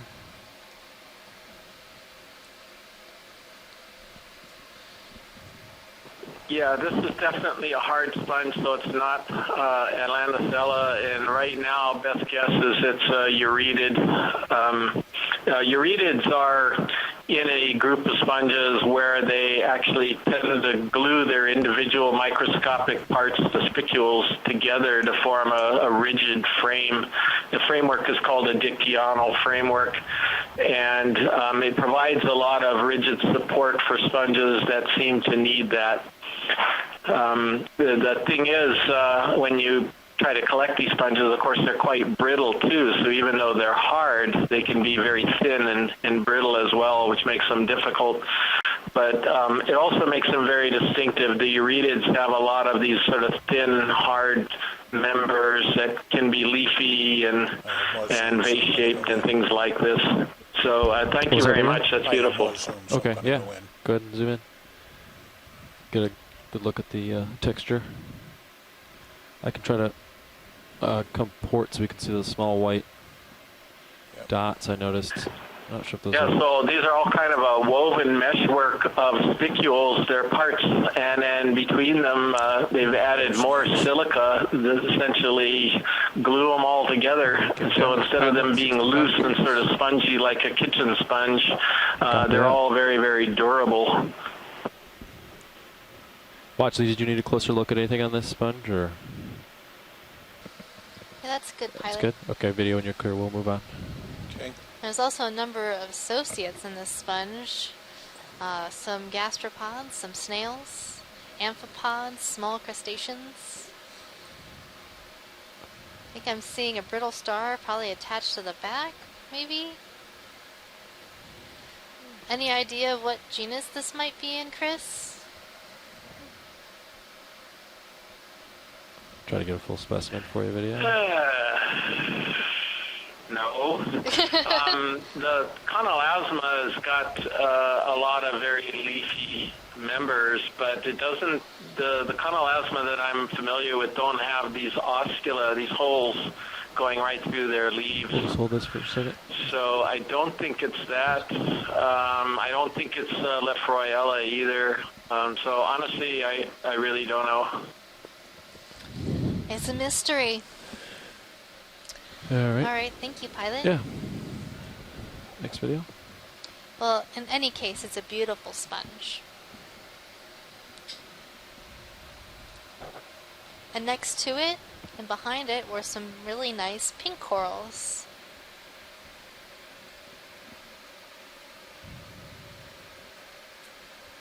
So I zoomed out D2 sonar to 50 meters, and it Also, it's shows really a pretty interesting nice to note that up ridge crest. here, all of the colonies see that? seem to be a lot larger. Copy that now. We're seeing Looks like larger we're heading in sponges the right too. direction. Yeah, he's at 237. And that's flattened out quite a bit here, at least locally. Another star feeding. Yeah.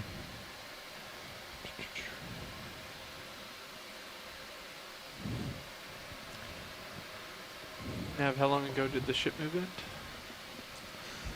It ended at about 41. Oh, sorry. Yeah, 31. So 6 minutes ago. Copy, thanks. I'd imagine we'll be settling here, or if we're not already. We'll let Levi get a little further out. Yeah, so you're at about 240 now. That agrees with D2. Give you a snap on star. It's kind of in an awkward position below me, but we'll do a quick snap zoom for identification.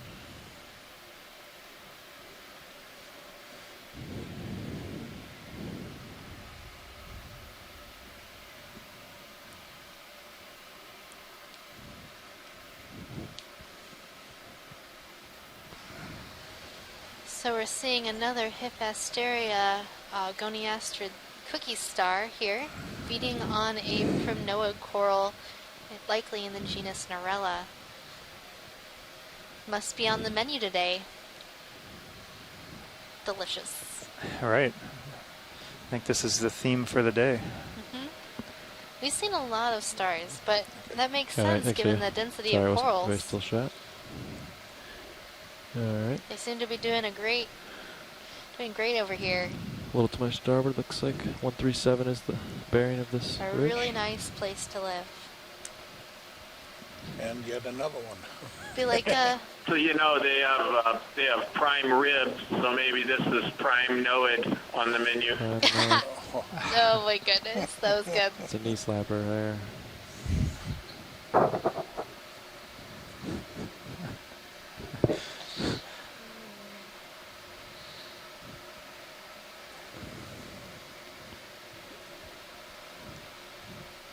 Yeah, video, maybe we can do a snap zoom on this star, and then we'll see if they need a closer look at it, or if a snap zoom will suffice, but try to get the piney buggers. Another star, another meal. So again, looks like Narella, given that where the star is, all the polyps are facing downwards. They're like, no, don't eat us.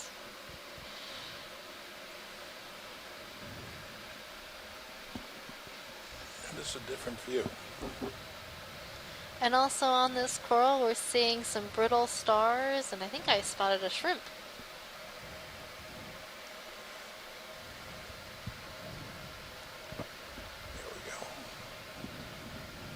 So Megan, I'm just going to throw this out. I don't know if Chris will call in about this, but I think it was when we were out at Wake, but maybe it was your cruise. I can't remember, where we saw a sea star eating a primnoid, and that was a pretty rare. Oh, I think it was on my cruise with Chris, and we saw it eating an unbranched Narella.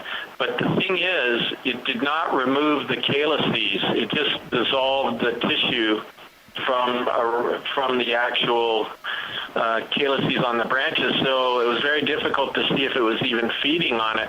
In this case, it looks like at least some of these branches have been denuded by the sea star, so this sea star is actually eating the whole thing. Yeah, Chris Mull did call in earlier when we first spotted this star and told us about that particular occurrence. Yep. Thanks. So it is interesting that these larger stars are actually eating the whole Sirius polyp. turns a few, maybe 5 or 10 to port. It'll Maybe center the up smaller the ridge ones, we can see there. They're just a little more delicate, picky eaters. Sort of like people who Copy eat that. the shrimp Sorry, keeps tails, wandering. and some people Oh, no. like grab all the meat from inside It the always tail. wanders. Just trying to get an idea. So that's, yeah, it's about 235. Could do a move that direction. Yeah, I agree. 30 meters. Sounds good now. Okay. Bridge, Nav.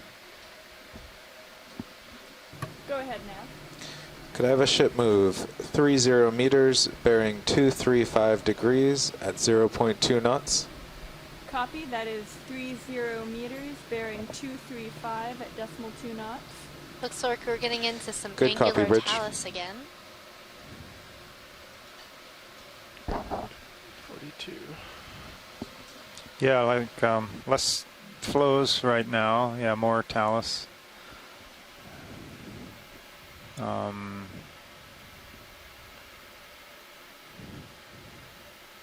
ROV nav bridge, move initiated. Copy that. And over this talus area, the corals seem to be a lot smaller.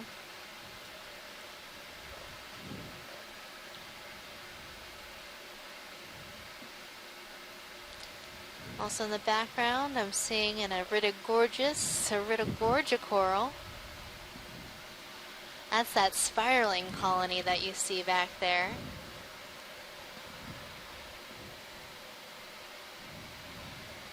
In and amongst all of these small primnoid corals, we're seeing some pink coral, hemicorallium, some bamboo coral, and a few sponges. So even though we're in a talus field, we're seeing a high density coral community. This community looks a little bit younger, possibly, given the smaller size of the colonies. So we have, let's see, watch lead nav. Go ahead, Nav. Yeah, we'll be leaving the bottom at 3:15 local, so we have an hour and a half left. We are slowly losing ground on making waypoint 3. I think we'll get close if we keep up this pace, but to make it we would have to speed up a bit. Okay, I think we can speed up a little bit. Okay.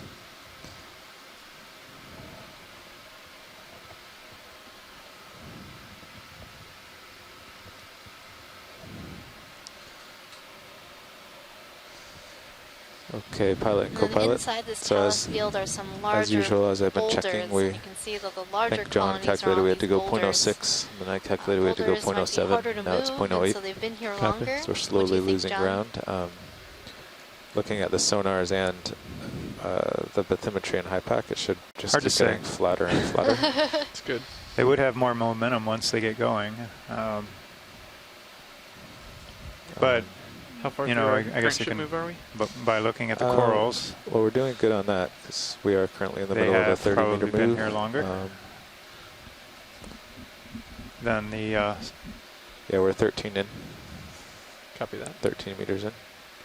But I'll just Surrounding try to bring rocks. them a little closer together, and if there's no request for zooms or it's not particularly amazing looking like this, we can just kind of keep So we pushing have on about so that an hour and a half left in our a dive couple today. minutes after the ship stops, So we're you're gonna out pick ahead up and the we're ready pace to just a call little the next bit one. to get closer to our third waypoint. And we've seen, I think, most of what's here. We've been zooming in on interesting things and confirming the identity of a lot of the different corals in this area. So we've seen pretty much the typical residents of the area. So these primnoid corals, these pink corals, a hemicorallium, some Chrysogorgia corals like this Iridogorgia, but they aren't as dominant here as we've seen in other dives. These yellow Acanthogorgia corals, and bamboo coral, and some black coral. So there's a lot of diversity in this area, but it seems like our major players seem to be these primnoid corals and these hemicorallium.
See a fish behind me, down lower. Yep.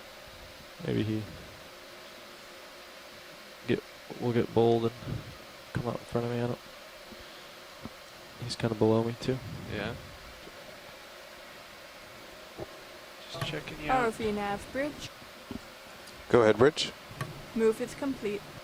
Copy that, Bridge.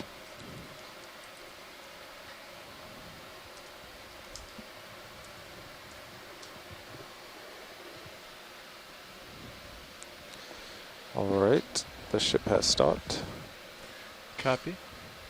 So there's a few minutes for Sirius to swing. If you make sure you're out and centered, we'll be able to call on the next one. 10-4. Yeah, I'm looking at you at about 35 degrees, so You're pretty far out already, yeah. pretty far out. Just line up the center, maybe. We can get the strike of the ridge from your I sonar almost too. don't even know what to say. So much beauty. So much coral. Trying to port to line up with ridge here. Confirmed by sonar. You think you're centered on it? It looks pretty good.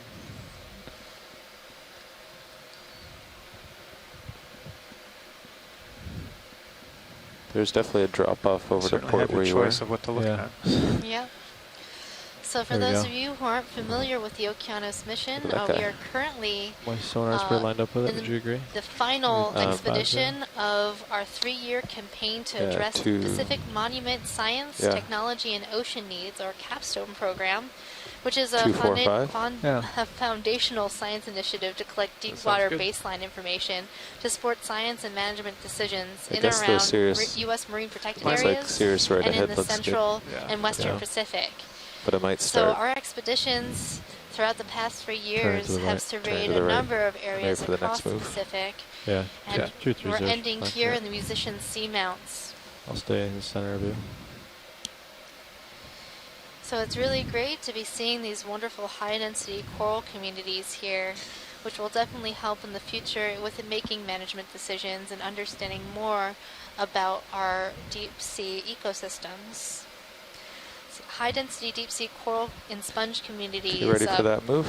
Oh yeah. are important because Ready they now. provide a lot of habitat for Bridge other now. organisms, and they foster biodiversity Bridge, go throughout ahead. the ocean. Could I have And a they ship also can move? contribute 30 important meters, commercial- to important bearing commercial 230 fisheries degrees that, at and are also 0.2 sources knots. for important biomedical compounds. Range So a number of 30 sponges meters, and bearing octocorals, 230 like you're degrees, seeing here speed 0 in your decimal. view, have been found to have Good coffee, Bridge. specific Coming up. compounds within their tissues that have been used in the development of certain medicines, especially chemotherapies. Lydia, I'm And so gonna go for NOAA the has a star, I think. responsibility to monitor and manage deep-sea corals within U.S. Waters. And this expedition will help us to better understand what lies just outside the boundaries of the U.S. EEZ, or Exclusive Economic Zone. So we're currently in an area of the ROV ocean nav, move outside the initiated. U.S. EEZ, Copy in that, an Bridge. area called the high seas. And these Cover high it partial. seas areas are very similar to the areas within our boundaries. What was that? Yeah. Because I was gonna the say we ocean definitely knows stacked no those a little bit. boundaries. The boundaries So that humans have sample placed requested upon right the now, we ocean could really have Stop the ship if no we're meaning to requested. the ocean Once the ship itself. stopped in a few minutes, we might think about backing up. Okay. So there can be a lot of connectivity and similarities between waters that lie just outside, like musician seamounts, and our waters within the Papahanaumokuakea Marine National Monument and the main Hawaiian Islands. Whoa. And now we have a photo-bombing crinoid swimming by. So that is a Sathramecha coral. You can tell that by its purple color and the long filaments on the ends of its arms. It's one of those micro stars too, and it. So this is a in view. reminder to you folks at home who Yeah. have been glued to your screens. Stand up, do the crinoid dance, wave your arms in the air like you just don't care. It's a good morning stretch. It is. Oh, and it looks like we might have one of those small Yeah. brittle stars Video on the got more rock. zoom. That teeny tiny little. I'll try to keep it Cookie still, yeah. star. No, it's that the brittle star that's pretending that it's a sea star. Yep, that would be Astro Ophiura. We've been trying to collect one of these, but they only want to be on really large rocks. Yes, that seems to be the case. They know we're looking for them. Okay, video, you're clear. I think we're ready.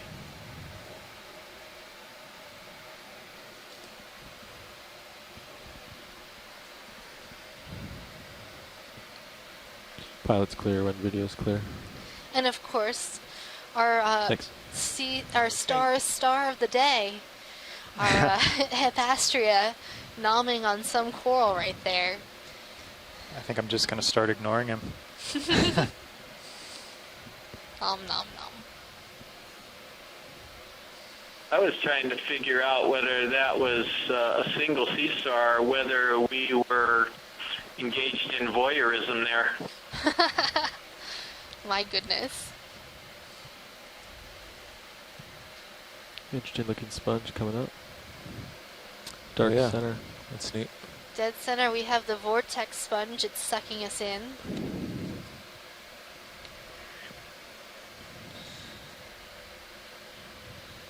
Don't stare directly into it. Well, it's very vase-like, whatever this sponge is. Got me in a trance.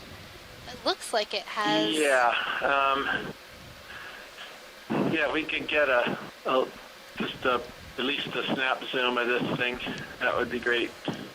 I think I'm seeing some antipathies growing on this sponge.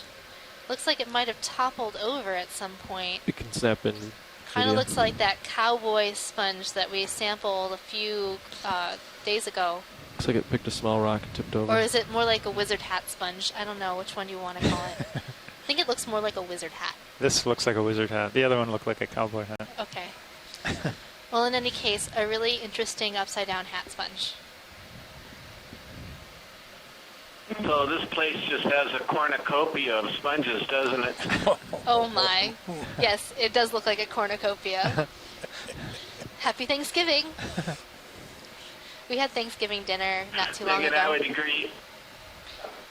I would agree seriously that this does look like the one you sampled a little while ago, and you can kind of see that it did topple over. You can actually see it on a smaller rock up above.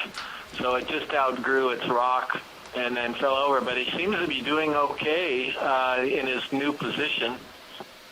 Yeah, it looks like it was on a small cobble. You can see it sort of attached to that small cobble. Yeah, maybe it'll be all right, but you can see some sediment has gathered inside that sponge.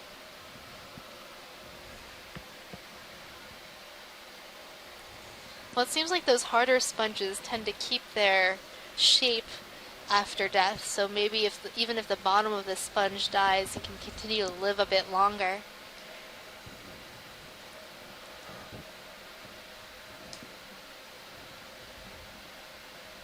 Megan, can we have a very brief zoom of the overgrowing? Can we snap back in on the associate coral? So that fuzzy bit? On the actual sponge? On the actual sponge, go ahead, video. yeah. Go ahead, Bridge. Move is complete. Copy that, Bridge. Thank you. Just want to confirm that it's antipathies.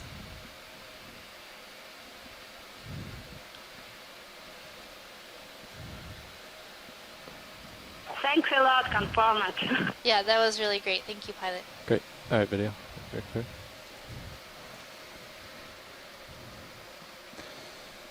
All right, the ship stops. Sirius is definitely underway. Copy now. Copy that. Navigator. I think we're doing better on our pacing. Pilot's still out in front of me, which is good. I've got a 45-degree angle on you, pilot. Okay.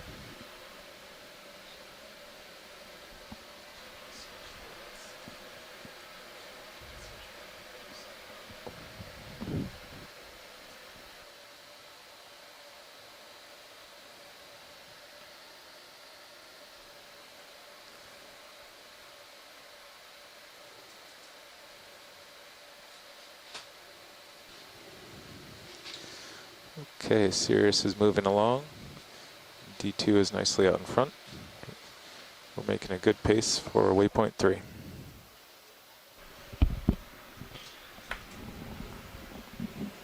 I think I got your Z-bias just about level.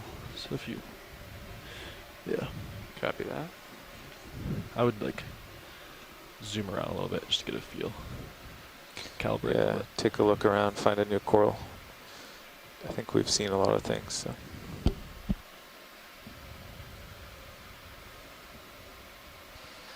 John, do you know any good geology jokes?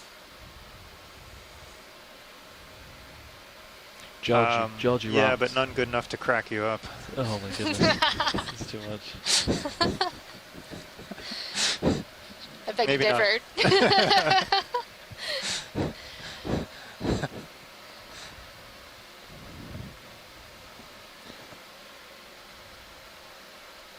So right now in view, we've So I got a always look couple between my different main bamboo HT corals, because that's what as well everyone's as some seeing. But then primnoid the corals and These some are the nips. the hemicorallium. nips kind of get your height above ground and make sure you're not hitting anything. Seeing I a was trying lot to get a more of good this feel for the angular Z-bias and talus. Yeah. how long it took to react. Yep. It's pretty good. We're trying to make our way to waypoint 3, which is the very top of the feature that we are on Rapinoe Are we Ridge full right wide now. on main HT? Seeing another type of black Copy. coral, the yellow colony to the left of the screen. Reminds me of staropathes. But yeah, and on flat ground like this, it's maybe good to tilt it down a few degrees. Copy. Maybe till you can just see Skids a little bit. see at least the top of the scoop holder. I always find is a good angle. There it is. Copy Yeah, that. there it is. That way the screen's not half darkness, you know? I like that. Yeah. So at the moment we only have 2 samples, right John? We have one interesting sponge and one rock piece. Yeah, I'm looking for rock candidates as we go. Kind of moved into mostly talus, broken rock area again. Yeah. 1 hour and 15 minutes. So we have an hour. We have an hour and 20 minutes, about hour 15, 20 minutes, I think we were told. Yeah. So before you get too far over, safest, So about easiest place is just to say 18, stay centered. 3:20 p.m. Okay. Hawaii On the screen. time. We will be moving on to the midwater portion of the dive.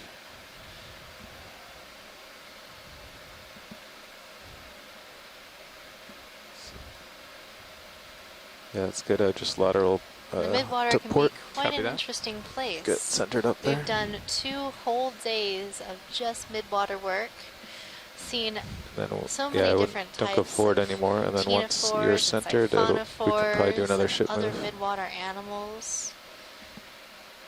And today's midwater transects will be the last midwater transects and midwater work of our expedition.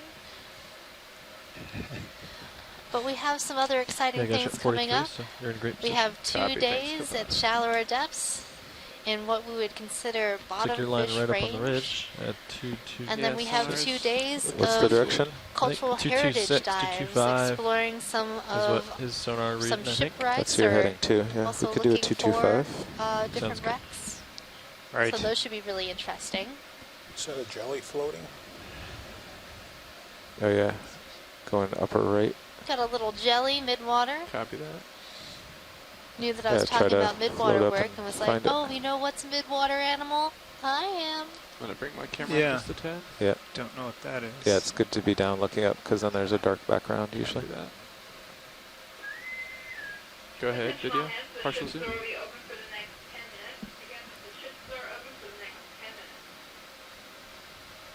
It's not a jelly. It's one of those. Oh, Well, it's debris. I'm no midwater My expert, first zoom. but maybe it's Beautiful. It's amazing. Debris.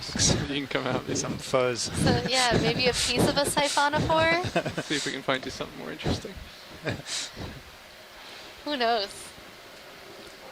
Oh, look, something more interesting. Coral.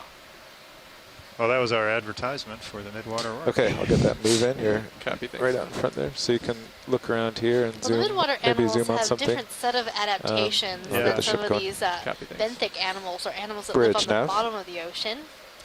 You know, in the midwater, you don't want to be seen. Could I have a ship move? On the 30 bottom here, meters, if you're a coral bearing fan, 225 degrees, speed 0.2 knots. Really, kind of out there. Yeah.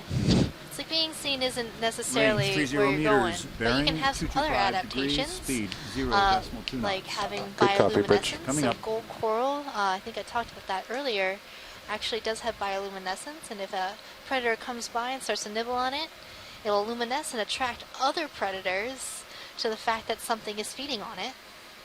Or you could be like a bamboo coral and just, you know, create a lot of mucus. No one likes mucus.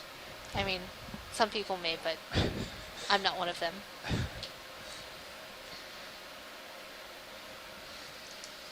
Okay, the ship is underway. Sirius won't move for at least 3 or 4 minutes. Copy that. Maybe you could lateral back to starboard and check out the other side of this boulder too. Copy that. Gotta do a pirouette around it all. A little bit to the left, not much. So. ROV nav, move initiated. Copy that, bridge. We're getting back into more lava flows, more and larger, lumpier lava flows. These are pillowed and lobate flows. It's looking pretty smooth. Kind it's of like your riding a bicycle. Method or morphology created by lava that erupts underwater. Some training simulations. We got some really bad puns going in our chat log right now. Oh yeah, I haven't. She flies really well, actually, though. Thanks, guys. You're making my day. Right, that she handles a little better.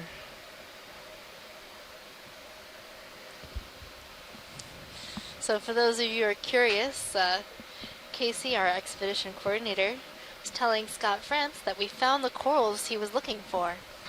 And he replied that, well, clearly the musicians' seamounts were so named because they are so fond of corals. Like in the type of song.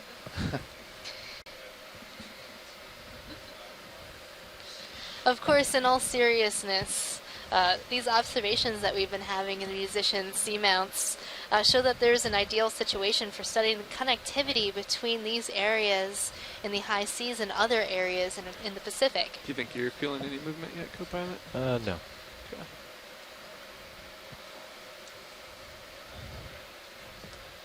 Are you seeing anything interesting, watch lead, or just enjoying the view in general? Oh, I'm enjoying the view of these really large pink coral colonies, so we don't really need to zoom on them. Copy that. Because we know what they are.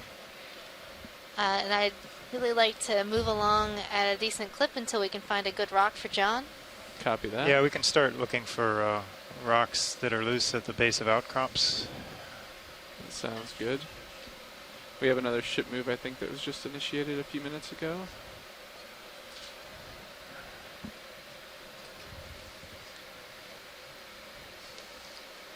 And also, anybody joining us on shore, if there is something that is of interest to you or something specific you would like as a sample, please do either call and let us know or type it in the chat log.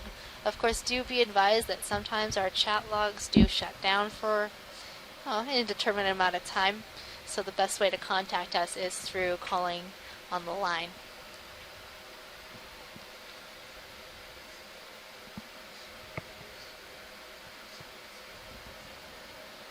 Yeah, Megan, is it just my imagination, which it definitely could be, or did we switch a little bit to more bamboos and less primnoids?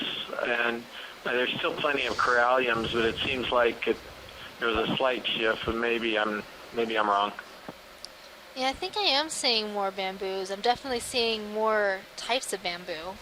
A lot of this like leggier colony, and then I saw a few whips. And then there was one of the bushier, branchier species, and then also what I've been calling jasoniasis. And the primnoids seem to be a lot smaller, and they're also really hard to tell the difference between these small primnoids and the small bamboos at a distance. But there's just no way we could zoom in on every single colony. So whoever gets to annotate this dive is going to have a fun time. And less I do see sponges, but are there less sponges? There are different types of sponges now? So I'm seeing still a number of sponges. Of course, there's one in the lower right, and then there's one in the background. So they're still here. It's just, they're just spotty. So there's like a patchy distribution of sponges, which often occurs in the deep sea. You'll see large patches of high density interspersed between areas of low density. And, you know, that could be a function of a number of things. For some reason. Could be local recruitment. It could be the water flow patterns. Yeah, I think the lighting might be okay video. It might just be the little bit of haze in the water. Asako is just pointing out that a lot of the corallium that we passed over, a bunch of them, they seem to be almost at right angles. Some of the branches on them, and if you look at this bunch, there's no clear direction where all of the corals and sponges are oriented to. You know, some of them are oriented sort of downslope, sort of looking at us, if you will, with their flat faces, and then others are sideways to this. So I suspect the current is just swirling around this area in all different directions, and maybe that's part of what's going on here. Yeah, it looks like we're in a local depression between two high points right now. ROV nav, move complete. So that would make sense with the current pattern being a little jumbly and turbulent.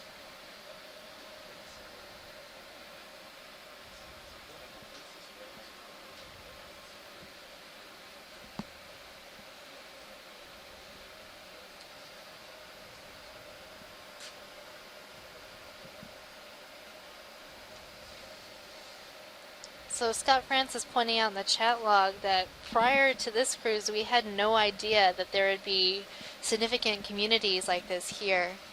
Pilot, can we look at this yellow colony? Sure. Big large.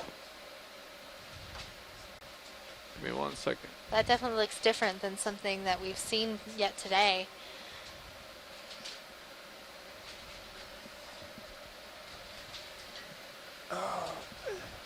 Yeah, it looks thicker than... Okay, this yellow one's got us stumped. Yeah, the only way to tell with this coral is to zoom in.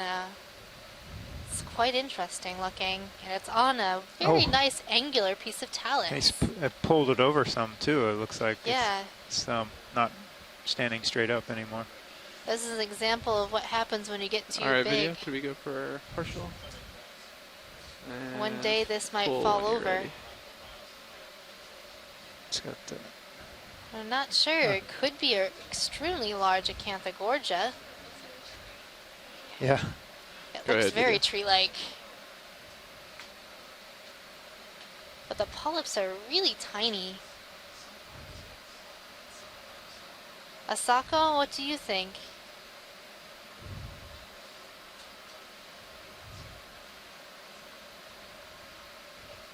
It looks similar for me with Acanthogorgia there, but it's huge. Yeah, I don't think we've seen any Acanthogorgia this large. I've never seen such large Acanthogorgia before.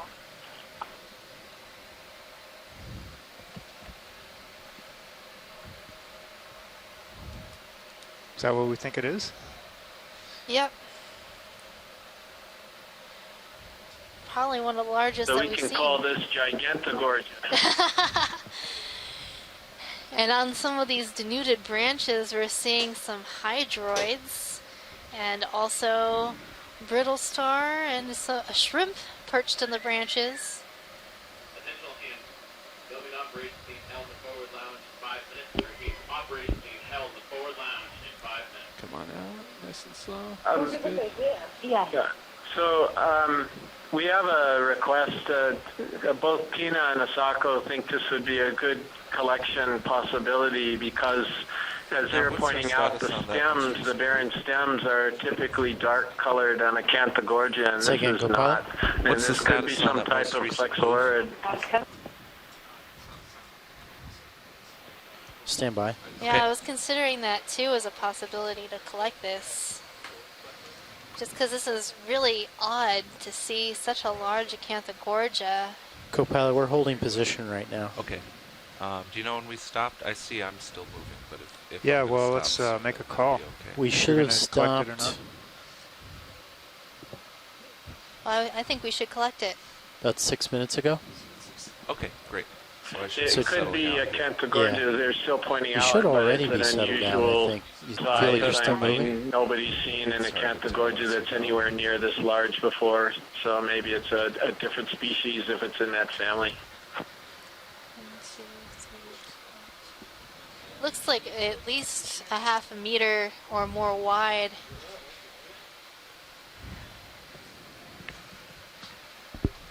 Maybe about the same amount tall. So it's just amazing. And which boxes are available for this now? Hey, Stand by, science, co-pilot. Standing by. Well, actually, we just did a quick pilot change, but I heard you want a sample. Yes, please.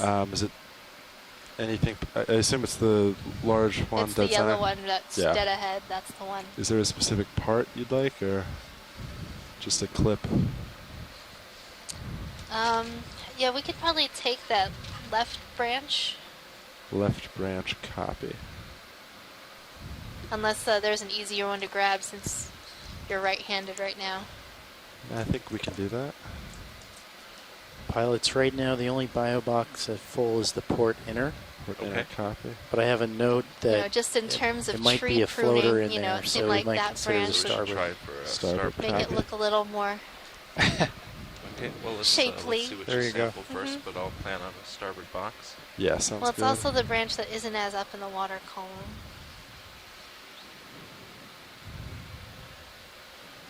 Looked easy enough to grab. Just come in. You boop. should have all the time you need. I think we're pretty good here. Copy. No, actually, the whole thing looks kind of big. Can I just take part of it? Yeah, just a part of it. Okay, great.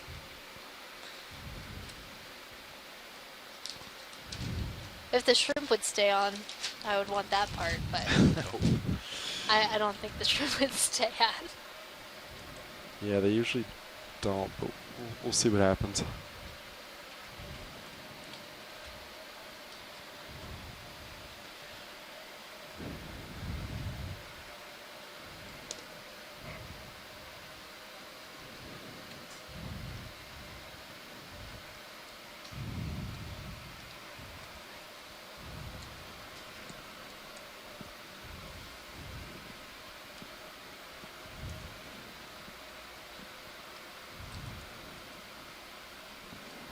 All right, co-pilot, am I spun out? Yes, you are. Do you think you could safely open drawer? Yes, I can. Awesome. Are you Yes. sure you don't want more down? So, pilot, we have a floater in the port side, so starboard side. Copy We that, got that, Washington. Yeah, we're Washington. gonna Okay. Gonna head go for for- starboard side. Say it again, co-pilot. Oh, you just look a little floaty, but your call. Oh, yeah, I think it's fine. I think only one toe's down because I'm on a. Ah, right. That's why.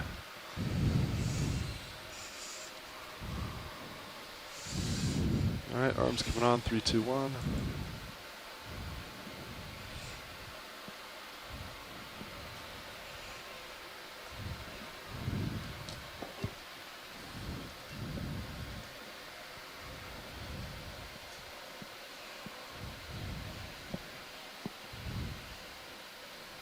Co-pilot, is it possible to get mini Zeus up? Absolutely. Take it. Yeah, if you just want to center up on specimen, that's.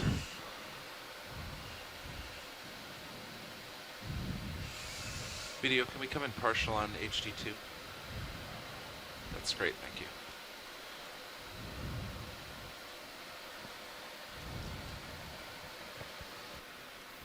Holding there. Nice, that's good, thank you.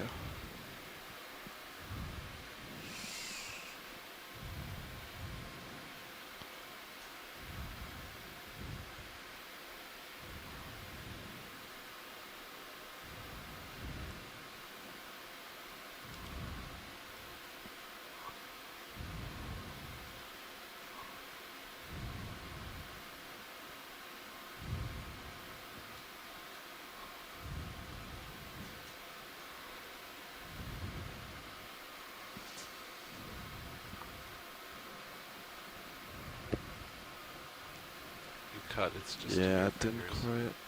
That would pull. There we go. I'm gonna follow you down. Copy that. And over. Tell me when you're ready for drawer.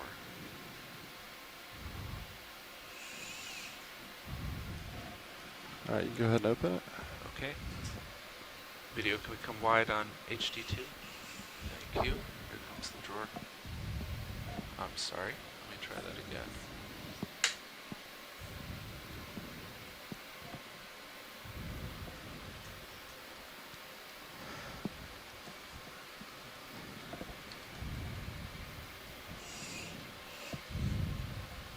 Standing started.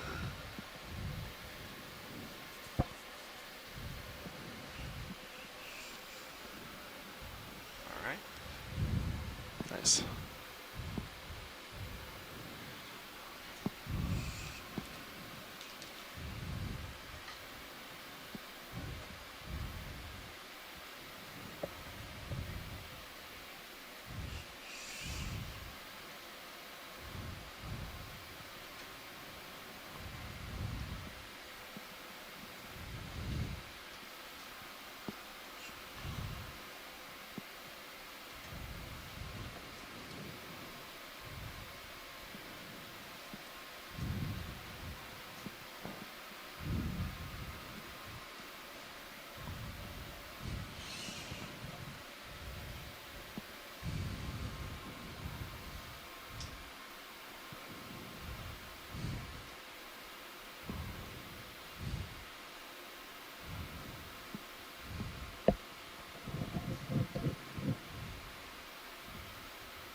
Looks like you're clear, ready for close. Yep, go for close.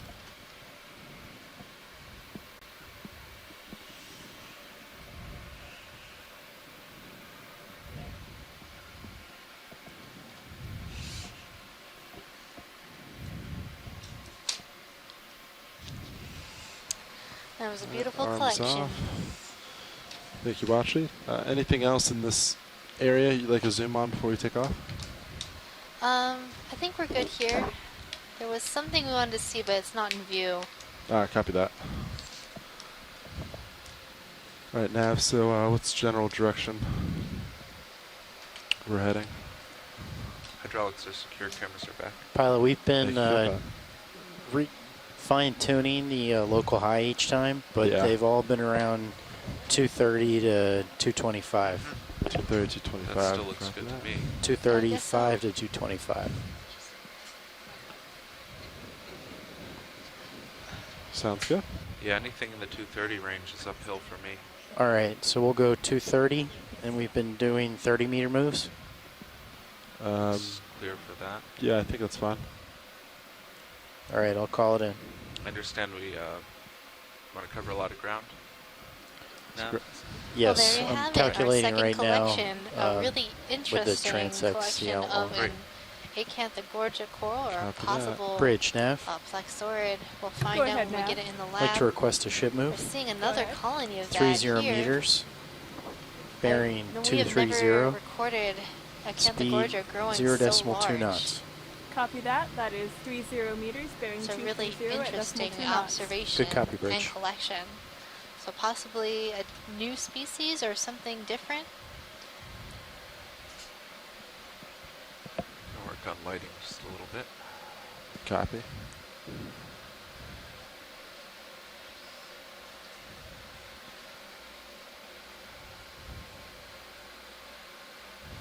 ROV nav bridge move initiated. Thank you, Bridge. Seeing a dead base sponge. It looks possibly like the one that we collected earlier. But now you can just see the framework without the tissue. You can tell it's dead given the color. It's all brown and not that bright white like the one we collected earlier. In the background, we're looking... Yeah, and I think it's not the same as the one that's further up the slope. Even superficially, they look like they're the same kind of funnel-shaped base, I think this is very, very different. This is a case where your hard and soft sponges can have quite a bit of similarity in general appearance.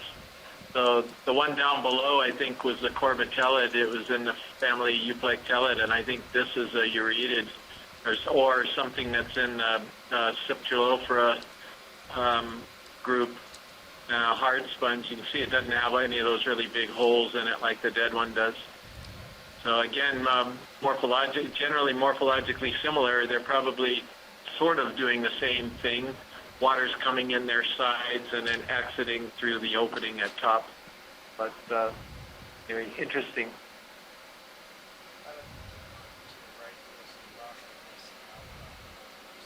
Absolutely. Is it close or do I need to move right? Yeah, copy that.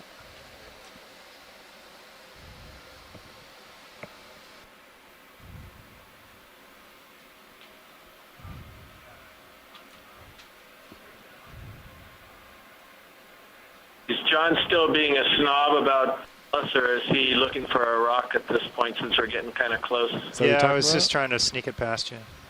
Yeah, that one where the lasers are. Copy that. Is that, you wanted me to poke it and see if it's loose? Roger that. Looks like it's got some biology on it. Copy that. Yeah, that makes it a great rock.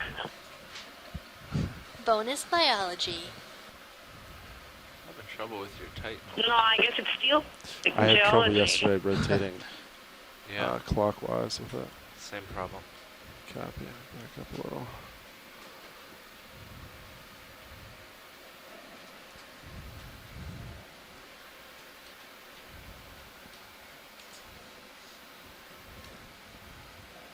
But we love the rock.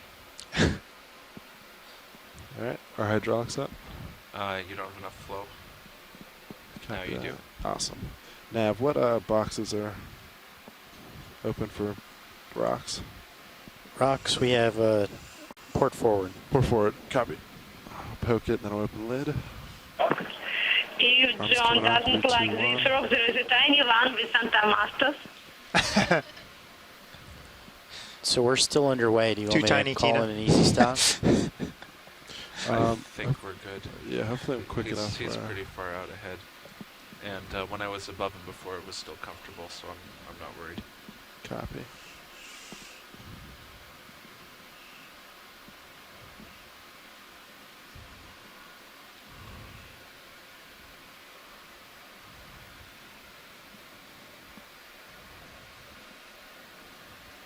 All right. It's loose. Do you want to go for sample? Yeah. Copy yeah.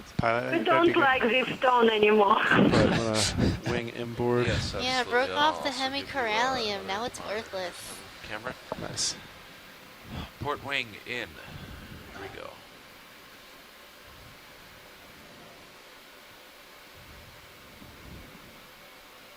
Hug a little bit more if you want it. Copy. I think it'll be okay.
ROV nav bridge. Go ahead, Bridge. Move is complete. Thank you, Bridge.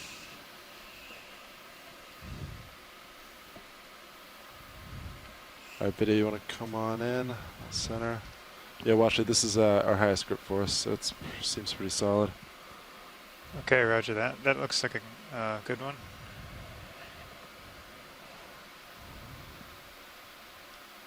At least there's a tiny piece of coral left. Very tiny. a chance. All right, video, you happy with that? Nice.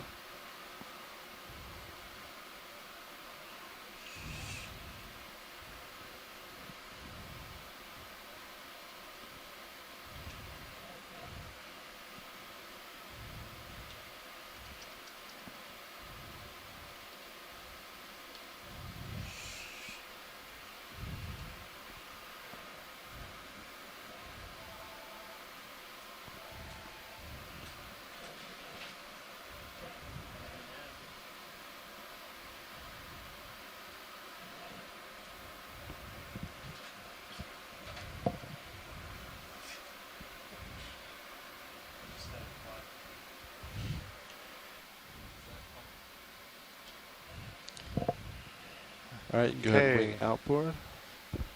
Good job, guys. Rock collected at 0028 UTC, 1910 meters. Oh. It's not indexed. My fault.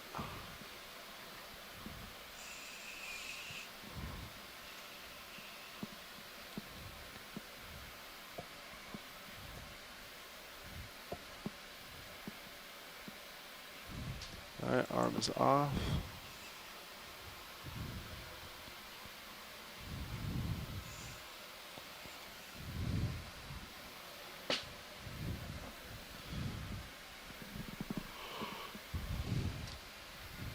Alright, let's move forward. I'll speed up a little bit real quick.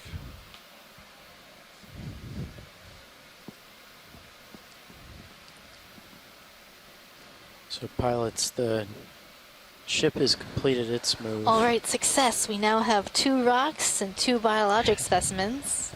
Yep. Now we're going to make our way I would estimate another up to the summit 3 of minutes this before feature on Sirius is completed. Rapinoe Ridge.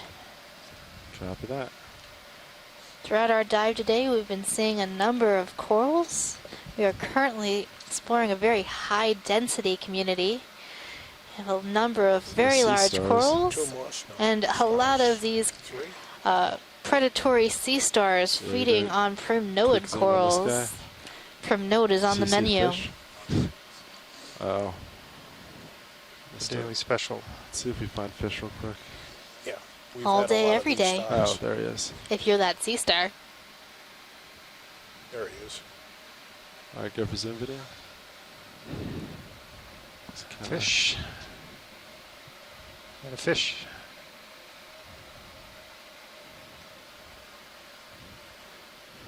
Well, it is a cusk eel, a fish in the family Ophidiidae, and it is hiding its face. So that's the idea you get. Very shy. It's a rockfish. All right, video come wide. It's not quite behaving for us. Do you want any zooms on starfish? I think we're good with this starfish. Yeah. Copy that. There's one there, and then there's another one to the right. Megan, can we look at the small colony in front of the sea star? Oh, sorry, we're panning away from it. Do you want me to pan back, watch leads? Okay, sorry. What was it that you wanted to see, Tina? Alright, just push forward. It was a small colony in front of the sea star we looked at before, but it looked like a little bit different coral we haven't seen before. That's okay.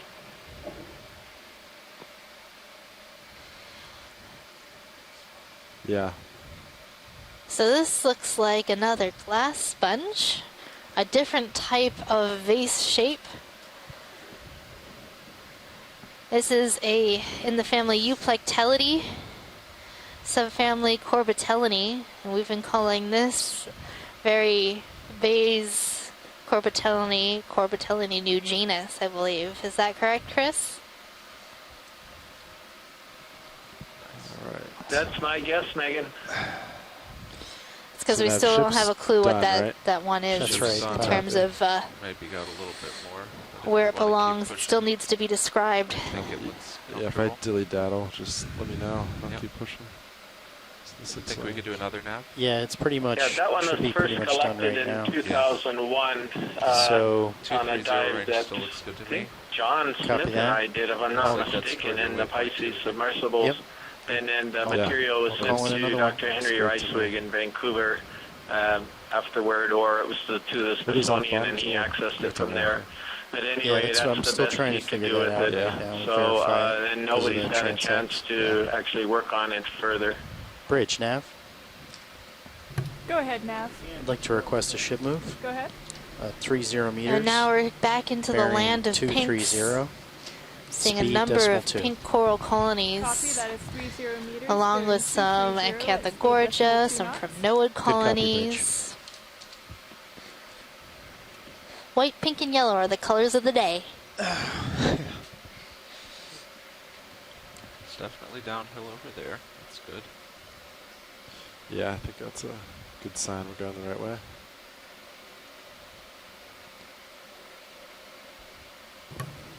ROV nav bridge, move initiated. Thank you, Bridge. So we know that these corals grow at extremely slow rates, so when you see large colonies like this, you know that this community has been here a while, and these corals have taken, you know, decades to grow, or possibly centuries to grow, or more. Right. We do know of some deep sea corals that have been aged to over 2,000 years. So some of these species can be extremely long-lived.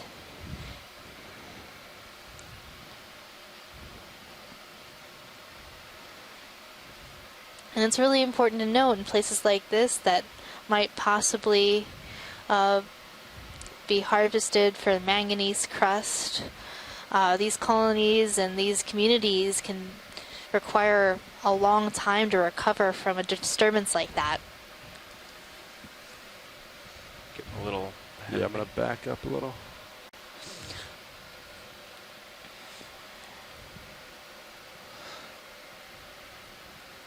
I got a little. Megan, looks like the current's going fairly strongly from right to left. Is that right? Or did you guys mention the direction and potential intensity of the current that you've been experiencing? Actually.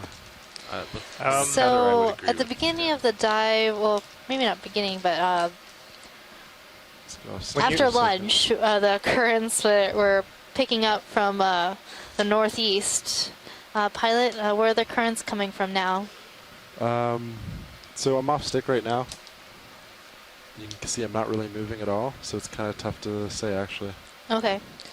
So maybe in this area, Chris, it doesn't seem like there's too much current. Pilot isn't doing anything and isn't drifting very much.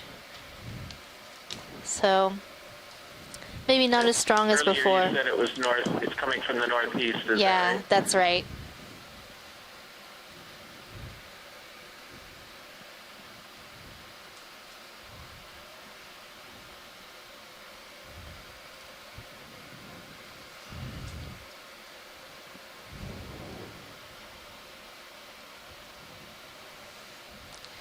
So I haven't seen any of these sea stars feeding on the corallium coral. I wonder if that's because the coral will break if the sea star climbs on it.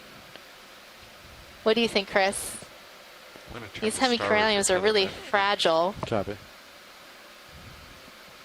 Pilot Nav. But very. That's We a have really about good question, 39 Megan. minutes of bottom time left. Boy. Copy that. So let's try to, I don't cover as know. much ground I'm and just kind of keep first poking of all, anything I from was behind. surprised to see them on the primnoids because it just seems like the Metaphorical primnoids are all Metaphorical calyx and very little tissue, but they're consuming them. Corallium, maybe it's kind of the same thing where there's just a lot of hard parts that may not be digestible. It's not worth it for the sea stars. I honestly don't know. A ton of sea stars down here. Is this of any interest, Washleads? This is another Iridogorgia, but it doesn't look to be in the best shape. Yeah, he's looking a little sad. It's a sad Iridogorgia. Alright, video, yeah, go ahead and come wide.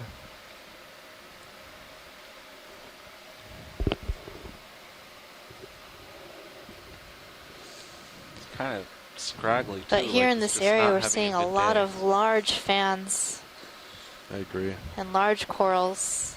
Yeah, They're it's normally pretty so impressive. Nice.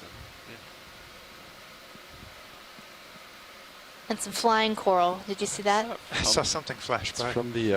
Oh, I see. So we have some bonus samples on our scoop. I noticed when I sat down. I think they're just kind of Watch flying lead off nav. as we go. Go ahead, Not sure Nav. exactly Just what- be advised, we have a little bit less than 40 minutes on the bottom. All right, thank you.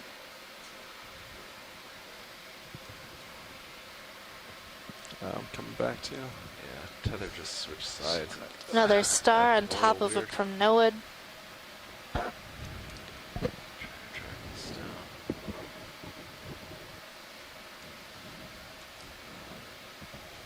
I wonder if there's coral. There might be some in the, maybe the drawer in the ROV somewhere.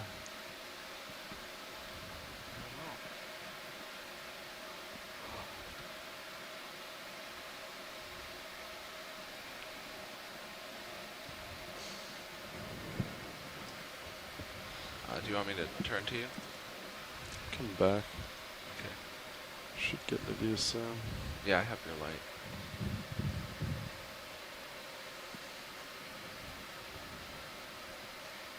There I am. There you are.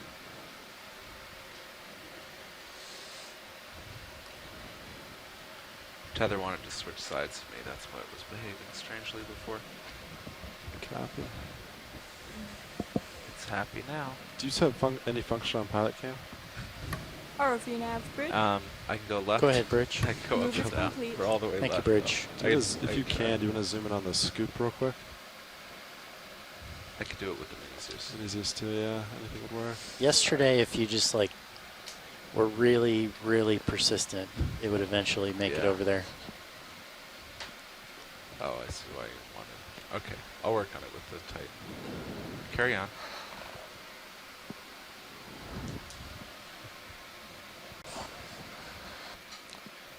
Co-pilot, so the ship just completed its move. So at this depth, I would estimate about 4 minutes, 4 to 5 minutes. Would you agree? Yeah, somewhere in that range. Sounds I about right. agree. Okay. Copa, do you know you put the port swing arm lower, kind of inboard like that? Alright, so we're moving out of the flow area, lava flow area. Pilot, I've into been seeing it sag another pretty talus decently. slope. Wow, that it did that As by we're itself. scooting up the last part of the ridge. In as little a toward the time summit. as 20, 30 minutes. Yeah, it was up there when you were sampling. I'll work on that. I just say because it's kind of blowing Looks like out we're the dropping starboard off cam a little. the larger fans to the right and the smaller. Well, I don't want to speak too soon. Looks like in the distance we have some larger ones coming up. Well, it just seems like in the middle part, it's not as good flow. Maybe Maybe as we wander more toward the edge, it gets better. because we are on a ridge feature, so this top of the ridge is probably a little bit more flat, and then it slopes down to either side, and we're seeing the large colonies on the slope. So pilots, be advised that we will make it to the waypoint as long as we maintain at least a 0.08 speed over ground, 0.09 speed over ground. Okay. Copy that. I'm going to try to find upslope. I think it may be more to port we've been going. Actually, I moved off to starboard a little bit. Tugged.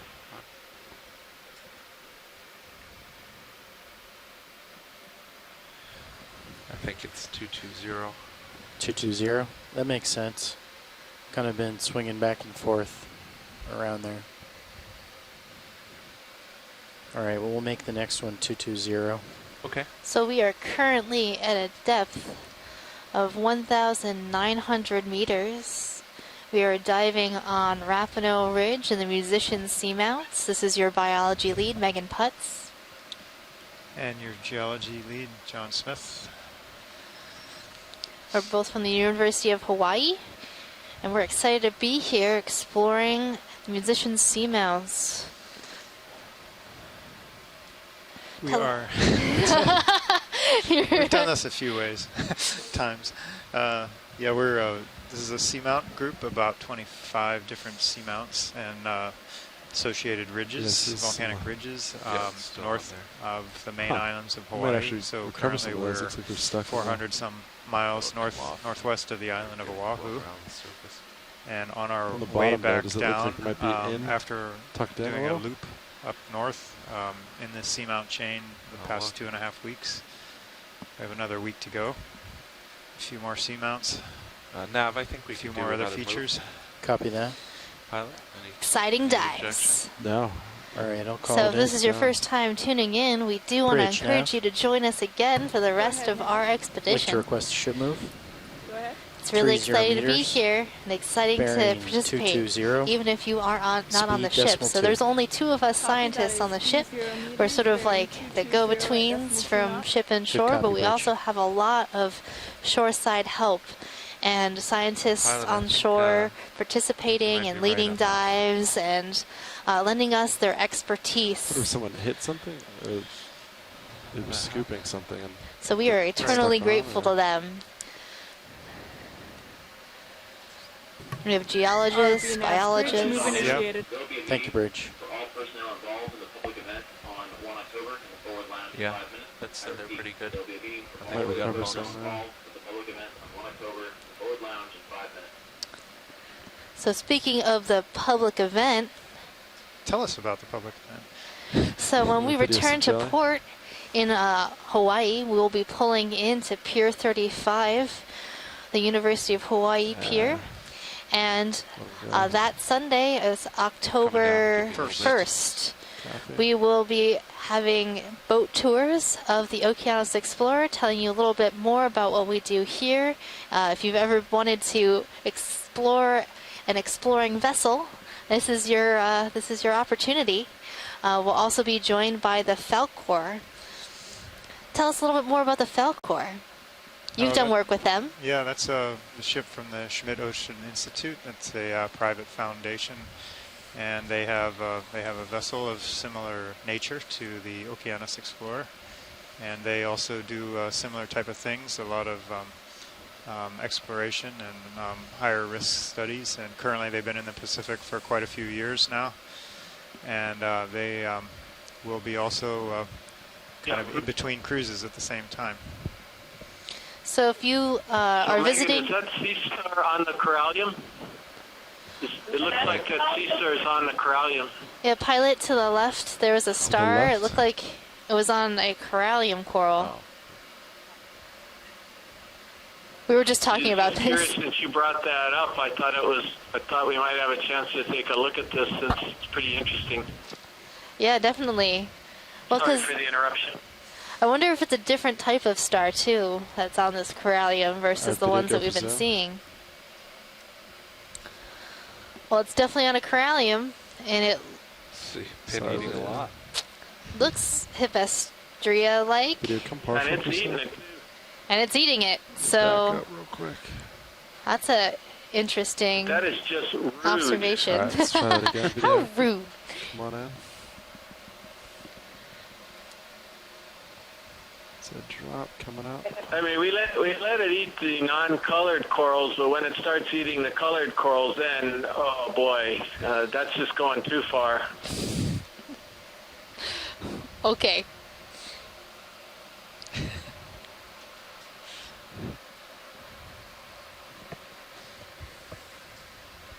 Did you just want the observation? Lasher? Yeah. So you Yeah, happy with that? and can we pan down? I think there was an associate. Associates. Oh, there's a zoanthid maybe overgrowing it, that discolored part. The yellowish part? Yeah, the yellowish part. Right there. Go for Yeah. some Megan, I guess the antids are showing the way how it climbed up. Do you think these are anemones or Because they zoanthids? very seldom live at the normal surface. They need the bare axis.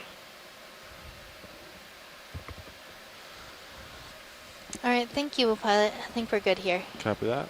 Whenever you're happy, video.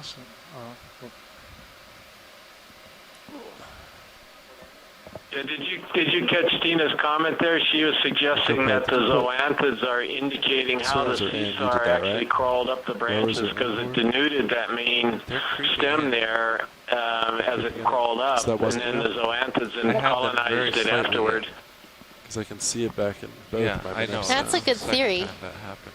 That's weird. I'm going to bring them all the way out. So they're creeping inboard And that as would well? show that the zoanthids are, you know, only noticed them colonizing creeping inboard. opportunistically So look at, on bare skeleton of corals instead I of had put it about overtaking the there. coral tissue. So that's one of those questions that we have yet to answer Yes, about different some of full these out, zoanthid corals, is whether or not they forcibly So I've overtake a noticed colony the, or if they starboard opportunistically lower, colonize areas that are basically bare on deploy corals. more, kind of Yeah, sag down. that'll sag. That's That I get. understandable, but I'm pretty sure they're creeping in. Creep inboard, that's...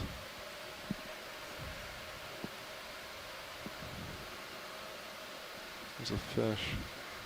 A fish. Video go for fish?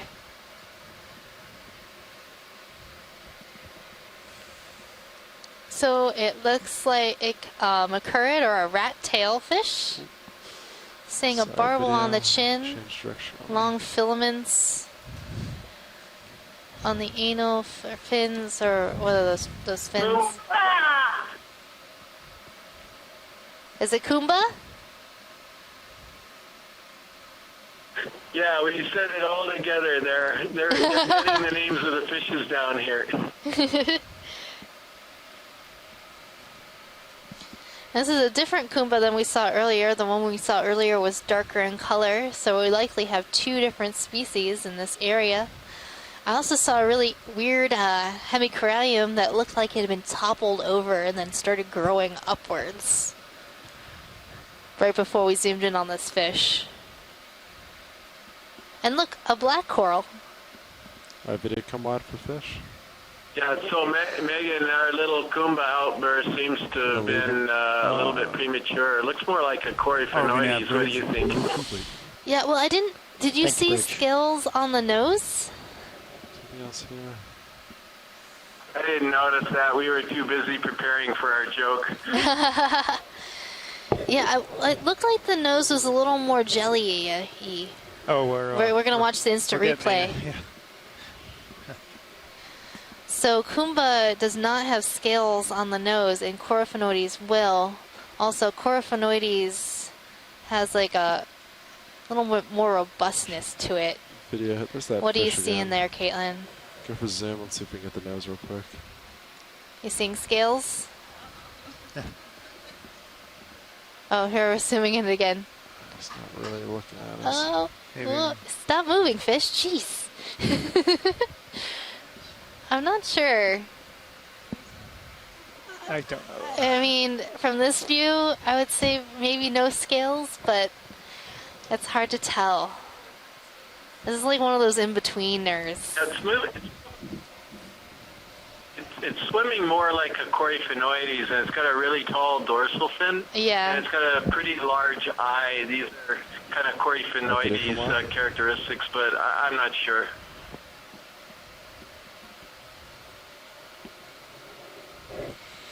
I mean, it could be. It seems to, be swimming a little bit slower, and the long filaments and the barbel look more Coryphaenoides-like, I would agree. This is why you need Bruce on the line. About 180 from us. He knows these fishes so well.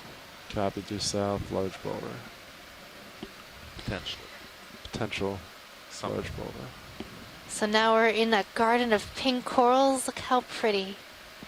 And then in between the pinks we have our yellows, our Acanthogorgia, some primnoids, maybe some bamboos. And of course you cannot forget our wonderful glass sponges.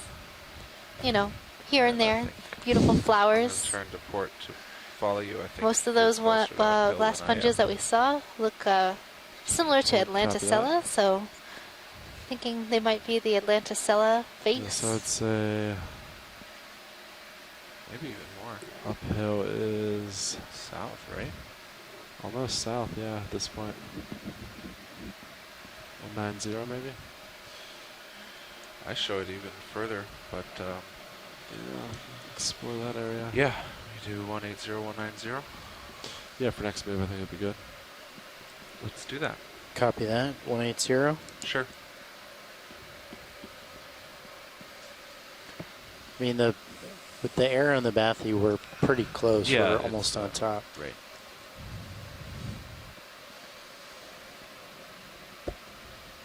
Bridge, Nav. This is the bridge. Go ahead. So many Like to coral request a ship move. fans, so little time. All right. 30 meters. I'm starting to take it. Bearing Take it for 180. granted. Speed It's decimal 2. overwhelming.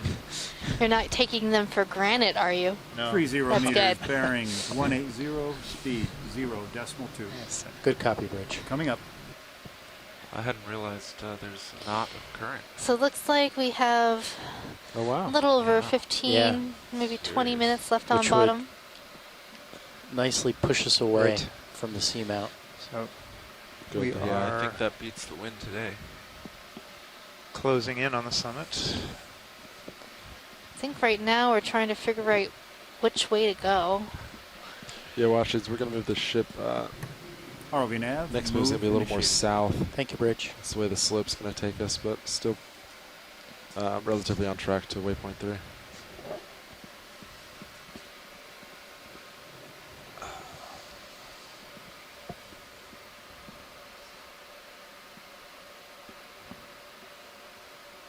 I think it's southeast, but we'll see next move. Yeah, once we peek over this local high, Yep. level. Yeah, right. It might just be local. Actually, if I tether, I might take a quick peek. I can give you a little bit.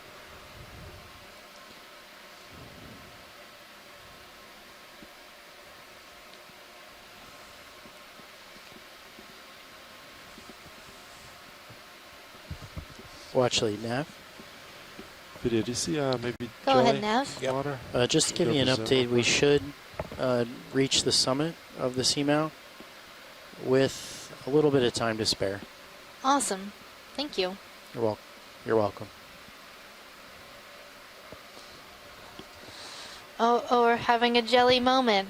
This is our preview to our mid-water work later today. Hey, there he goes. Oh man, I know that one. I've seen it before. I drew a picture of it so I remember. Hold on a second. I drew way too many pictures. Oh, I think it's That this one. one.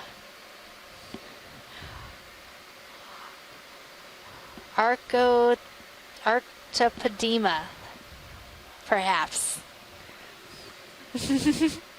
That's what I wrote.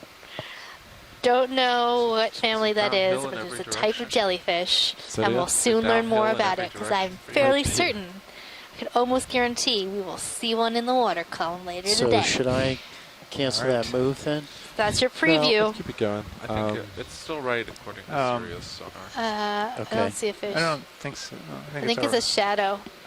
There's a yeah. number of dark rock It does look faces like there. a fish, though. But there are like a lot of dark rock faces there, yeah. That happens a lot, though.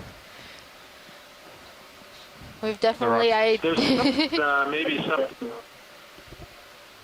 What was that? There is a eel or something Oh, back there is there, a fish. way in the distance. I think it's coming way toward out us. Yeah. Got a little Definitely bit of coming to tether. check us out. It's on a beeline toward us. Video, go for zoom. Or a fish So I line. think this one is Kumba. Yeah, he's swimming away, watch it. So. We're not going to say it this time in case we're wrong again.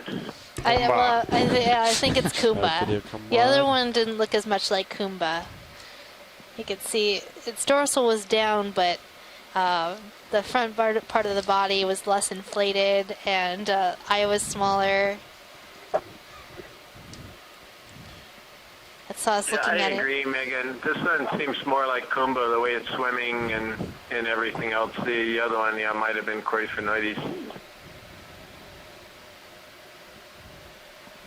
We were wondering if we could get a zoom on one of these really big primnoids if you had a chance before you left bottom, but if you don't, no problem.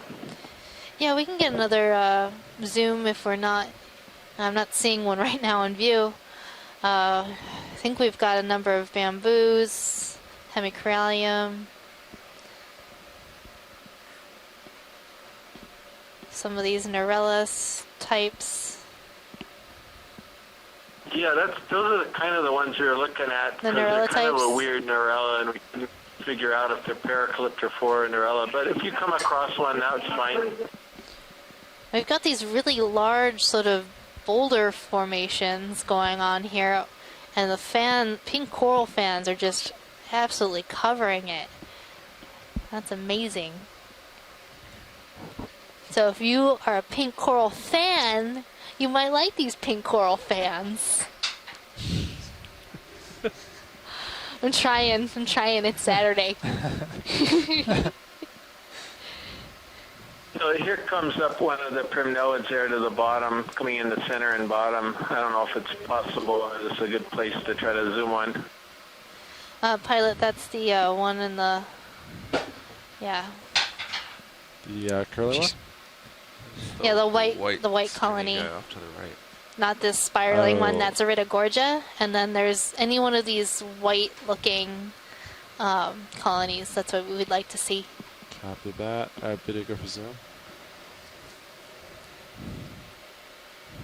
Yeah, this one right on the boulder would be great, right where the lasers are. Yep, It's terrific. coming in.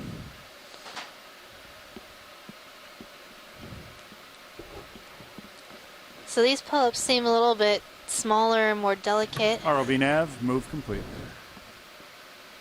Thank you, Bridge.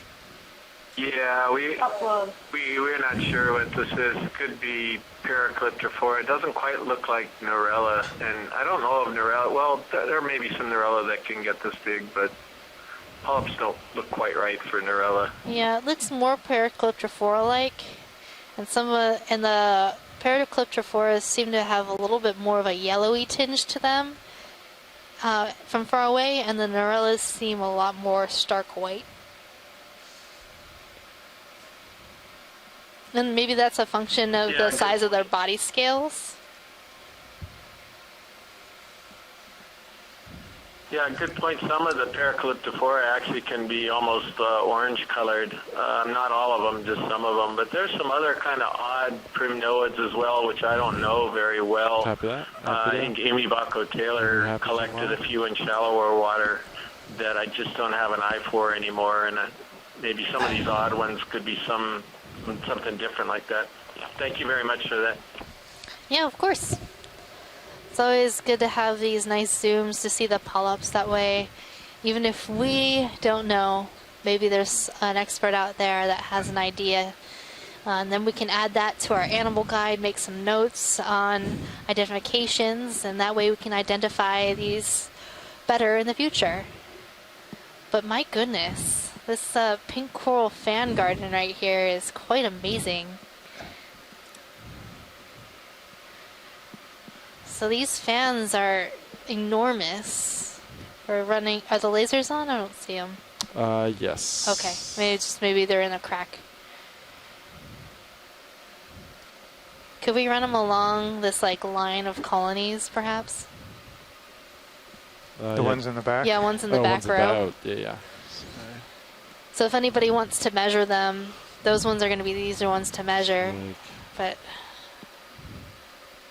wow, check that out. Those are some enormous fans. So those lasers in view are 10 centimeters or 4 inches apart. That fan right now that we're looking at is well over a meter across. I didn't even realize you get corallium that wide and that beautiful. It's amazing. So these pink corals are actually in the group what people have dubbed precious corals because they have been collected for the jewelry trade, and people actively make jewelry out of pink corals. And so a pink coral with a base that thick can be very valuable. You can polish the skeleton to a nice bright sheen and set it in jewelry.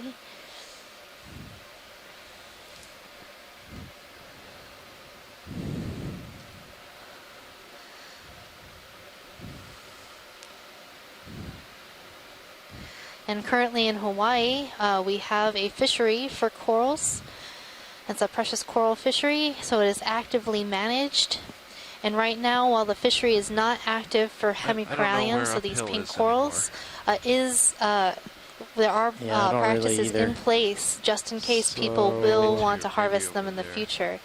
But out here in the high seas, pink corals are basically up for grabs. There is no management of the species here. Best bet's still looking south. Yeah, I think we want to move still south. And that's what's really important about doing the studies that we're doing right now and observing these corals in situ, knowing that these communities are here and how fragile they can be is really important. So obviously this community has been here do we want to do like a short move, maybe just 20 meters? Of years. Or do we want to do 30? And these corals are decades to hundreds of years old. So let's do 30. Let's go for it. Copy. Maybe we'll find something good. They grow very slowly, and if someone were to come and harvest them, recovery of this community would take a very long time. Okay, due south, right? And these corals are very important in terms of connectivity to other areas in our oceans, especially areas within U.S. waters. So even though we are not currently studying something in the U.S. waters, it's important to note how these communities are connected and 30 meters, bearing 180, speed 0.2. I lost my train of thought. What happens? Yeah, it happens. I was distracted by coral. It's like, so they're very important. The connectivity and genetic resources that are here in the musician seamounts can be very important to other areas like the Papahanaumokuakea Marine National Monument. Those are the Northwest Hawaiian Islands and also the main Hawaiian Islands and the corals that are there. And also in other waters throughout our Pacific Ocean. So take a beautiful long look at this amazing pink coral garden. Thank you, Bridge. Everyone knows this might be the peak. This is the first time anybody has ever seen this garden.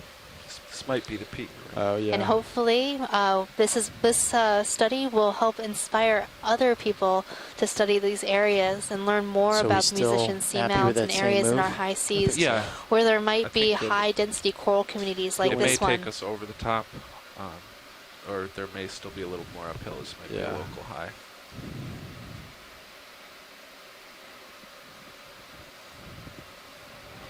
How far are we from that waypoint? Right now, D2 is, the waypoint was supposed to be the center, if we believe Bathy, so 38 meters. Oh, that's within the error, easily.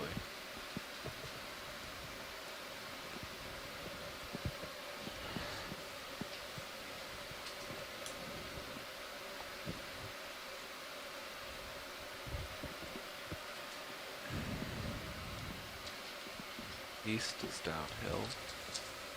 West is downhill, north is downhill. Just one more to check.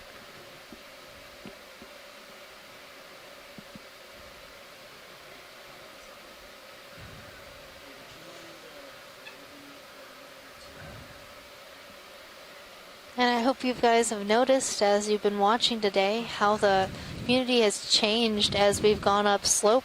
Started off with a number of smaller colonies, and now that we're here near the summit of this ridge feature, Rapano Ridge, that we're diving on today, we are seeing a lot of large colonies.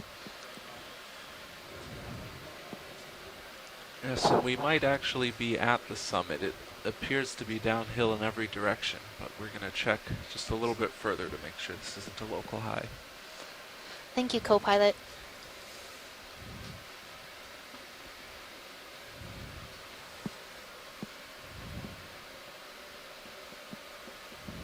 Well, I was really excited to see what was at the top, and I was not disappointed.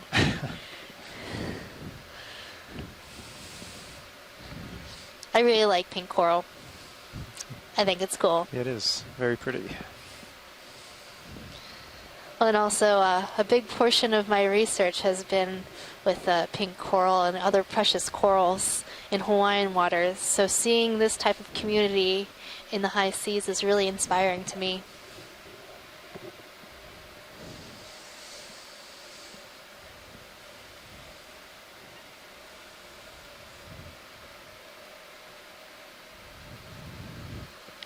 Okay, co-pilot, we have about 15 meters left on that move.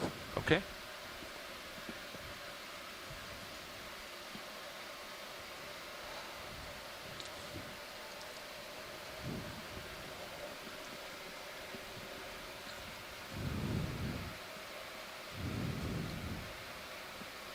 Anything notable about the geology here, John? Well, not so noticeable. I mean, notable, but it's kind of been kind of somewhat consistent as we got on the summit ridge toward the top.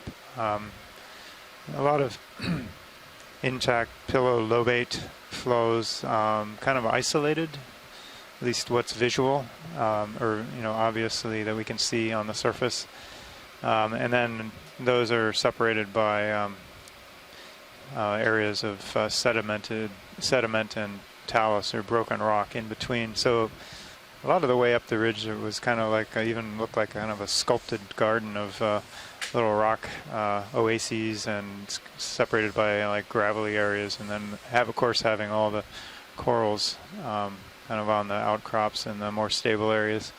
Kind of look like almost somebody drew it up that way. But yeah, as we get to the top, we kind of have a mix of flows, sediment, talus, and of course everything's covered with these corals. So it gives it a completely different look than if you had it barren. Yeah. It wouldn't be nearly as fun, admit it. It wouldn't. Did you go for zoom? You get distracted by them, so. Is that just yeah, I think that's a schmutz. Alright, pelagic fuzz. I like that. I'm going to use that for water column time. Pelagic fuzz.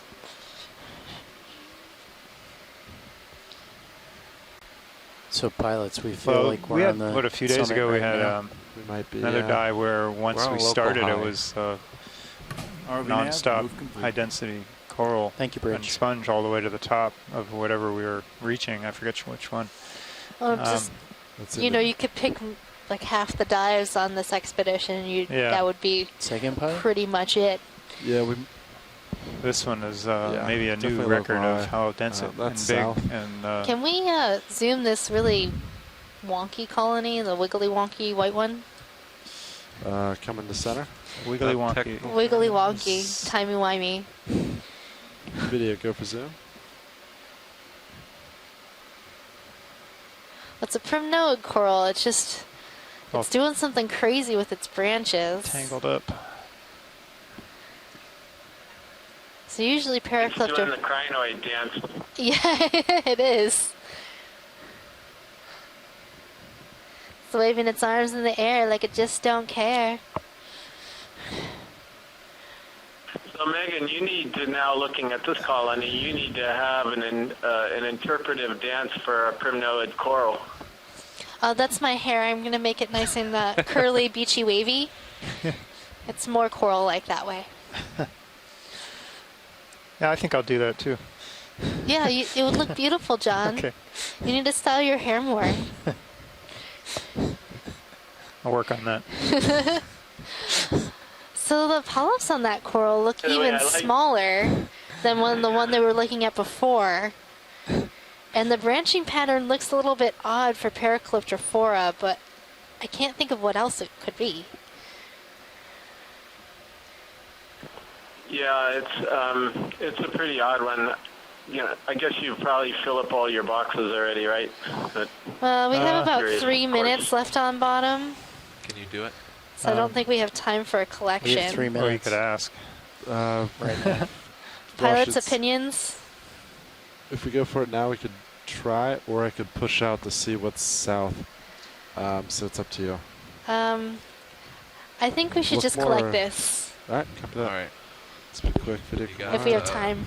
Armpit box and the one with the floater. So this is a weird primnoid. Is that the? Yeah, it doesn't like whatever it's doing with its branching is really odd. The one right under your arm, or the one that. So I'll show you our photos of the animal guide, and anybody at home, if you're interested in seeing what we're looking at, visit the website at oceanexplorer.noaa.gov or just Google. I guess we should go starboard. animal guide, so, Okeanos, or something to that nature, and it'll pop right up. But we are currently Mini Zeus. That is not Mini Zeus. That's Mini Zeus. looking at the branched primnoids. So go under Gorgonians, and then primnoidy branched. And if you look at Paracalyptrophora, it's usually always in this fan shape, and it's pretty stiff. And this one is, I don't know, doing some crazy hair day thing. And as we're going through, I'm not seeing anything that is that large and does that. So Norella, like Chris was saying earlier, generally doesn't get that big. And the ones that we have seen that large have larger polyps. What do we want? I'm just going to go for the front. So this could possibly be a new species or something that has a completely different form than we're used to seeing it. Either way, it's going to be really informative to us as to what is going on in this community and possibly be a new record for us.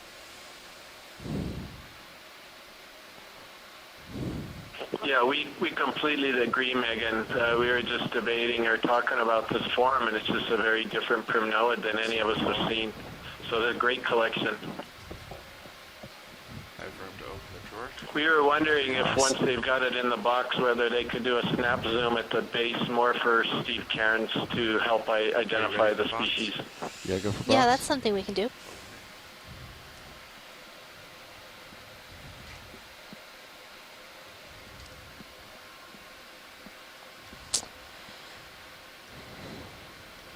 It's full.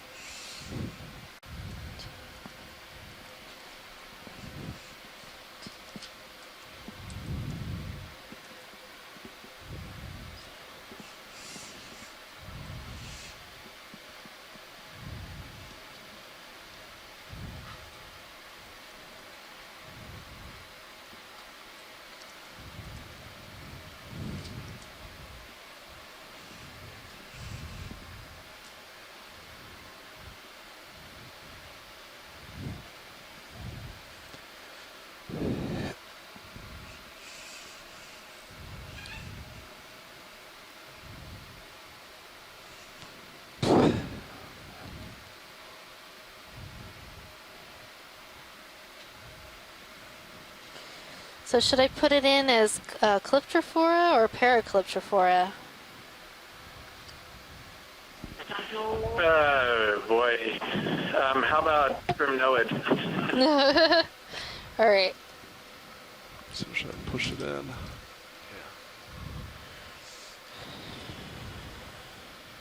Sorry, I'll help you with some light.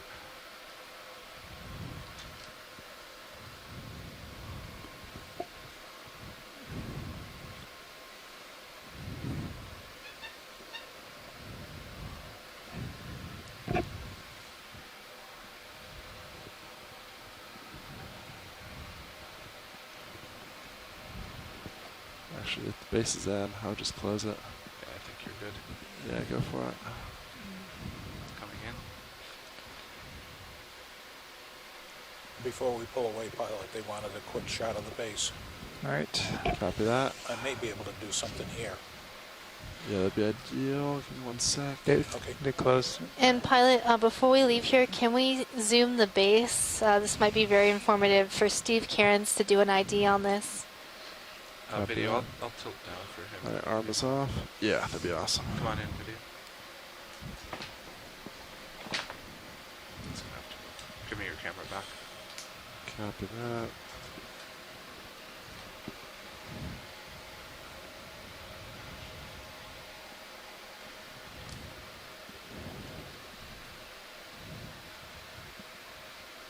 It's a new speed record, Pilot.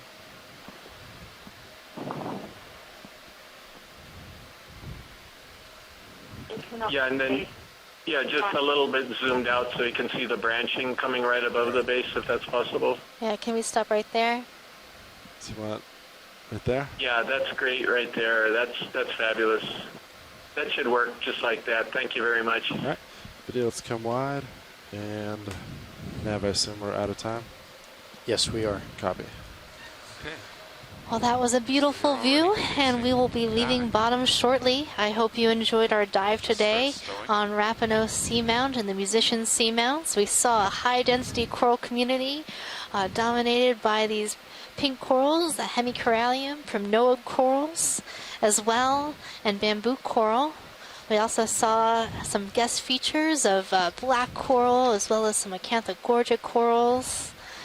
A number of the star of the stars today was the Hippastria sea star, feeding on a number of primnoid corals, and we saw one feeding on a hemicorallium.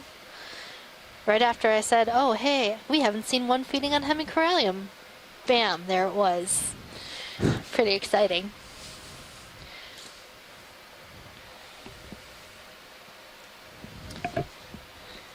The geology changed as we went up slope. Mind summarizing that Bridge, for us? Nav. This is well, the bridge. we started in a. Be advised, the ROV is coming off the bottom a right saddle now, between two it will of the be a while peaks, before so we it was recover a because we're gonna flat do bottom, midwater and it was transects. sedimented with a ROV kind of a off the consistent bottom at covering of 1519 small local. Alright, you're full cobbles stop. or small Thank you. rocks that Hold were this whole covered by position for now, please. manganese Roger, crust. holding Come up a little And bit. then we you. got to the base of the 20 meters that we can do a slope, spin. base of the ridge that we were going And, to ascend, and yeah. this slope not sure which steepened direction. dramatically to like 20 to 30 degrees I need right to away, and we turn- moved right Oh, I into know that, but, larger I pieces mean, of because we have this very broken steep rock Oh, yeah. from intact lava flows surface, from you don't upslope. know what it is deeper. And then as we moved up and across the slope, it just varies a lot. You have this talus, you have lava flows intact, then you have combinations of those. Sometimes you have the massive walls, and the slope was varying up to greater than How high would 60 you like to degrees go? at some